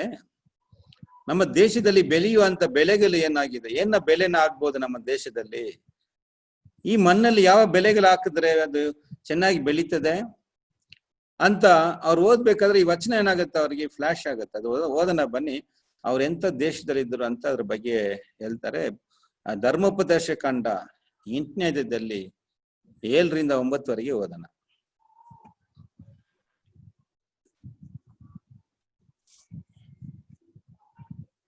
ಓದಿ ಸಿಸ್ಟರ್, ಯಾರಾದ್ರೂ ಓದಿ. ನಿಮ್ಮ ದೇವರಾದ ನಿಮ್ಮ ದೇವರಾದ ಯೆಹೋವನು ಉತ್ತಮ ದೇಶಕ್ಕೆ ನಿಮ್ಮನ್ನು ಸೇರಿಸುತ್ತಾನೆ. ಆ ದೇಶದ ಹಳ್ಳಗಳಲ್ಲಿ ನೀರು ಯಾವಾಗಲೂ ಹರಿಯುತ್ತದೆ ಮತ್ತು ತಗ್ಗುಗಳಲ್ಲಾಗಲಿ ಗುಡ್ಡಗಳಲ್ಲಾಗಲಿ ಎಲ್ಲಾ ಕಡೆಯೂ ಬಾವಿಗಳಲ್ಲಿಯೂ ಬುಗ್ಗೆಗಳಿಂದಲೂ ನೀರು ಉಕ್ಕುತ್ತದೆ. ಕಂಟಿನ್ಯೂ. ಆ ದೇಶದಲ್ಲಿ ಗೋಧಿ, ಜವೆಗೋಧಿ, ದ್ರಾಕ್ಷೆ, ಅಂಜೂರ, ದಾಳಿಂಬ ಇವುಗಳು ಬೆಳೆಯುತ್ತವೆ. ಎಣ್ಣೆ ಮರಗಳು, ಜೇನು ಸಿಕ್ಕುತ್ತವೆ. ನೋಡಿದ್ರ?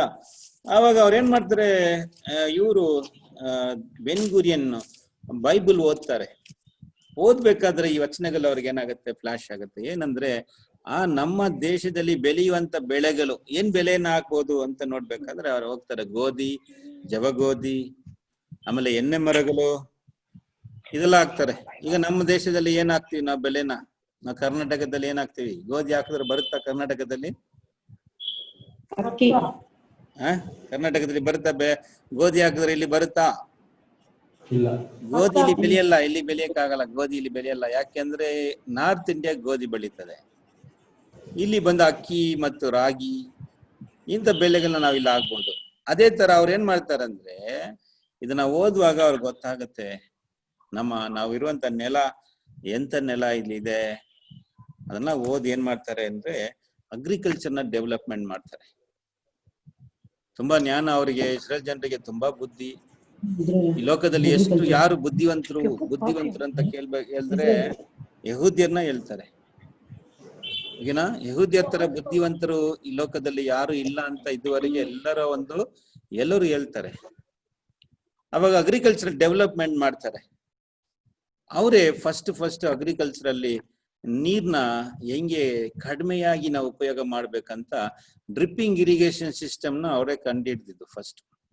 ಇವಾಗ ನೀರ್ ಹಾಕ್ತಿವಲ್ಲ ನಾವು, ಈ ಪೈಪಲ್ಲಿ ಸ್ವಲ್ಪ ಅಂದ್ರೆ ಇದಕ್ಕೆ ಬಂದು ಡ್ರಿಪ್ಪಿಂಗ್ ಇರಿಗೇಷನ್ ಸಿಸ್ಟಮ್ ಅಂತ ಇದಕ್ಕೆ ಹೇಳ್ತಾರೆ. ಕಡಿಮೆ ನೀರ್ ಹಾಕಿ ಏನ್ ಮಾಡೋದು? ಬೆಳೆಗಳನ್ನ ಬೆಳೆಸೋದು ಅಲ್ವಾ? ತುಂಬಾ ಹೈಬ್ರಿಡ್ ಬೆಳೆಗಳು ಅಲ್ಲಿ, ಅವರ ಒಂದು ಹಣ್ಣುಗಳು, ಅವರ ಒಂದು ತರಕಾರಿಗಳು ಇದೆಲ್ಲ ನೋಡಿದ್ರೆ ನಮ್ ದೇಶದಲ್ಲಿ ಬೆಳೀತದಲ್ಲ ಆ ತರ ಅಲ್ಲ. ಅದೆಲ್ಲ ದೊಡ್ಡದಾಗಿರ್ತದೆ. ಅಂದ್ರೆ ಹೈಬ್ರಿಡ್ ಅಂತೀವಿ ಅದನ್ನ. ಹೈಬ್ರಿಡ್ ಅಂದ್ರೆ ದೊಡ್ಡದಾಗಿ ಬೆಳೆಸ್ತಾರೆ. ಅದಕ್ಕೆ ತಕ್ಕಂತಾಗ ಅವ್ರು ಓದ್ತಾರೆ. ಸಮೀಪದಲ್ಲಿ ಕೂಡ ಒಂದು ನ್ಯೂಸ್ ಬಂತು ತಮಿಳ್ ಪೇಪರ್ ಅಲ್ಲಿ, ನಮ್ಮ ಇಂಡಿಯಾದಲ್ಲಿ ಇಸ್ರೇಲ್ ಒಂದು ಅಗ್ರಿಕಲ್ಚರಲ್ ಒಂದು ಇದನ್ನ ಸಿಸ್ಟಮ್ನ ಫಾರ್ಮ್ ಅದು ಇಲ್ಲಿ ಯೂಸ್ ಮಾಡಿ ಸುಮಾರು 9 ಲಕ್ಷ ಏನ್ ಮಾಡಿದ್ದಾರೆ, ಲಾಭವನ್ನ ಹೊಂದ್ಕೊಂಡಿದ್ದಾರಂತೆ.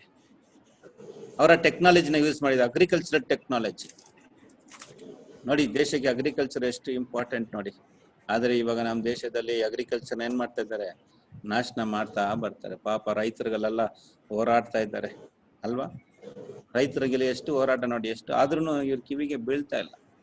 ಯಾಕಂದ್ರೆ ಕಂಟ್ರಿ ಬಂದು, ದೇಶ ಬಂದು ಇವಾಗ ಎರಡನ್ನೂ ಬ್ಯಾಲೆನ್ಸ್ ಮಾಡ್ಬೇಕು. ವಿ ನೀಡ್ ಬೋತ್ ಬ್ಯಾಲೆನ್ಸ್ ಮಾಡ್ಬೇಕು. ಅಗ್ರಿಕಲ್ಚರ್ನು ಬೇಕು ನಮ್ಮ ದೇಶಕ್ಕೆ, ರೈತನ ನಾವು ಏನ್ ಮಾಡ್ಬೇಕು. ಆದ್ರೆ ಇಸ್ರೇಲ್ ದೇಶದವ್ರು ಅಲ್ಲಿ ಮಾಡ್ತಾರೆ, ನಮ್ಮ ದೇಶದಲ್ಲಿ ಹಂಗಲ್ಲ. ಇವಾಗ ವೆಪನ್ಸ್ಗೆ ಮಾತ್ರ ಇಂಪಾರ್ಟೆನ್ಸ್ ಕೊಡೋದು. ನೋಡಿ ರಫಾಯಲ್ ಬರ್ತಾ ಇದೆ ನೋಡಿ. ಮುಂಚೆ ಒಂದು 5 ಬಂತು, ಇವತ್ತೊಂದು 3 ಬಂದಿದೆ.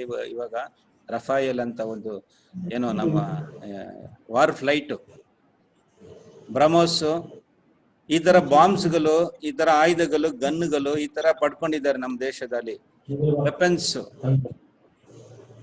ಆದ್ರೆ ಇಸ್ರೇಲ್ ದೇಶದಲ್ಲಿ ಇದ್ದಂತ ವೆಪನ್ಸ್ ಗಳು ನೋಡಿದ್ರೆ ತುಂಬಾ ಪವರ್ಫುಲ್ ಅಂಡ್ ಟೆಕ್ನಾಲಜಿಕಲ್. ಅವ್ರು ಮಾತಾಡ್ಬೇಡಿ ಪ್ಲೀಸ್, ಮ್ಯೂಟ್ ಮಾಡ್ಕೊಳ್ಳಿ. ಮಾತಾಡ್ಬೇಕಾದ್ರೆ ಮ್ಯೂಟ್ ಮಾಡ್ಕೊಳ್ಳಿ. ನಿಮ್ಮ ಮನೇಲಿ ಯಾರಾದ್ರೂ ಮಾತಾಡ್ಕೊಂಡ್ರೆ ಮ್ಯೂಟ್ ಮಾಡ್ಕೊಂಡು ಮಾತಾಡಿ. ಓಕೆ, ಸಾರಿ. ಸರಿ, ಈಗ ಬೇರೆಯವ್ರಿಗೆ ಎಲ್ಲರಿಗೂ ಡಿಸ್ಟರ್ಬೆನ್ಸ್ ಆಗುತ್ತೆ ಅದರಿಂದಾನೆ. ಸರಿ, ಆಮೇಲೆ ಇವ್ರ ಅಗ್ರಿಕಲ್ಚರಲ್ ಡೆವಲಪ್ಮೆಂಟ್, ಅಗ್ರಿಕಲ್ಚರಲ್ ಟೆಕ್ನಾಲಜಿ ನೋಡಿದ್ರೆ ಈ ಲೋಕದಲ್ಲಿ ಅವರೇ ಒಂದು ಹೈ ಪ್ಲೇಸ್ ಅಲ್ಲಿ ಇದ್ದಾರೆ. ನೆಕ್ಸ್ಟ್ ಅವರ ಒಂದು ವೆಪನ್ಸ್, ಅವ್ರಿಗಿಂತ ಆಯುಧಗಳು, ಎಂತದ ಆಯುಧಗಳು ಇಟ್ಕೊಂಡಿದ್ದಾರೆ ಅಂತ ನೋಡಿದ್ರೆ it was very powerful and also very technological. ಏನ್ ಟೆಕ್ನಾಲಜಿಕಲ್ ಅಂತ ನೋಡೋದಾದ್ರೆ ಅವರ ಒಂದು ವೆಪನ್ಸ್ ಗಳು ನೋಡೋದು, ಅವ್ರ ಹತ್ರ ಇರುವಂತ ವಾರ್ ಫ್ಲೈಟ್ಸ್, ಅವರಂತ ವಾರ್ ಶಿಪ್, ಆಮೇಲೆ ಅವರಲ್ಲಿರುವಂತ ಆಂಟಿ ಮಿಸೈಲ್ಸ್, ಆಮೇಲೆ ಆಂಟಿ ಐರನ್ ಡೂಮ್ ಅಂತ ಒಂದು ಮಿಷಿನ್ ಇದೆ. ಅದು ಏನ್ ಮಾಡುತ್ತೆ ಅಂದ್ರೆ ಅವ್ರಿಗೆ ಬೇರೆಯವ್ರು ಯಾರಾದ್ರೂ ಅವ್ರ ಮೇಲೆ, ಅವ್ರ ದೇಶದ ಮೇಲೆ ಮಿಸೈಲ್ಸ್ ಹಾಕಿದ್ರೆ ಅದನ್ನ ಅಲ್ಲೇ ಆಕಾಶದಲ್ಲಿ ಅದನ್ನ ನಾಶನ ಮಾಡುವಂತ ಅಷ್ಟು ಟೆಕ್ನಾಲಜಿ ಅವ್ರ ಹತ್ರ ಇದೆ. ಇಸ್ರೇಲ್ ದೇಶದ ಟೆಕ್ನಾಲಜಿ, ಇಸ್ರೇಲ್ ದೇಶದ ಒಂದು ಆಯುಧಗಳನ್ನ ನೋಡಿ ಎಲ್ಲಾ ದೇಶದವರಿಗೆ ಭಯ ಇದೆ. ಅವರಲ್ಲಿರುವಂತ ವಾರ್ಶಿಪ್, ಬೀರಂಗೀಸು, ಆಮೇಲೆ ಇದೆಲ್ಲ ನೋಡಿದ್ರೆ ಇದು ಬೇರೆ ದೇಶಕ್ಕೆ ಕಂಪೇರ್ ಮಾಡಿದ್ರೆ it all very powerful. Israel ದೇಶದವರ ಒಂದು ಇಂಟೆಲಿಜೆನ್ಸ್ ಇದ್ದಾರೆ, ಅವ್ರಿಗೆ ಬಂದು ಏನಂತ ಕರೀತಾರೆ ಅಂದ್ರೆ ದೇರ್ ಇಂಟೆಲಿಜೆನ್ಸ್ ವೇರ್ ಕಾಲ್ಡ್, ಇವರು ಅವ್ರಿಗೆ ಮೊಸಾಟ್ ಅಂತ ಕರೀತಾರೆ. ಯಾರಾದ್ರೂ ಗೊತ್ತಾ ನಮ್ಮ ಇಂಡಿಯನ್ ಇಂಟೆಲಿಜೆನ್ಸ್ ಹೆಸರು ಏನಂತ ಹೇಳ್ತಾರೆ ಅಂತ? ಇಂಡಿಯಾ ಇಂಟೆಲಿಜೆನ್ಸ್ ಏನಂತ ಕರೀತಾರೆ? ಎನಿವನ್? ಇಂಡಿಯನ್ ಇಂಟೆಲಿಜೆನ್ಸ್ಗೆ ರಾ ಅಂತಾರೆ. RAW, ರಾ. ಯಾರೋ ಹೇಳಕ್ ಬಂದ್ರಲ್ಲ? ಓಕೆ, ಸರಿ. ಆದ್ರೆ ಅವರ ಒಂದು ಇಂಟೆಲಿಜೆನ್ಸ್ ನೋಡಿದ್ರೆ ನೀವು ಹೋಗಿ ಟಿವಿ ಇದ್ರಲ್ಲಿ ನೋಡಿ, ಮೊಸಾಟ್ ಆಪರೇಷನ್ಸ್ ಅಂತ ನೀವು ಹಾಕಿದ್ರೆ ಹಲವಾರು ಆಪರೇಷನ್ಸ್ ಗಳನ್ನ ಮಾಡಿದ್ದಾರೆ. ಯಾರು ಅಂದ್ರೆ ಆಪರೇಷನ್ ಅಂದ್ರೆ ಒಂದ್ಸಾರಿ ಏನಾಗುತ್ತಂದ್ರೆ ಪೆಲಿಸ್ಟಿಯನ್ಸ್ ಎಲ್ಲ ಸೇರಿ ಏನ್ ಮಾಡ್ತಾರೆ, ಟೆರರಿಸ್ಟ್ ಗಳು ಇಸ್ರೇಲ್ ಜನರು ಟ್ರಾವೆಲ್ ಮಾಡುವಂತ ಒಂದು ಫ್ಲೈಟ್ ನ ಬಂದು ಅವರು ಹೈಜಾಕ್ ಮಾಡ್ಕೊಳ್ತಾರೆ. ಹೈಜಾಕ್ ಮಾಡ್ಕೊಂಡು ಉಗಾಂಡಾದಲ್ಲಿ ಅಲ್ಲಿ ಲ್ಯಾಂಡ್ ಮಾಡ್ಬಿಡ್ತಾರೆ.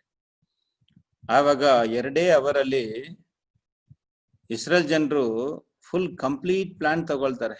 ಉಗಾಂಡ ದೇಶದ ಒಂದು ಏರ್ಪೋರ್ಟ್ ಪ್ಲಾನ್ ತಗೊಂಡು ಇವ್ರು 4 ಫ್ಲೈಟ್ ನ ತಗೊಂಡು ಹೋಗ್ಬಿಟ್ಟು ಸುಮಾರು 4,000 ಕಿಲೋಮೀಟರ್ಸ್ ಟ್ರಾವೆಲ್ ಮಾಡಿ ಉಗಾಂಡ ದೇಶದಲ್ಲಿರುವಂತ ತನ್ನ ಜನರನ್ನ ಅಲ್ಲಿಂದ ಬಿಡಿಸ್ಕೊಂಡು ಬರ್ತಾರೆ.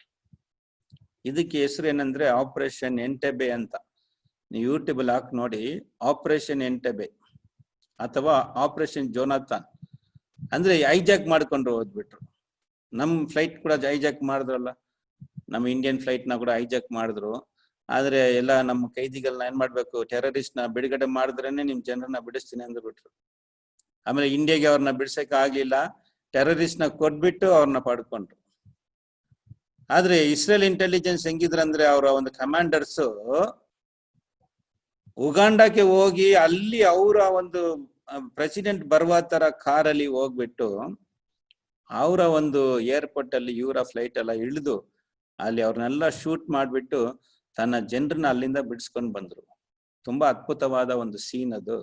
ನೀವು ನೋಡಿ, ಇದರಲ್ಲಿ ನೀವು ನೋಡ್ಬೋದು, ಯಾವ್ದ್ರ ಯೂಟ್ಯೂಬ್ ಅಲ್ಲಿ ನೋಡಿ, ಆಪರೇಷನ್ ಎಂಟೆಬೆ.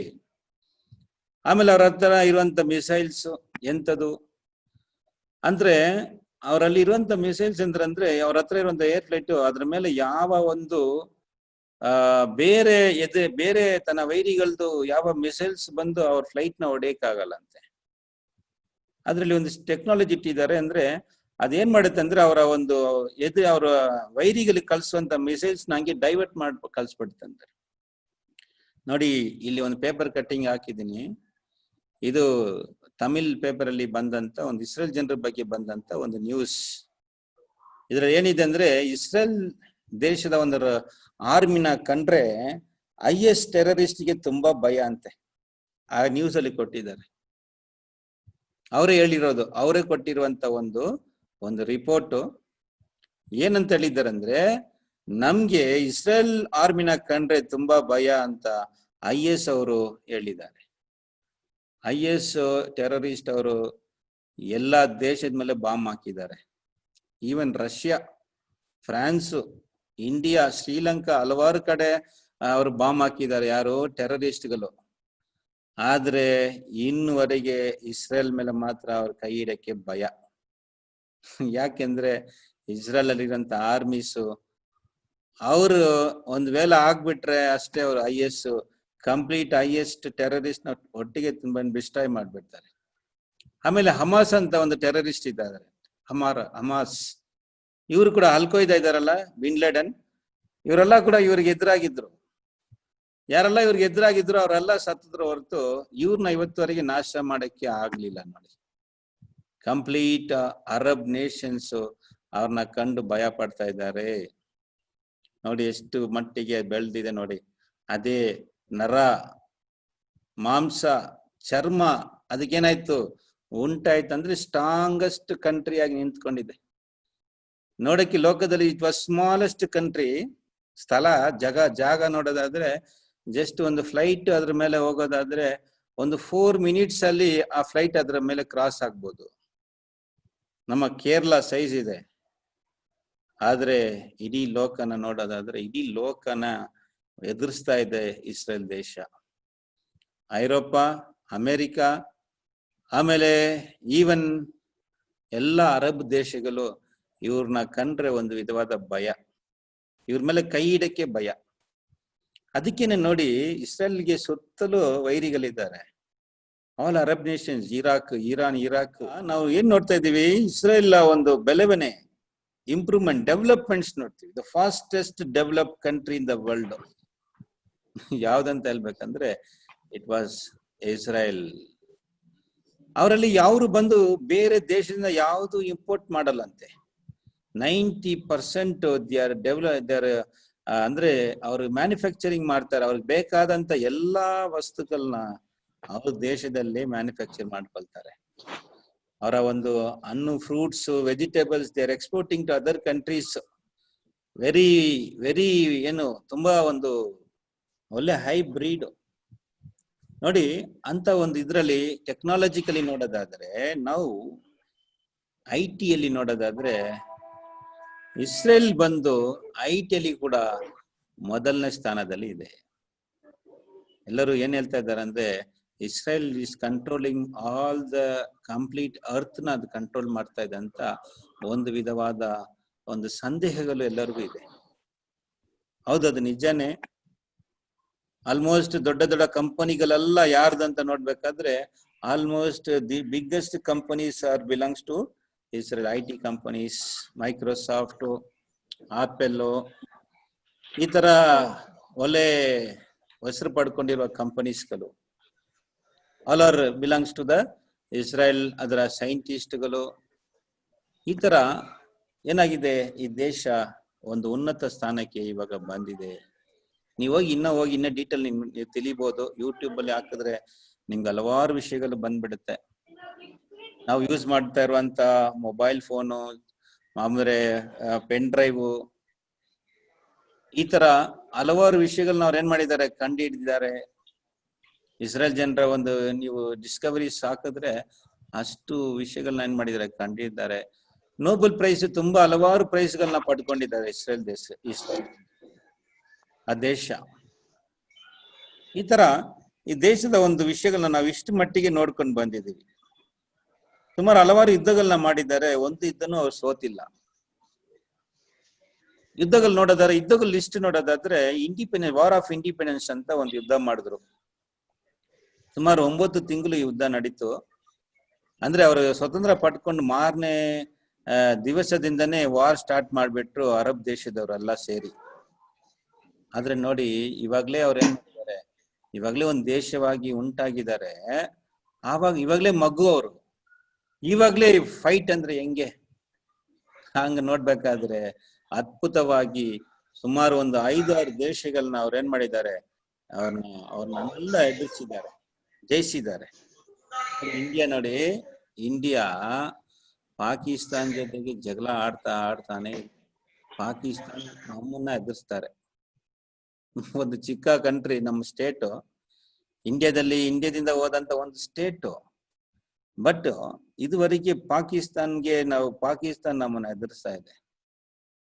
ಆದ್ರೆ ಇಸ್ರೇಲ್ಗೆ ಎಷ್ಟು ವೈರಿಗಳಿದ್ದಾರೆ ನೋಡಿ. ಇಸ್ರೇಲ್ಗೆ ಸುತ್ತಲೂ ವೈರಿಗಳೇ, ಈವನ್ ರಷ್ಯಾ.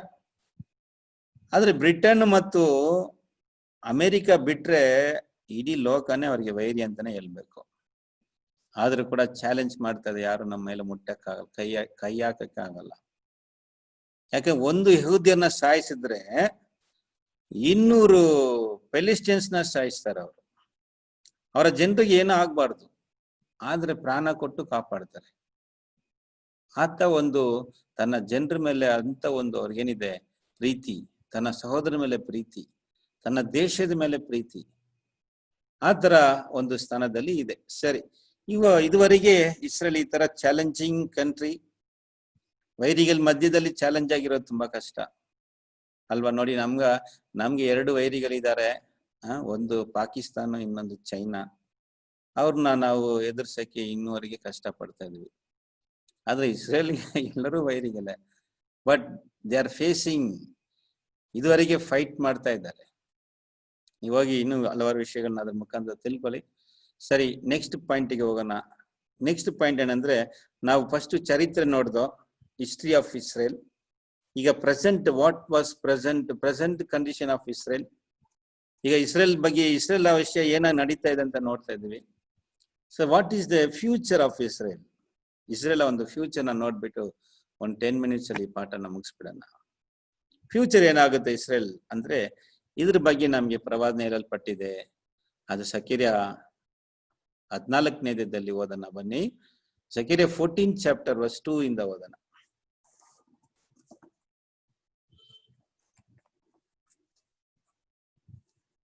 ಓದಿ ಬ್ರದರ್ ಸಿಸ್ಟರ್ ಪೂರ್ಣಿಮಾ ಸಿಸ್ಟರ್ ಓದಿ.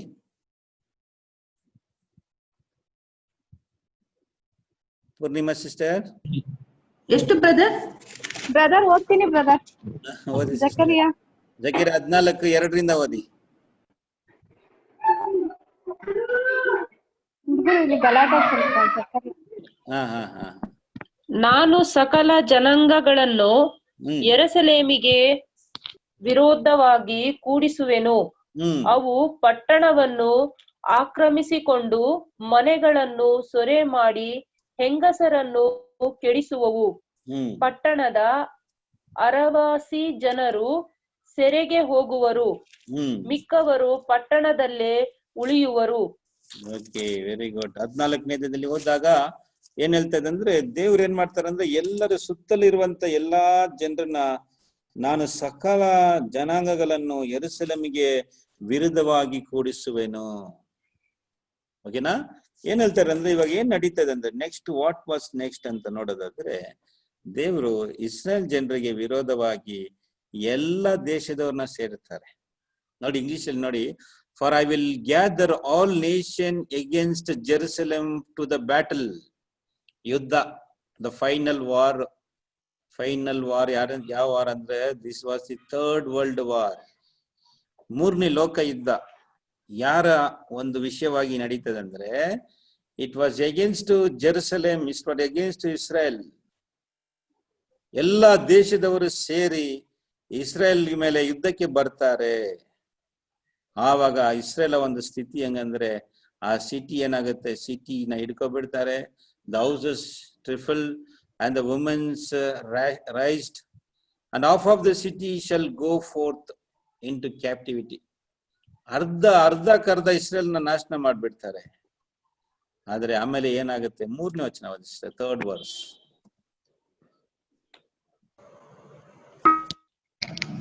ಆಗ ಯೆಹೋವನು ಹೊರಟು ಯುದ್ಧ ದಿನದಲ್ಲಿ ಹೇಗೋ ಹಾಗೆಯೇ ಆ ಜನಾಂಗಗಳಿಗೆ ಪ್ರತಿಭಟಿಸುವನು. ನೋಡಿದ್ರ, ಆವಾಗ ಏನಾಗ್ತಾರೆ, ಯುದ್ಧದ ಕಾಲದಲ್ಲಿ ಹೆಂಗೆ ದೇವರು ಇಸ್ರೇಲ್ ಜನರಿಗೋಸ್ಕರ ಯುದ್ಧಗಳು ಮಾಡಿದ್ರು, ಅದೇ ತರ ಜನಾಂಗಗಳ ಜೊತೆಗೆ ಏನ್ ಮಾಡ್ತಾರಂತೆ, ಯುದ್ಧ ಮಾಡ್ತಾರಂತೆ. It was lord's war. ಯಾರು ಮಾಡ್ತಾರಂದ್ರೆ, ದೇವ್ರು ಅವಾಗ ಸಹಾಯ ಮಾಡಕ್ಕೆ ಬರ್ತಾರೆ. ಓಕೆನಾ? ಇನ್ನೊಂದು ವಚನ ಓದೋಣ. ಈಗ 12ರಲ್ಲಿ ಓದಿ ಸಿಸ್ಟರ್. 12th ಚಾಪ್ಟರ್, ಇದನ್ನ ಹಂಗೆ ಇಟ್ಕೊಳ್ಳಿ. 14 ಹಂಗೆ ಇಟ್ಕೊಳ್ಳಿ. ಆಮೇಲೆ 12 ಎರಡು ಒಂದೇ ವಿಷಯವಾಗಿ ಹೇಳ್ತದೆ. 12th ಚಾಪ್ಟರ್ 2ರಿಂದ ಓದಿ ಸಿಸ್ಟರ್.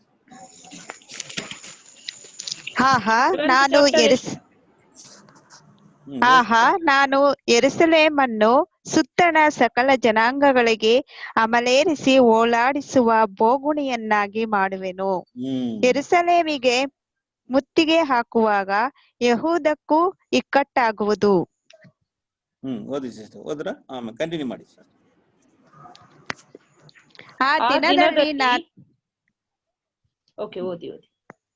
ಆ ದಿನದಲ್ಲಿ ನಾನು ಯೆರೂಸಲೇಮನ್ನು ಸಮಸ್ತ ಜನಗಳಿಗೂ ಭಾರಿ ಬಂಡೆಯನ್ನಾಗಿ ಮಾಡುವೆನು. ಅದನ್ನೆತ್ತುವವರೆಲ್ಲರಿಗೂ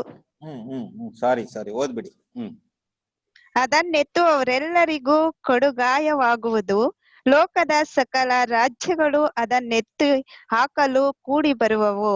ಯೆಹೋವನು ಇಂತೆನ್ನುತ್ತಾನೆ. ಒಂದು ನಿಮಿಷ ಸಿಸ್ಟರ್, ನೋಡಿ ಏನ್ ಹೇಳ್ತಿದ್ದೆ ಇವಾಗ. ನೋಡಿದಲ್ಲ, ಲೋಕದ ಎಲ್ಲಾ ಜನಾಂಗಗಳು ಏನಾಗತ್ತೆ ಅಂದ್ರೆ, ಜೆರುಸಲೇಮ್ನ ಇಸ್ರೇಲ್ ಜನರನ್ನ ಎತ್ತು ಹಾಕ್ಬೇಕಂತ ಎಲ್ಲರೂ ಕೂಡ್ಕೊಳ್ತಾರಂತೆ. All the nation behold I will make Jerusalem a cup of trembling unto the all people around about, when they shall be in the siege both against Judah and against Jerusalem. ಅಂದ್ರೆ ಯೆರೂಸಲೇಮ್ ಮತ್ತು ಯೆಹೂದ್ಯಕ್ಕೆ ವಿರೋಧವಾಗಿ ಎಲ್ಲ ದೇಶದವರು ಸೇರ್ಕೊಳ್ತಾರೆ. ಅಂದ್ರೆ ಈಗ ಜೆರುಸಲೇಮ್ ಏನಾಗಿದೆ ಅಂದ್ರೆ, ಭಾರವಾದ ಕಲ್ಲಾಗಿದೆ. The most headache global problem ಏನಂದ್ರೆ, ಜೆರುಸಲೇಮ್ ಯಾರಿಗೆ ಸ್ವಂತ, ಇದು ದೊಡ್ಡ ಪ್ರಾಬ್ಲಮ್ ಹೋಗ್ತಾ ಇದೆ. ಇನ್ನುವರೆಗೆ ಸಾಲ್ವ್ ಆಗದಂತ ಒಂದು ಪ್ರಾಬ್ಲಮ್. ನೋಡಿ, ಈಗ ಕಾಶ್ಮೀರ್ ಪ್ರಾಬ್ಲಮ್ ಇದೆಲ್ಲ, ಕಾಶ್ಮೀರ್ ಪಾಕಿಸ್ತಾನ್ಗ ಇಂಡಿಯಾಗ ಅಂತ ಹೋರಾಟ ಮಾಡ್ತಾ ಇದಲ್ಲ, same way all are fighting for Jerusalem. Jerusalem ನಮ್ಗೆ ಅಂತ ಮುಸ್ಲಿಂ ಹೇಳ್ತಾರೆ, ಜೆರುಸಲೇಮ್ ನಮ್ಗೆ ಅಂತ ಯಹೂದ್ಯರು ಹೇಳ್ತಾರೆ, ಜೆರುಸಲೇಮ್ ನಮ್ಗೆ ಅಂತ ಕ್ರೈಸ್ತರು ಹೇಳ್ತಾ ಇದ್ದಾರೆ. ಯಾಕೆಂದ್ರೆ ಅಲ್ಲಿ ಮುಸ್ಲಿಮ್ದು ಒಂದು ಮಾಸ್ಕ್ ಇದೆ, ಇನ್ನೊಂದು ಬಂದು ಯೇಸು ಸ್ವಾಮಿ ಅಲ್ಲೇ ಸತ್ತಿದ್ರು, ಇನ್ನೊಂದು ಯಹೂದ್ಯರ ಒಂದು ದೇವಾಲಯ ಅಲ್ಲೇ ಇತ್ತು. ಆದ್ರಿಂದ ಜೆರುಸಲೇಮ್ಗೋಸ್ಕರ ಒಂದು ದೊಡ್ಡ ಪ್ರಾಬ್ಲಮ್ ಹೋಗ್ತಾ ಇದೆ. ಆದ್ರೆ ಈಗ ಸಮೀಪದಲ್ಲಿ ಟ್ರಂಪ್ ಅವ್ರು ಏನು ಮಾಡ್ಬಿಟ್ರು, ಅಮೆರಿಕದ ಒಂದು ದೇಶದ ಒಂದು ಪ್ರೆಸಿಡೆಂಟ್ ಟ್ರಂಪ್ ಬಂದು ಜೆರುಸಲೇಮ್ ಇಸ್ರೇಲ್ಗೆ ಸ್ವಂತ ಅಂತ ಏನ್ ಮಾಡ್ಬಿಟ್ರು, ಪ್ರಕಟಣೆ ಮಾಡ್ಬಿಟ್ರು. ಆವಾಗ ಇಡೀ ಲೋಕದ ಎಲ್ಲಾ ಕಡೆ ತುಂಬಾ ಪ್ರಾಬ್ಲಮ್ ಮಾಡ್ಕೊಬಿಡ್ತು. ನ್ಯೂಸ್ ಅಲ್ಲಿ ಹಲವಾರು ಕಡೆ ನ್ಯೂಸ್ಗಳು ಬಂತು, ಎಲ್ಲಾ ಕಡೆ ಹೋರಾಟ. ಟ್ರಂಪ್ ಮಾಡಿದಂತ ಈ ಪ್ರಚಾರಕ್ಕೆ ವಿರೋಧವಾದ ಹಲವಾರು ಎನಿಮಿಟಿ ಎಗೇನ್ಸ್ಟ್ ಗಳನ್ನ ಬಂತು. ಅದೇ ಇವಾಗ ನೋಡ್ತೀವಿ. ಆದ್ರೆ ಇವಾಗ ಏನ್ ಮಾಡುತ್ತಂತ ಹೋಗ್ತಾ ಹೋಗ್ತಾ ಎಲ್ಲ ಜನಾಂಗವರು ಅದಕ್ಕೆ ವಿರೋಧವಾಗಿ ಸೇರ್ಕೊಳ್ತಾರೆ. ನೋಡಿ ಇಲ್ಲಿ ಹೇಳ್ತದೆ, ಆಲ್ 3ನೇ ವರ್ಷದಲ್ಲಿ all the people of the earth B gathered together against it.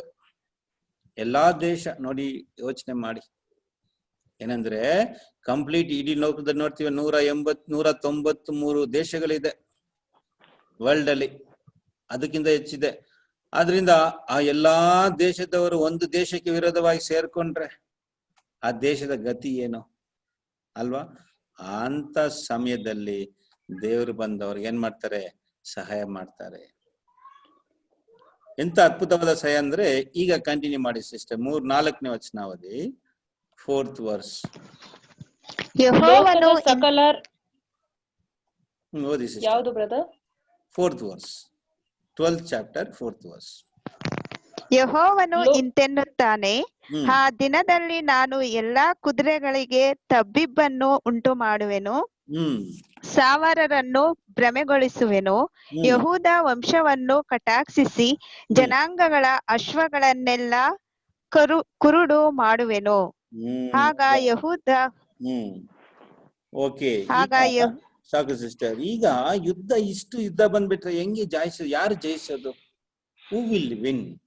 ನೋಡಿ, 193 ದೇಶ ಒಂದು ಚಿಕ್ಕ ದೇಶಕ್ಕೆ ವಿರೋಧವಾಗಿ ಬಂದ್ರೆ ಜೆರುಸಲೇಮ್ ಗತಿ ಏನಾಗಿದೆ ನೋಡಿದ್ರ ಅಷ್ಟೇ. ಆದ್ರೆ ಇಲ್ಲಿ ಏನ್ ಹೇಳ್ತಾರೆ ಅಂದ್ರೆ, ದೇವ್ರು ಅದಕ್ಕೆ ಜಯ ಕೊಡ್ತಾರಂತೆ. ಹೆಂಗೆ ಜಯ ಸಿಗುತ್ತೆ ಅವ್ರಿಗೆ? ಖಂಡಿತ ಅವರು ಆಯುಧಗಳಿಂದ, ಅವರ ಒಂದು ವೆಪನ್ಸ್ ಗಳಿಂದ ಜಯಿಸಕ್ಕಾಗಲ್ಲ. ಒಂದು ದೇಶ 2 ದೇಶ ಬಂದ್ರೆ ಜಯಿಸ್ಬೋದು ಅದನ್ನ ಇಟ್ಕೊಂಡು. ಆದ್ರೆ ಈಗ ದೇವರೊಂದು ಮಿರಾಕಲ್ ಮಾಡ್ತಾರೆ. ಏನ್ ಮಾಡ್ತಾರೆ? ಏನಿಲ್ಲ, ಅಲ್ಲಿ 4th verse ಏನ್ ಹೇಳ್ತಂದ್ರೆ, ಅವ್ರಿಗೆಲ್ಲ ಕುರುಟುತನ ಮಾಡ್ತಾರಂತೆ. ಇನ್ನೊಂದ್ಸರಿ ಓದಿ 4ನೇ ವಚನವನ್ನ, ಸ್ವಲ್ಪ ನಿಧಾನವಾಗಿ ಓದಿ. ಯೆಹೋವನು ಇಂತೆನ್ನುತ್ತಾನೆ, ಆ ದಿನದಲ್ಲಿ ನಾನು ಎಲ್ಲಾ ಕುದುರೆಗಳಿಗೆ ತಬ್ಬಿಬ್ಬನ್ನು ಉಂಟು ಮಾಡುವೆನು, ಸವಾರರನ್ನು ಭ್ರಮೆಗೊಳಿಸುವೆನು, ಯಹೂದ ವಂಶವನ್ನು ಕಟಾಕ್ಷಿಸಿ ಜನಾಂಗಗಳ ಅಶ್ವಗಳನ್ನೆಲ್ಲ ಕುರುಡು ಮಾಡುವೆನು. ಜನಾಂಗಗಳ ಅಶ್ವಗಳೆಲ್ಲ ಕುರುಡು ಮಾಡ್ತಾರಂತೆ. ಅಂದ್ರೆ ಏನಂದ್ರೆ ಮೇಕಿಂಗ್ ಕನ್ಫ್ಯೂಷನ್ಸ್. ಏನ್ ಕನ್ಫ್ಯೂಷನ್ ಅಂದ್ರೆ, ನೋಡಿ ಇವಾಗ ಯುದ್ಧದ ಒಂದು ಯುದ್ಧಗಳು ಹೆಂಗ್ ಮಾಡ್ತಾ ಇದಾರೆ ಅಂದ್ರೆ, ಇವಾಗೆಲ್ಲ ಮುಂದೆ ತರ ಯುದ್ಧಗಳಲ್ಲ. ಮುಂಚೆ ಆದ್ರೆ ಕತ್ತಿ ತಗೊಂಡು ಕುದುರೆ ಮೇಲೆ ಹೋಗಿ ಯುದ್ಧ ಮಾಡೋದು. ನಾವು the war system is totally changed. ಹೋಗಿ ಆ ದೇಶಕ್ಕೆ ಹೋಗಿ ಯುದ್ಧ ಮಾಡೋದೆಲ್ಲ ಏನು ಬೇಕಾಗಿಲ್ಲ. ನಿಮ್ ದೇಶದಲ್ಲೇ ಕೂತ್ಕೊಂಡು ಮಿಸೈಲ್ಸ್ ನ ಆಗ್ಬೋದು. ಅಂದ್ರೆ ಇಲ್ಲಿಂದ ಕಂಪ್ಯೂಟರ್ ಅಲ್ಲಿ ಒಂದು ಕಮಾಂಡ್ ಕೊಟ್ರೆ, ನೀವು ಅಮೆರಿಕಕ್ಕೆ ಆಗ್ಬೇಕಾ ಬಾಂಬು, ಇಲ್ಲಿಂದ ಆಗ್ಬೋದು. ಚೈನಾಗ ಆಗ್ಬೋದಾ? ಆಗ್ಬೋದು. ಯಾವ ಪಾಯಿಂಟ್ಗೆ ಆಗ್ಬೋದು ಆ ಪಾಯಿಂಟ್ಗೆ ಆಗ್ಬೋದು. GPS ಸಿಸ್ಟಮ್ ಬಂದ್ಬಿಟ್ಟು, GPS ಸ್ಯಾಟಿಲೈಟ್ ಸಿಸ್ಟಮ್ ಇವೆಲ್ಲ ಬಂದಿತ್ತು ನೋಡಿ. ಆದ್ರಿಂದ ಇವಾಗ ಏನ್ರಂದ್ರೆ, ಎಲ್ಲ ದೇಶದವರು ಸೇರಿ ಬಂದಾಗ ದೇವರು ಅದ್ಭುತ ಮಾಡ್ತಾರೆ. ಏನಂದ್ರೆ, ಎಲ್ಲರೂ ಇಸ್ರೇಲ್ ಮೇಲೆ ಬಾಂಬ್ ಹಾಕ್ತಾರೆ, ಮಿಸೈಲ್ಸ್ ನ ಹಾಕ್ತಾರೆ. ಆದ್ರೆ ದೇವ್ರು ಏನ್ ಮಾಡ್ತಾರೆ, ಈ ಸ್ಯಾಟಿಲೈಟ್ ಅಲ್ಲಿ ಅವ್ರು ಮಾಡಿರೋಂತ ಪ್ರೋಗ್ರಾಮ್ ಅಲ್ಲಿ ಏನಾದ್ರೂ ಕೊಲಾಪ್ಸ್ ಆಗ್ಬಿಟ್ರೆ ಅಲ್ಲಿ ಏನಾಗುತ್ತೆ, ಪ್ರೋಗ್ರಾಮ್ ಚೇಂಜ್ ಆಗುತ್ತೆ. ನೋಡಿ, ಈಗ ಮನುಷ್ಯ ಎಲ್ಲ ಯಾವ್ದನ್ನ ನಂಬ್ಕೊಂಡಿದ್ದಾನೆ ಅಂದ್ರೆ, ಸ್ಯಾಟಲೈಟ್ ನ ನಂಬ್ಕೊಂಡಿದ್ದಾನೆ. ನೋಡಿ, ಒಂದೊಂದ್ಸಾರಿ ನಾವು ಗೂಗಲ್ ಮ್ಯಾಪ್ ಹಾಕೊಂಡು ಹೋಗ್ತೀವಿ. ಕೆಲವು ಕಡೆ ಗೂಗಲ್ ನ ನಂಬ್ಕೊಂಡು ಹೋದ್ರೆ ಅಷ್ಟೇ ನಾವು. ಕೆಲವು ಕಡೆ ಹೋದ್ರೆ ದಾರಿ ತೋರ್ಸ್ಕೊಂಡು ಹೋಗ್ತದೆ, ಕೆಲವು ಕಡೆ ಏನ್ ಮಾಡ್ಬೇಕು, ಕನ್ಫ್ಯೂಸ್ ಮಾಡ್ಬಿಟ್ಟಿರ್ತಾರೆ. ಆಮೇಲೆ ಬೇರೆ ಎಲ್ಲೆಲ್ಲ ಸಂದೆಲೆಲ್ಲ ಹೋಗಿ ಕರ್ಕೊಂಡು ಹೋಗ್ಬಿಟ್ಬಿಡುತ್ತೆ.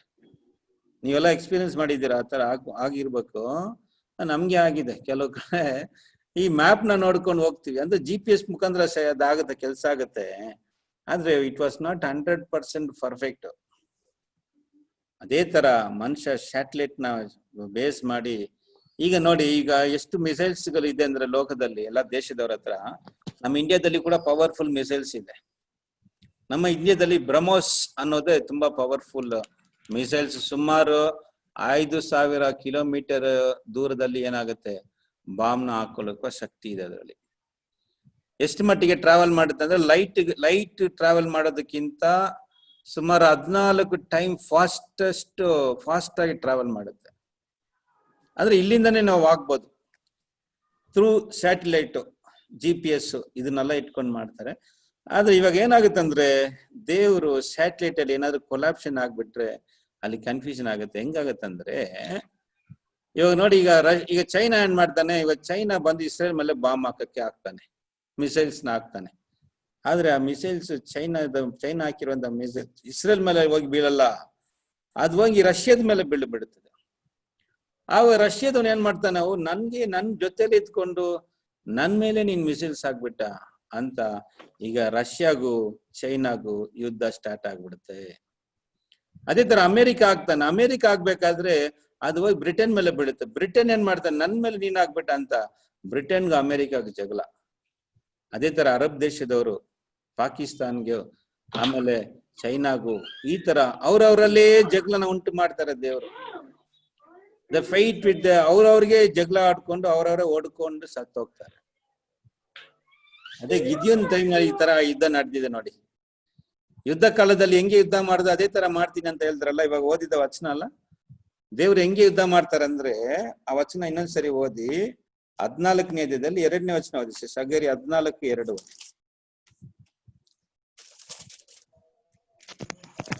ನಾನು ಸಕಲ ಜನಾಂಗಗಳನ್ನು ಯೆರೂಸಲೇಮಿಗೆ ವಿರುದ್ಧವಾಗಿ ಕೂಡಿಸುವೆನು. ಅವು ಪಟ್ಟಣವನ್ನು ಆಕ್ರಮಿಸಿಕೊಂಡು ಮನೆಗಳನ್ನು ಸೂರೆ ಮಾಡಿ ಹೆಂಗಸರನ್ನು ಕೆಡಿಸುವವು. ಪಟ್ಟಣದ ಅರವಾಸಿ ಜನರು ಸೆರೆಗೆ ಹೋಗುವರು, ಮಿಕ್ಕವರು ಪಟ್ಟಣದಲ್ಲೇ ಉಳಿಯುವರು. 3ನೇ ವಚನ. ಆಗ ಯೆಹೋವನು ಹೊರಟು ಯುದ್ಧ ದಿನದಲ್ಲಿ ಹೇಗೋ ಹಾಗೆಯೇ ಆ ಜನಾಂಗಗಳಿಗೆ ಪ್ರತಿಭಟಿಸುವನು. ಯೆರೂಸಲೇಮಿಗೆ ಸಾಕು ಸಿಸ್ಟರ್. ಯುದ್ಧ ದಿನದಲ್ಲಿ ಅಂದ್ರೆ ಹೆಂಗೆ ಅಂದ್ರೆ, ಯುದ್ಧ ದಿನದಲ್ಲಿ ಅಂದ್ರೆ ಅಲ್ಲೇ ಒಡನ್ಬಡಿಕೆ ಕಾಲದಲ್ಲಿ ಹೆಂಗೆ ಸ್ವಾಮಿ ಯುದ್ಧ ಮಾಡಿದ್ರು ಅಂತ ನೋಡ್ಬೇಕಾದ್ರೆ ಎಲ್ಲ ಮಿರಾಕ್ಯುಲಸ್ ವಾರ್. ಅವರಾಗಿ ಹೋಗಿ ಏನ್ ಮಾಡಿಲ್ಲ, ಯುದ್ಧ ಮಾಡಿಲ್ಲ ಅಲ್ವಾ? ಅವರಾಗಿ ಹೋಗಿ ಯುದ್ಧ ಮಾಡಿದ್ರ ಇಲ್ಲ. ನೋಡಿ ಗಿದ್ಯೋನ್ ಹೆಂಗೆ ಯುದ್ಧಕ್ಕೆ ಹೋದ್ರಂದ್ರೆ, ಗಿದ್ಯೋನ್ ವಾರ್ ನೀವು ಓದ್ಕೊಳ್ಳಿ ಬೈಬಲ್ ಅಲ್ಲಿ 7ನೇ ಅಧ್ಯಾಯದಲ್ಲಿ ಬರ್ತದೆ. ಜ್ಞಾನೋಕ್ತಿಯಲ್ಲಿ 3 ದೇಶದವ್ರ ಅವ್ರ ಹತ್ರ ಯುದ್ಧಕ್ಕೆ ಬರ್ತಾರೆ. ಎಷ್ಟು ಜನರು ಇದ್ರು ಅಂತ ಅಲ್ಲಿ ನೋಡೋದಾದ್ರೆ ಅವರ ಜನಸಂಖ್ಯೆ, ಆ ವಿಷಯನ ಓದ್ಕೊಂಡು ಬಂದ್ಬಿಡೋಣ ಬಾನಿ. ಇದೇ ತರ ಇರ್ತದೆ. 3ನೇ world war it was against Israel ದೇಶಕ್ಕೆ ವಿರೋಧವಾಗಿ ಎಲ್ಲ ದೇಶದವರು ಸೇರ್ಕೊಳ್ತಾರೆ. ನ್ಯಾಯಸ್ಥಾಪಕರು ಬನ್ನಿ, ನ್ಯಾಯಸ್ಥಾಪಕರಲ್ಲಿ ಆ ವಿಷಯವನ್ನ ಓದ್ಕೊಂಡು ಬಂದ್ಬಿಡೋಣ ಒಂದು 5 ನಿಮಿಷ. ನ್ಯಾಯಸ್ಥಾಪಕರು 7ನೇ ಅಧ್ಯಾಯದಲ್ಲಿ ಇಸ್ರೇಲ್ ಜನರಿಗೆ ವಿರೋಧವಾಗಿ ಎಷ್ಟು ಜನರು ಬಂದ್ರು ಯುದ್ಧಕ್ಕೆ, ಯಾರ ಕಾಲದಲ್ಲಿ? ಗಿದ್ಯೋನ್ ಕಾಲದಲ್ಲಿ. ಅದನ್ನ ಓದನ 7ನೇ ಅಧ್ಯಾಯದಲ್ಲಿ 12ರಿಂದ ಕೆಲವು ವಚನಗಳು ಓದಿ ಸಿಸ್ಟರ್. ಮಿದ್ಯಾನ್ಯರು, ಅಮಲೇಕ್ಯರು, ಮೂಡನ ದೇಶದವರು ಮಿಡತೆಗಳಂತೆ ಗುಂಪಾಗಿ ತಗ್ಗಿನಲ್ಲಿ ಇಳುಕೊಂಡಿದ್ದರು. ಅವರ ಒಂಟೆಗಳು ಸಮುದ್ರ ತೀರದ ಮರಳಿನಂತೆ ಅಸಂಖ್ಯವಾಗಿದ್ದವು. ಗಿದ್ಯೋನನು ಬಂದಾಗ ಅವರಲ್ಲೊಬ್ಬನು ತನ್ನ ಜೊತೆಗಾರನಿಗೆ ಒಂದು ಕನಸನ್ನು. 1 ನಿಮಿಷ ಅಷ್ಟೇ ಸಾಕು. ಇದು ಗಿದ್ಯೋನ್ ಯುದ್ಧದ ಬಗ್ಗೆ ಹೇಳ್ತಾ ಇದೆ. ಅವರ ಒಂಟೆಗಳಿಗೆ ಏನಿಲ್ಲ, ಮಿಡತೆಗಳಂತ ಇದ್ರಂತೆ. ಮಿಡತೆಗಳು ನೋಡಿದಿರಾ? ಮಿಡತೆಗಳು ಬರ್ತದಲ್ಲ, ಇವಾಗ ಬಂತಲ್ಲ ಇಂಡಿಯಾದಲ್ಲಿ ಮಿಡತೆ ಬಂತಲ್ಲ ಸಮೀಪದಲ್ಲಿ, ಆ ತರ ಮಿಡತೆಗಳು ತರ ಇತ್ತರಂತೆ. ಅವರ ಒಂಟೆಗಳಿಗೆ ಸಂಖ್ಯೆ ಇಲ್ಲ, ಅದು ಮರ್ಲಿನಂತೆ ಇತ್ತಂತೆ, ಸಮುದ್ರದ ಮರ್ಲಿನಂತೆ ಇತ್ತು ಅಂತ ನೋಡ್ತೀವಿ. ಹಂಗಾದ್ರೆ ಆ ತರ ಒಂದು ಏನು ಸಿಚುವೇಶನ್ ಅಲ್ಲಿ ದೇವ್ರು ಹೆಂಗೆ ಯುದ್ಧದಲ್ಲಿ ಜಯ ಕೊಟ್ರು ಗೊತ್ತಾ? ನಮ್ಗೆ ಇಲ್ಲಿ ಓದ್ತೀವಲ್ಲ, ಹೆಂಗೆ ಜಯವನ್ನ ಕೊಟ್ರು ಅಂತ ನೋಡ್ಬೇಕಾದ್ರೆ ಗಿದ್ಯೋನ್ ಏನ್ ಮಾಡಿದ್ರು, ಆ ಎಕ್ಕಾಲವನ್ನ ಅವ್ರೇನ್ ಮಾಡಿದ್ರು, ತುತ್ತೂರಿನ ಓದಿದ್ರು, ಕೈಯಲ್ಲಿದ್ದಂತ ಆ ಮಡಿಕೆನ ಹೊಡೆದ್ರು, ದೀಪನ ಇಟ್ಕೊಂಡು ಗಿದ್ಯೋನ ಕತ್ತಿ ಯೆಹೋವನ ಕತ್ತಿ ಅಂತ ಕೂಗುದ್ರು ಅಷ್ಟೇ. ಏನಾಯ್ತು ನೋಡಿ ಇವಾಗ ಅದರಲ್ಲಿ 22 ಓದಿ ಸಿಸ್ಟರ್. 22. Same chapter 22. ಕೊಂಬುಗಳನ್ನು ಊದುತ್ತಿರುವಲ್ಲಿ ಪಾಳೆಯದವರು ಒಬ್ಬರನ್ನೊಬ್ಬರು ಹತಮಾಡಿಕೊಳ್ಳುವಂತೆ ಯೆಹೋವನು ಮಾಡಿದನು. ಪಾಳೆಯದವರು ಚೆರೇರದ ದಾರಿಯಲ್ಲಿರುವ ಬೇತ್ ಶಿಟ್ಟದವರೆಗೂ ಟಬ್ಬಾತಿನ ಬಳಿಯಲ್ಲಿರುವ ಅಬ್ಲೇಮೆ ಹೋಲಾ ಪ್ರಾಂತ್ಯದವರೆಗೂ ಓಡಿ ಹೋದರು. ನೋಡಿದ್ರ, ಒಬ್ಬರ ಕತ್ತಿ ಒಬ್ಬರಿಗೆ ವಿರೋಧವಾಗಿ ಏನ್ ಮಾಡ್ಕೊಂಡ್ರಂತೆ, ದೇವರು ಅವ್ರನ್ನ ವಿರೋಧವಾಗಿ ಮಾಡ್ಬಿಟ್ರಂತೆ. ಈ ತರ ಹಲವಾರು ವಿಷಯಗಳು ನಡೆದಿದೆ. ಆ ಸಮಯದಲ್ಲಿ ಇಸ್ರೇಲ್ ಜನರಿಗೇನೆ ಯುದ್ಧದಲ್ಲಿ ಜಯ. Israel will win the war. The third world war will win Israel. ಆವಾಗ್ಲೇ ಇಸ್ರೇಲ್ ಅಲ್ಲಿ ಅವರ ಒಂದು ದೇವರ ರಾಜ್ಯವು ಈ ಭೂಮಿಯಲ್ಲಿ ಸ್ಥಾಪನೆ ಆಗುತ್ತೆ. ಆವಾಗ ಇಸ್ರೇಲ್ ಎಲ್ಲ ದೇಶದವ್ರನ್ನ ಹಿಡ್ಕೊಂಡು ಅವ್ರು ಏನ್ ಮಾಡ್ತಾರೆ, ತನ್ನ ರಾಜ್ಯವನ್ನ ಸ್ಥಾಪನೆ ಮಾಡ್ತಾರೆ. ಆ ಸಮಯದಲ್ಲಿನೇ ಹಳೆ ಒಡன்பಡಿಕೆಯಲ್ಲಿ ಇದ್ದಂತ ಪರಿಶುದ್ಧರು, ನೀತಿವಂತರೆಲ್ಲ ಪುನರುತ್ಥಾನಾಗಿ ಬರ್ತಾರೆ. ಅವರೇ ಈ ಯುದ್ಧದಲ್ಲಿ ಭಾಗವಹಿಸ್ತಾರೆ. ಮೋಸಸ್ ಬರ್ತಾರೆ, ಯೋಶುವ ಬರ್ತಾರೆ, ಅಬ್ರಹಾಂ ಬರ್ತಾರೆ, ಆಮೇಲೆ ಗಿದ್ಯೋನ್ ಬರ್ತಾರೆ, ಸಿಮ್ಸೋನ್ ಬರ್ತಾರೆ. ಇವರೆಲ್ಲ ಸೇರಿ ಯುದ್ಧ ಮಾಡಿದ್ರೆ ಹೆಂಗಿರ್ತದೆ ನೋಡಿ, ಸ್ವಲ್ಪ ಯೋಚನೆ ಮಾಡಿ ನೋಡಿ. ಎಷ್ಟು ಬಲಶಾಲಿಗಳೆಲ್ಲ, ಎಷ್ಟು ಯುದ್ಧ ವೀರರುಗಳೆಲ್ಲ ಇವರೆಲ್ಲ. Moses, ಯೋಶುವ the great warrior, Samson. ಅವ್ರು ನೋಡಿದ್ರೆ ಅವ್ರಿಗೆ ಏನ್ ಕತ್ತಿ ಬೇಕಾಗಿಲ್ಲ, ಈಟಿ ಯಾವ ಆಯುಧನೂ ಬೇಕಾಗಿಲ್ಲ. ಸಿಮ್ಸೋನ್ಗೆ ಕೈಯೇ ಸಾಕು. ಒಂದು ಮನುಷ್ಯ 1000 ಜನರನ್ನ ಹೊಡೆಯುವ ಅಷ್ಟು ಬಲ ಇತ್ತು ಅವ್ರಿಗೆ. ಇವರೆಲ್ಲ ಎದ್ದು ಬಂದಾಗ ನೋಡಿ ಲೋಕದ ಒಂದು ಸ್ಥಿತಿ ಹೆಂಗಿರ್ತದೆ ಅಂದ್ರೆ, ಲೋಕನ ತನ್ನ ಕಾಲ್ ಕೆಳಗಡೆ ತಂದು ಬಿಡ್ತಾರೆ. ಆವಾಗ ದೇವರ ರಾಜ್ಯ ಇವರ ಮುಖಾಂತರ ಎಲ್ಲಾ ಕಡೆ ಸ್ಥಾಪನೆ ಆಗುತ್ತೆ. ಕಂಪ್ಲೀಟ್ ಕಂಟ್ರೋಲ್ ಬಂದು ಇಸ್ರೇಲ್ ತಗೊಳುತ್ತೆ. ಇಸ್ರೇಲ್ ಮತ್ತೆ ಹಳೆ ಒಡன்பಡಿಕೆಯಲ್ಲಿ ಇದ್ದಂತ ನೀತಿವಂತರು ಕಂಪ್ಲೀಟ್ ಕಂಟ್ರೋಲ್ ನ ತಗೋಬಿಡ್ತಾರೆ. ನೋಡಿ ಹಿಂಗೆ ಬ್ರಿಟಿಷ್ ನಮ್ಮನ್ನ ಜಯಿಸಿ ನಮ್ಮನ್ನ ಕಂಟ್ರೋಲ್ ತಗೊಂಡ್ರಲ್ಲ, ಅದೇ ತರ ಇಸ್ರೇಲ್, ಚೈನಾ, ರಷ್ಯಾ, ಇಂಗ್ಲೆಂಡು, ಐರೋಪಾ, ಫ್ರಾನ್ಸ್, ಜರ್ಮನಿ ಎಲ್ಲಾ ದೇಶನ ತನ್ನ ಕಂಟ್ರೋಲ್ ತಕೊಂಡು ಅವರು ನೀತಿಯಾದಂತ ಒಂದು ರಾಜ್ಯವನ್ನ ಸ್ಥಾಪನೆ ಮಾಡ್ತಾರೆ. ಅವಾಗ ಏನೆಲ್ಲ ನಡೀತದೆ, ಒಂದ್ 4-5 ವಚನ ಓದನ ಬನ್ನಿ. ಜಕರ್ಯ 8ನೇ ಅಧ್ಯಾಯದಲ್ಲಿ 23ನೇ ವಚನ ಓದಿ, ಏನಾಗುತ್ತೆ.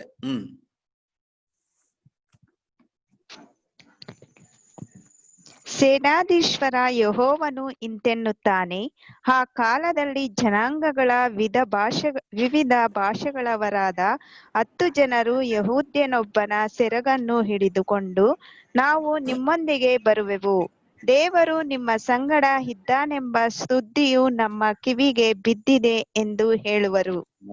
ಎಲ್ಲಾ ಜನಾಂಗದವರು ಯಾರ ಹತ್ರ ಬರ್ತಾರೆ ಅಂದ್ರೆ, ಎಲ್ಲರೂ ಇಸ್ರೇಲ್ ಜನರ ಹತ್ರ ಬರ್ತಾರೆ. ದೇವ್ರು ನಿಮ್ಮೊಂದಿಗೆ ಇದ್ದಾರೆ. ಹೆಂಗ್ ಗೊತ್ತಾಯ್ತು ಇವ್ರಿಗೆ ದೇವ್ರು ನಿಮ್ಮೊಂದಿಗೆ ಇದ್ದಾರಂತ ಅಲ್ವಾ? ಈ ಅದ್ಭುತವಾದ ಯುದ್ಧವನ್ನ ಕಂಡುವಾಗ. ಅಂದ್ರೆ ನಾವೆಲ್ಲ ಸೇರಿ ಬಂದು ಕೂಡ ಇವ್ರನ್ನ ನಾಶನ ಮಾಡಕ್ಕಾಗಿಲ್ವಲ್ಲ. ಏನಪ್ಪಾ ಅಂದ್ರೆ, ಇವ್ರು ಮುಗಿಯುವ ದೇವರೇ ನಿಜವಾದ ದೇವ್ರು, ಇವ್ರ ಕಡೆನೆ ದೇವ್ರು ಇದ್ದಾರೆ ಅಂತ ಅವಾಗ್ಲೇ ಎಲ್ಲಾ ದೇಶದವರಿಗೆ ಅರ್ಥ ಆಗುತ್ತೆ. ಆವಾಗ ಎಲ್ಲಾ ದೇಶದವರು ಯಾರ ಹತ್ರ ಬರ್ತಾರಂದ್ರೆ ಜೆರುಸಲೇಮ್ಗೆ ಬರ್ತಾರೆ. ಮೇಲಿಂದ ಓದಿ ಸಿಸ್ಟರ್, 22ರಿಂದ ಒಂದು ವಚನ ಓದಿ, ಹಂಗೆ 22 ಓದಿ ಹಂಗೆ. ಹೀಗೆ ಬಹು ದೇಶಗಳವರು, ಬಲವಾದ ಜನಾಂಗಗಳವರು ಯೆರೂಸಲೇಮಿನಲ್ಲಿ ಸೇನಾಧೀಶ್ವರ ಯೆಹೋವನನ್ನು ಆಶ್ರಯಿಸುವುದಕ್ಕೂ ಯೆಹೋವನ ಪ್ರಸನ್ನತೆಯನ್ನು ಬೇಡುವುದಕ್ಕೂ ಬರುವರು. ಯಾರೆಲ್ಲ ಬರ್ತಾರಂತೆ? ಎಲ್ಲಾ ದೇಶದವರು. ಆಮೇಲೆ the powerful nations, all the nations ಏನಾಗ್ತಾರಂದ್ರೆ ಎಲ್ಲರೂ ಯೆಹೋವನ ಹತ್ರ ಬರ್ತಾರೆ, ಜೆರುಸಲೇಮ್ಗೆ ಬರ್ತಾರೆ. Everyone will come to Jerusalem. ಯಾಕೆಂದ್ರೆ ಅಲ್ಲಿ ಪ್ರಾರ್ಥನೆ ಮಾಡಕ್ಕೆ ಬರ್ತಾರೆ. ಆವಾಗ ಎಲ್ಲ ದೇಶದವರು ಏನ್ ಮಾಡ್ತಾರೆ, ಇಸ್ರೇಲ್ ದೇಶನೇ, ಇಸ್ರೇಲ್ ದೇವರೇ, ಯೆಹೋವ ದೇವರೇ ನಿಜವಾದ ದೇವರಂತ ಎಲ್ಲರೂ ಅರಿತಾರೆ. ಓಕೆನಾ? ಆ ತರ ಆವಾಗಬೇಕಾದ್ರೆ ಆವಾಗ ಜೆರುಸಲೇಮ್ಗೆ ಏನ್ ಹೆಸರು ಬರುತ್ತೆ ನೋಡಿ. ಐಸಾಯ 1:26 ಓದನ. ಐಸಾಯ 1:26 ಆಯ್ತು. ಒಂದು 5 minutes ಓವರ್ ಓದಿ ಸಿಸ್ಟರ್.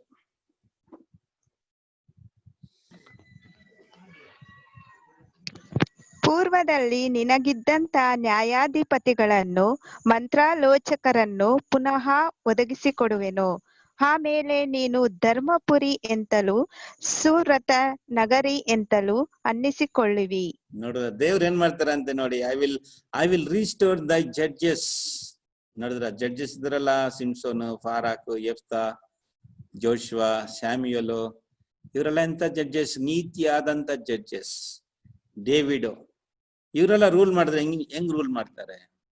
ಇವರೆಲ್ಲ ರೂಲ್ ಮಾಡಿದ್ರೆ ಅನೀತಿಯಾಗಿ ಮಾಡ್ತಾರ? ಇವಾಗ ಮಾಡ್ತಾ ಇದಾರ ನಮ್ಮ ಮೋದಿ ಅವರು ಮತ್ತೆ ಬೇರೆ ಬೇರೆ ರಾಜರೆಲ್ಲ ನೀತಿಯಾಗಿ ಮಾಡ್ತಾರ? ಜನರಿಗೆ ನ್ಯಾಯ ನೀತಿ, ಜನರಿಗೆ ಸಹಾಯ ಮಾಡ್ತಾ ಇದಾರ? ಇಲ್ಲ, ಎಲ್ಲರೂ ಜನರನ್ನ ಏನ್ ಮಾಡ್ತಾ ಇದಾರೆ? ಎಲ್ಲ ಕೊಲ್ಲೆ ಹೊಡಿತಾ ಇದ್ದಾರೆ. ಗೌರ್ಮೆಂಟ್ ಏನ್ ಮಾಡ್ತದೆ? ಗೌರ್ಮೆಂಟ್ ಜನರಿಗೆ ಒಳ್ಳೇದು ಮಾಡುತ್ತೆ ಅಂದ್ರೆ ಇಲ್ಲ, ಜನರ ಪ್ರಾಣನ ತೆಗಿತಾ ಇದಾರೆ ಪಾಪ. ಅವ್ರಿಗೆ ಬೇಕಾದಂತ ಊಟ ಕೊಡಲ್ಲ, ಅವ್ರಿಗೆ ಬೇಕಂತ ಮನೆ ಕೊಡಲ್ಲ, ಒಂದು ರೋಡ್ ಸರಿಯಾಗಿ ಹಾಕಲ್ಲ. ಎಲ್ಲ ಕಡೆ ಕರಪ್ಷನ್, ಟೋಟಲಿ ಕರಪ್ಷನ್ಸ್. ಆದ್ರೆ ಆವಾಗ ನೋಡಿ, ಇವ್ರು ರಾಜಕೀಯ ಮಾಡಿದ್ರೆ ಹೆಂಗಿರ್ತದೆ ನೋಡಿ, ಯೋಚನೆ ಮಾಡಿ. ಮೋಸಸ್ ಬಂದ್ರೆ ಎಂತ ಲಾ ರೂಲ್ ತಗೊಬರ್ತಾರೆ, ಎಲ್ಲ ಕಂಪ್ಲೀಟ್ ಪರ್ಫೆಕ್ಟ್ ರೂಲ್. ಜೋಸೆಫ್ ಬಂದ್ರೆ ಎಲ್ಲರಿಗೂ ಊಟ, ಯಾರಿಗೂ ಊಟಕ್ಕೆ ಕೊರತೆನೇ ಇರಲ್ಲ, ಕೊರತೆನೇ ಇಡಲ್ಲ ನೋಡಿ ಜೋಸೆಫ್ ಅಲ್ವಾ? ಐಗಿಪ್ಟ್ ದೇಶಕ್ಕೆ ಊಟ ಹಾಕಿದ್ರಲ್ಲ, 7 ವರ್ಷ ಊಟ ಹಾಕಿದ್ರು ಜೋಸೆಫ್. ಐಗಿಪ್ಟ್ ದೇಶದಲ್ಲಿ ಆ ಬರ ಬಂತಲ್ಲ, ಜೋಸೆಫ್ ನೋಡಿ. ಡೇವಿಡ್, ಅಬ್ರಹಾಂ, ಎಲ್ಲರಿಗೂ ವಿಶ್ವಾಸನ ಕಲ್ಸ್ಕೊಡ್ತಾರೆ. ಅಬ್ರಹಾಂ ಬಂದ್ರೆ ಎಲ್ಲರೂ ಹೆಂಗೆ ದೇವರಿಗೆ ವಿಶ್ವಾಸವಾಗಿ ಇರ್ಬೇಕೆಂಬುದಾಗಿ, ಯಾವಾಗ ಹಿಂಗೆ ನಂಬಿಕೆಯಾಗಿರ್ಬೇಕಂತ ಹೇಳ್ಕೊಡ್ತಾರೆ. ಡೇವಿಡ್ ಬರ್ತಾರೆ, ದಾನಿಯೆಲ್ಲ ಬರ್ತಾರೆ. ಎಂತ ಮಿನಿಸ್ಟರ್ ಡ್ಯಾನಿಯಲು. ಈ ತರ ಎಲ್ಲ ಜ್ಞಾನಿಗಳಿದ್ರು. ಸಿಮ್ಸನ್ ಬಂದ್ರೆ ಎಲ್ಲ ಕ್ರಿಮಿನಲ್ಸ್ನ ಎಲ್ಲ ಹೊಡೆದು ಅಲ್ವಾ, ರೌಡೀಸ್ಗಳು ಇದಾರಲ್ಲ, ಎಂತ ಕೆಲಸಗಳು ಮಾಡ್ತಾರೆ. ರೌಡೀಸ್ನ ಕಂಟ್ರೋಲ್ ಮಾಡಕ್ ಆಗ್ತಲ್ಲ ನಮ್ಮ ಪೊಲೀಸಿಂದ. ಪೊಲೀಸ್ನ ರೌಡಿ ಹೊಡಿತಾರೆ. ಯಾವ ಸಿಚುವೇಶನ್ ಆಗ್ಬಿಟ್ಟಿದೆ ಅಂದ್ರೆ, ಪೊಲೀಸ್ ಭಯ ಯಾರಿಗೆ ಇಲ್ಲ, ರೌಡೀಸ್ಗಳಿಗೆ ಇಲ್ಲ. ಧೈರ್ಯವಾಗಿ ನಡ್ ರೋಡಲ್ಲಿ ಕೊಲೆ ಮಾಡ್ಬಿಟ್ಟು ನಡ್ಕೊಂಡು ಹೋಗ್ತಾರೆ, ಓಡಲ್ಲ. ಈಗ ಅಷ್ಟು ಇದಾಗ್ಬಿಟ್ಟಿದೆ, ಯಾಕಂದ್ರೆ ಭಯ ಇಲ್ಲ, ಪೊಲೀಸ್ ಮೇಲೆ ಭಯ ಇಲ್ಲ, ಕೋರ್ಟು ಜೈಲು ಯಾವ ಭಯನೂ ಇಲ್ಲ. ಸಿಮ್ಸನ್ ಬರ್ತಾರೆ, ಎಲ್ಲ ಕೈ ಕಾಲು ಮುರಿತಾರೆ, ಯಾರೆಲ್ಲ ರೌಡಿಸಿಮ್ ಮಾಡ್ತಾರ ಎಲ್ಲರನ್ನ ಹೊಡಿ ಅಲ್ವಾ? ಆ ತರ ರೂಲಿಂಗ್ ಇರ್ತದೆ ನೋಡಿ. ಅದೇ ಇಲ್ಲಿ ಹೇಳ್ತಾ ಇದೆ, I will restore thy judges as at the first and thy counsellors as the beginning. Counsellors ಅಂದ್ರೆ ಡ್ಯಾನಿಯಲು, ಎಸೆಕಿಯಲು ಅಲ್ವಾ? ಇವರೆಲ್ಲ ಬಂದು ಪ್ರವಾದಿಗಳು. ಆವಾಗ ಈ ದೇಶಕ್ಕೆ ಏನಂತ ಹೆಸರು ಬರ್ತದೆ ಅಂದ್ರೆ, ಆಫ್ಟರ್ ವರ್ಡ್ ದೋ shall be called the city of righteous, the faithful city ಅಂತ ಬರುತ್ತೆ. ಏನಂತೆ? ಆವಾಗ ನೀನು ನೀತಿಯುಳ್ಳ ಪಟ್ಟಣವು, ನಂಬಿಕೆಯಂತೆಯ ಒಂದು ಪಟ್ಟಣ ಅಂತ ಕರೆಯಲ್ಪಡ್ತೀಯ ಅಂತ ಹೇಳ್ತಾರೆ. ನೋಡಿದ್ರ ಎಷ್ಟು ಬ್ಯೂಟಿಫುಲ್ ಪ್ಲಾನ್ ನೋಡಿ. ಇಸ್ರೇಲ್ ಯಾಕೆ ಇವಾಗ ಇಷ್ಟು ಮಟ್ಟಿಗೆ ಬೆಳೆದಿದೆ? ಏನ್ ಕಾರಣ? ಏನ್ ಕಾರಣ ನೋಡಿ. ದೇವರ ಅದ್ಭುತವಾದ ಒಂದು ಪ್ರಪೋಸಿ ನೆರವೇರ್ತಿದೆ ನೋಡಿ. ಇಸ್ರೇಲ್ನ ಕಂಡ್ರೆ ನಮ್ಗೆಲ್ಲ ಒಂದು ವಿಧವಾದ ಸಂತೋಷ. ಯಾಕೆಂದ್ರೆ it was the Kingdom of god on the earth. ಈ ಭೂಮಿಯಲ್ಲಿ ದೇವರ ರಾಜ್ಯ, ಸೆಂಟರ್ ಆಫ್ ದಿ ವರ್ಲ್ಡ್, ಲೋಕಕ್ಕೆ ಮಧ್ಯದಲ್ಲಿ ಇಡೀ ಲೋಕವನ್ನು ಆಳ್ವಿಕೆ ಮಾಡುವಂತ ಒಂದು ದೇಶ. ಇನ್ನು ಹೋಗ್ತಾ ಹೋಗ್ತಾ ನೋಡಿ, ದೇವರ ಪ್ರವಾದನೆಗಳು ಪರ್ಫೆಕ್ಟ್ ಆಗಿ ನೆರವೇರ್ತದೆ ನೋಡಿ. ಎಷ್ಟು ಬ್ಯೂಟಿಫುಲ್ ಆಗಿ ದೇವರು ಇಲ್ಲಿ ಬರೆದಿದ್ದಾರೆ ನೋಡಿ. ಅದೇ ನಾವು ನೋಡ್ದ, ಒಣಗಿದ ಎಲುಬುಗಳಾಗಿದ್ದಂತ ಈ ದೇಶ ಈಗ ಇಷ್ಟು ಮಟ್ಟಿಗೆ ಉನ್ನತವಾಗಿ, ಅದು ಉನ್ನತವಾದ ಒಂದು ಸ್ಥಳದಲ್ಲಿ ಇದೆ ಅಂದ್ರೆ ಅದಕ್ಕೆ ಕಾರಣ ಬೇರೆ ಏನಿಲ್ಲ, ಅದಕ್ಕೆ ದೇವರೇ ಕಾರಣ. ಅದಕ್ಕೆ ದೇವರು ಹೇಳಿದಂತ ಪ್ರವಾದನೆಗಳೇ ಮುಖ್ಯವಾದ ಕಾರಣವಾಗಿದೆ. ಅದರಿಂದ ಇವತ್ತು ನಾವು ಇದರ ಬಗ್ಗೆ ನಾವು ನೋಡಿದ, ಬರುವಂತ ಕಾಲದಲ್ಲಿ ಇನ್ನೂ ಅನೇಕ ವಿಷಯಗಳನ್ನ ನಾವು ನೋಡೋಣ. ನಮ್ಗೆ ಟೈಮ್ ಸಾಕಾಗಲ್ಲ ಬೈಬಲ್ ನಾವು ಓದಿ ಮುಗಿಸೋದಕ್ಕೆ, ಹಲವಾರು ವಿಷಯಗಳಿದೆ. ಆದ್ರಿಂದ ನಮ್ಮ ಜೀವಮಾನವೆಲ್ಲ ಸಾಕಾಗಲ್ಲ ಇದಕ್ಕೆ. ದೇವರ ಒಂದು ಯೋಜನೆಯನ್ನ ಕಲಿಯೋದಕ್ಕೂ, ದೇವರ ಬಗ್ಗೆ ತಿಳ್ಕೊಳ್ಳೋದಕ್ಕೂ ನಮ್ಮ ಜೀವನ ಮನವೇ ಸಾಕಾಗಲ್ಲ. ಆದ್ರಿಂದ ಇನ್ನು ಕಲಿತಾ ಹೋಗೋಣ, ಸರಿನಾ? ಸರಿ, ಇವತ್ತು ನಾವು ನೋಡಿದ ವಿಷಯ ಇಸ್ರೇಲ್ ಚರಿತ್ರೆ ನೋಡಿದ, ಆಮೇಲೆ ಇಸ್ರೇಲ್ ದೇಶ ಹೆಂಗೆ ನಾಶನ ಆಗಿ ತಿರ್ಗಾ ಹೆಂಗೆ ಹುಟ್ಟಿತ್ತು, ಆಮೇಲೆ ಇಸ್ರೇಲ್ ದೇಶದ ಒಂದು ಫ್ಯೂಚರು, ನೆಕ್ಸ್ಟ್ ಏನಾಗುತ್ತೆ. ಎಲ್ಲರೂ ಸೇರಿ ಇಸ್ರೇಲ್ಗೆ ವಿರುದ್ಧವಾಗಿ ಬರ್ತಾರೆ. ಇಸ್ರೇಲ್ ದೇಶನ ಎತ್ತಾಗ್ಬಿಡ್ಬೇಕಂತ ಎಲ್ಲರೂ ಬಂದಾಗ ದೇವರು ಅದ್ರ ಜೊತೆಗೆ ಇದ್ಕೊಂಡು ಅದಕ್ಕೆ ಜೊತೆಲಿ ಇದ್ಕೊಂಡು ಯುದ್ಧ ಮಾಡ್ತಾರೆ. ಅದ್ಭುತವಾದ ಯುದ್ಧ. ಆ ಯುದ್ಧದಲ್ಲಿ ಜಯ ಕೊಡ್ತಾರೆ. ಆಗ ಎಲ್ಲ ದೇಶದವರು ಇಸ್ರೇಲ್ ದೇವರೇ ನಿಜವಾದ ದೇವರಂತ ಒಪ್ಕೊಳ್ತಾರೆ. ಎಲ್ಲರೂ ಇಸ್ರೇಲ್ ಕಡೆ ಬರ್ತಾರಂತ. ಇದು ದೇವರು ಇವ್ರನ್ನ ಇಟ್ಟು ಇಡೀ ಲೋಕವನ್ನ ಏನ್ ಮಾಡ್ತಾರೆ, ದೇವರು ಆಳ್ವಿಕೆ ಮಾಡ್ತಾರೆ. ಈ ವಿಷಯನ ಇವತ್ತು ಪಾಠದಲ್ಲಿ ನಾವು ನೋಡ್ದೋ.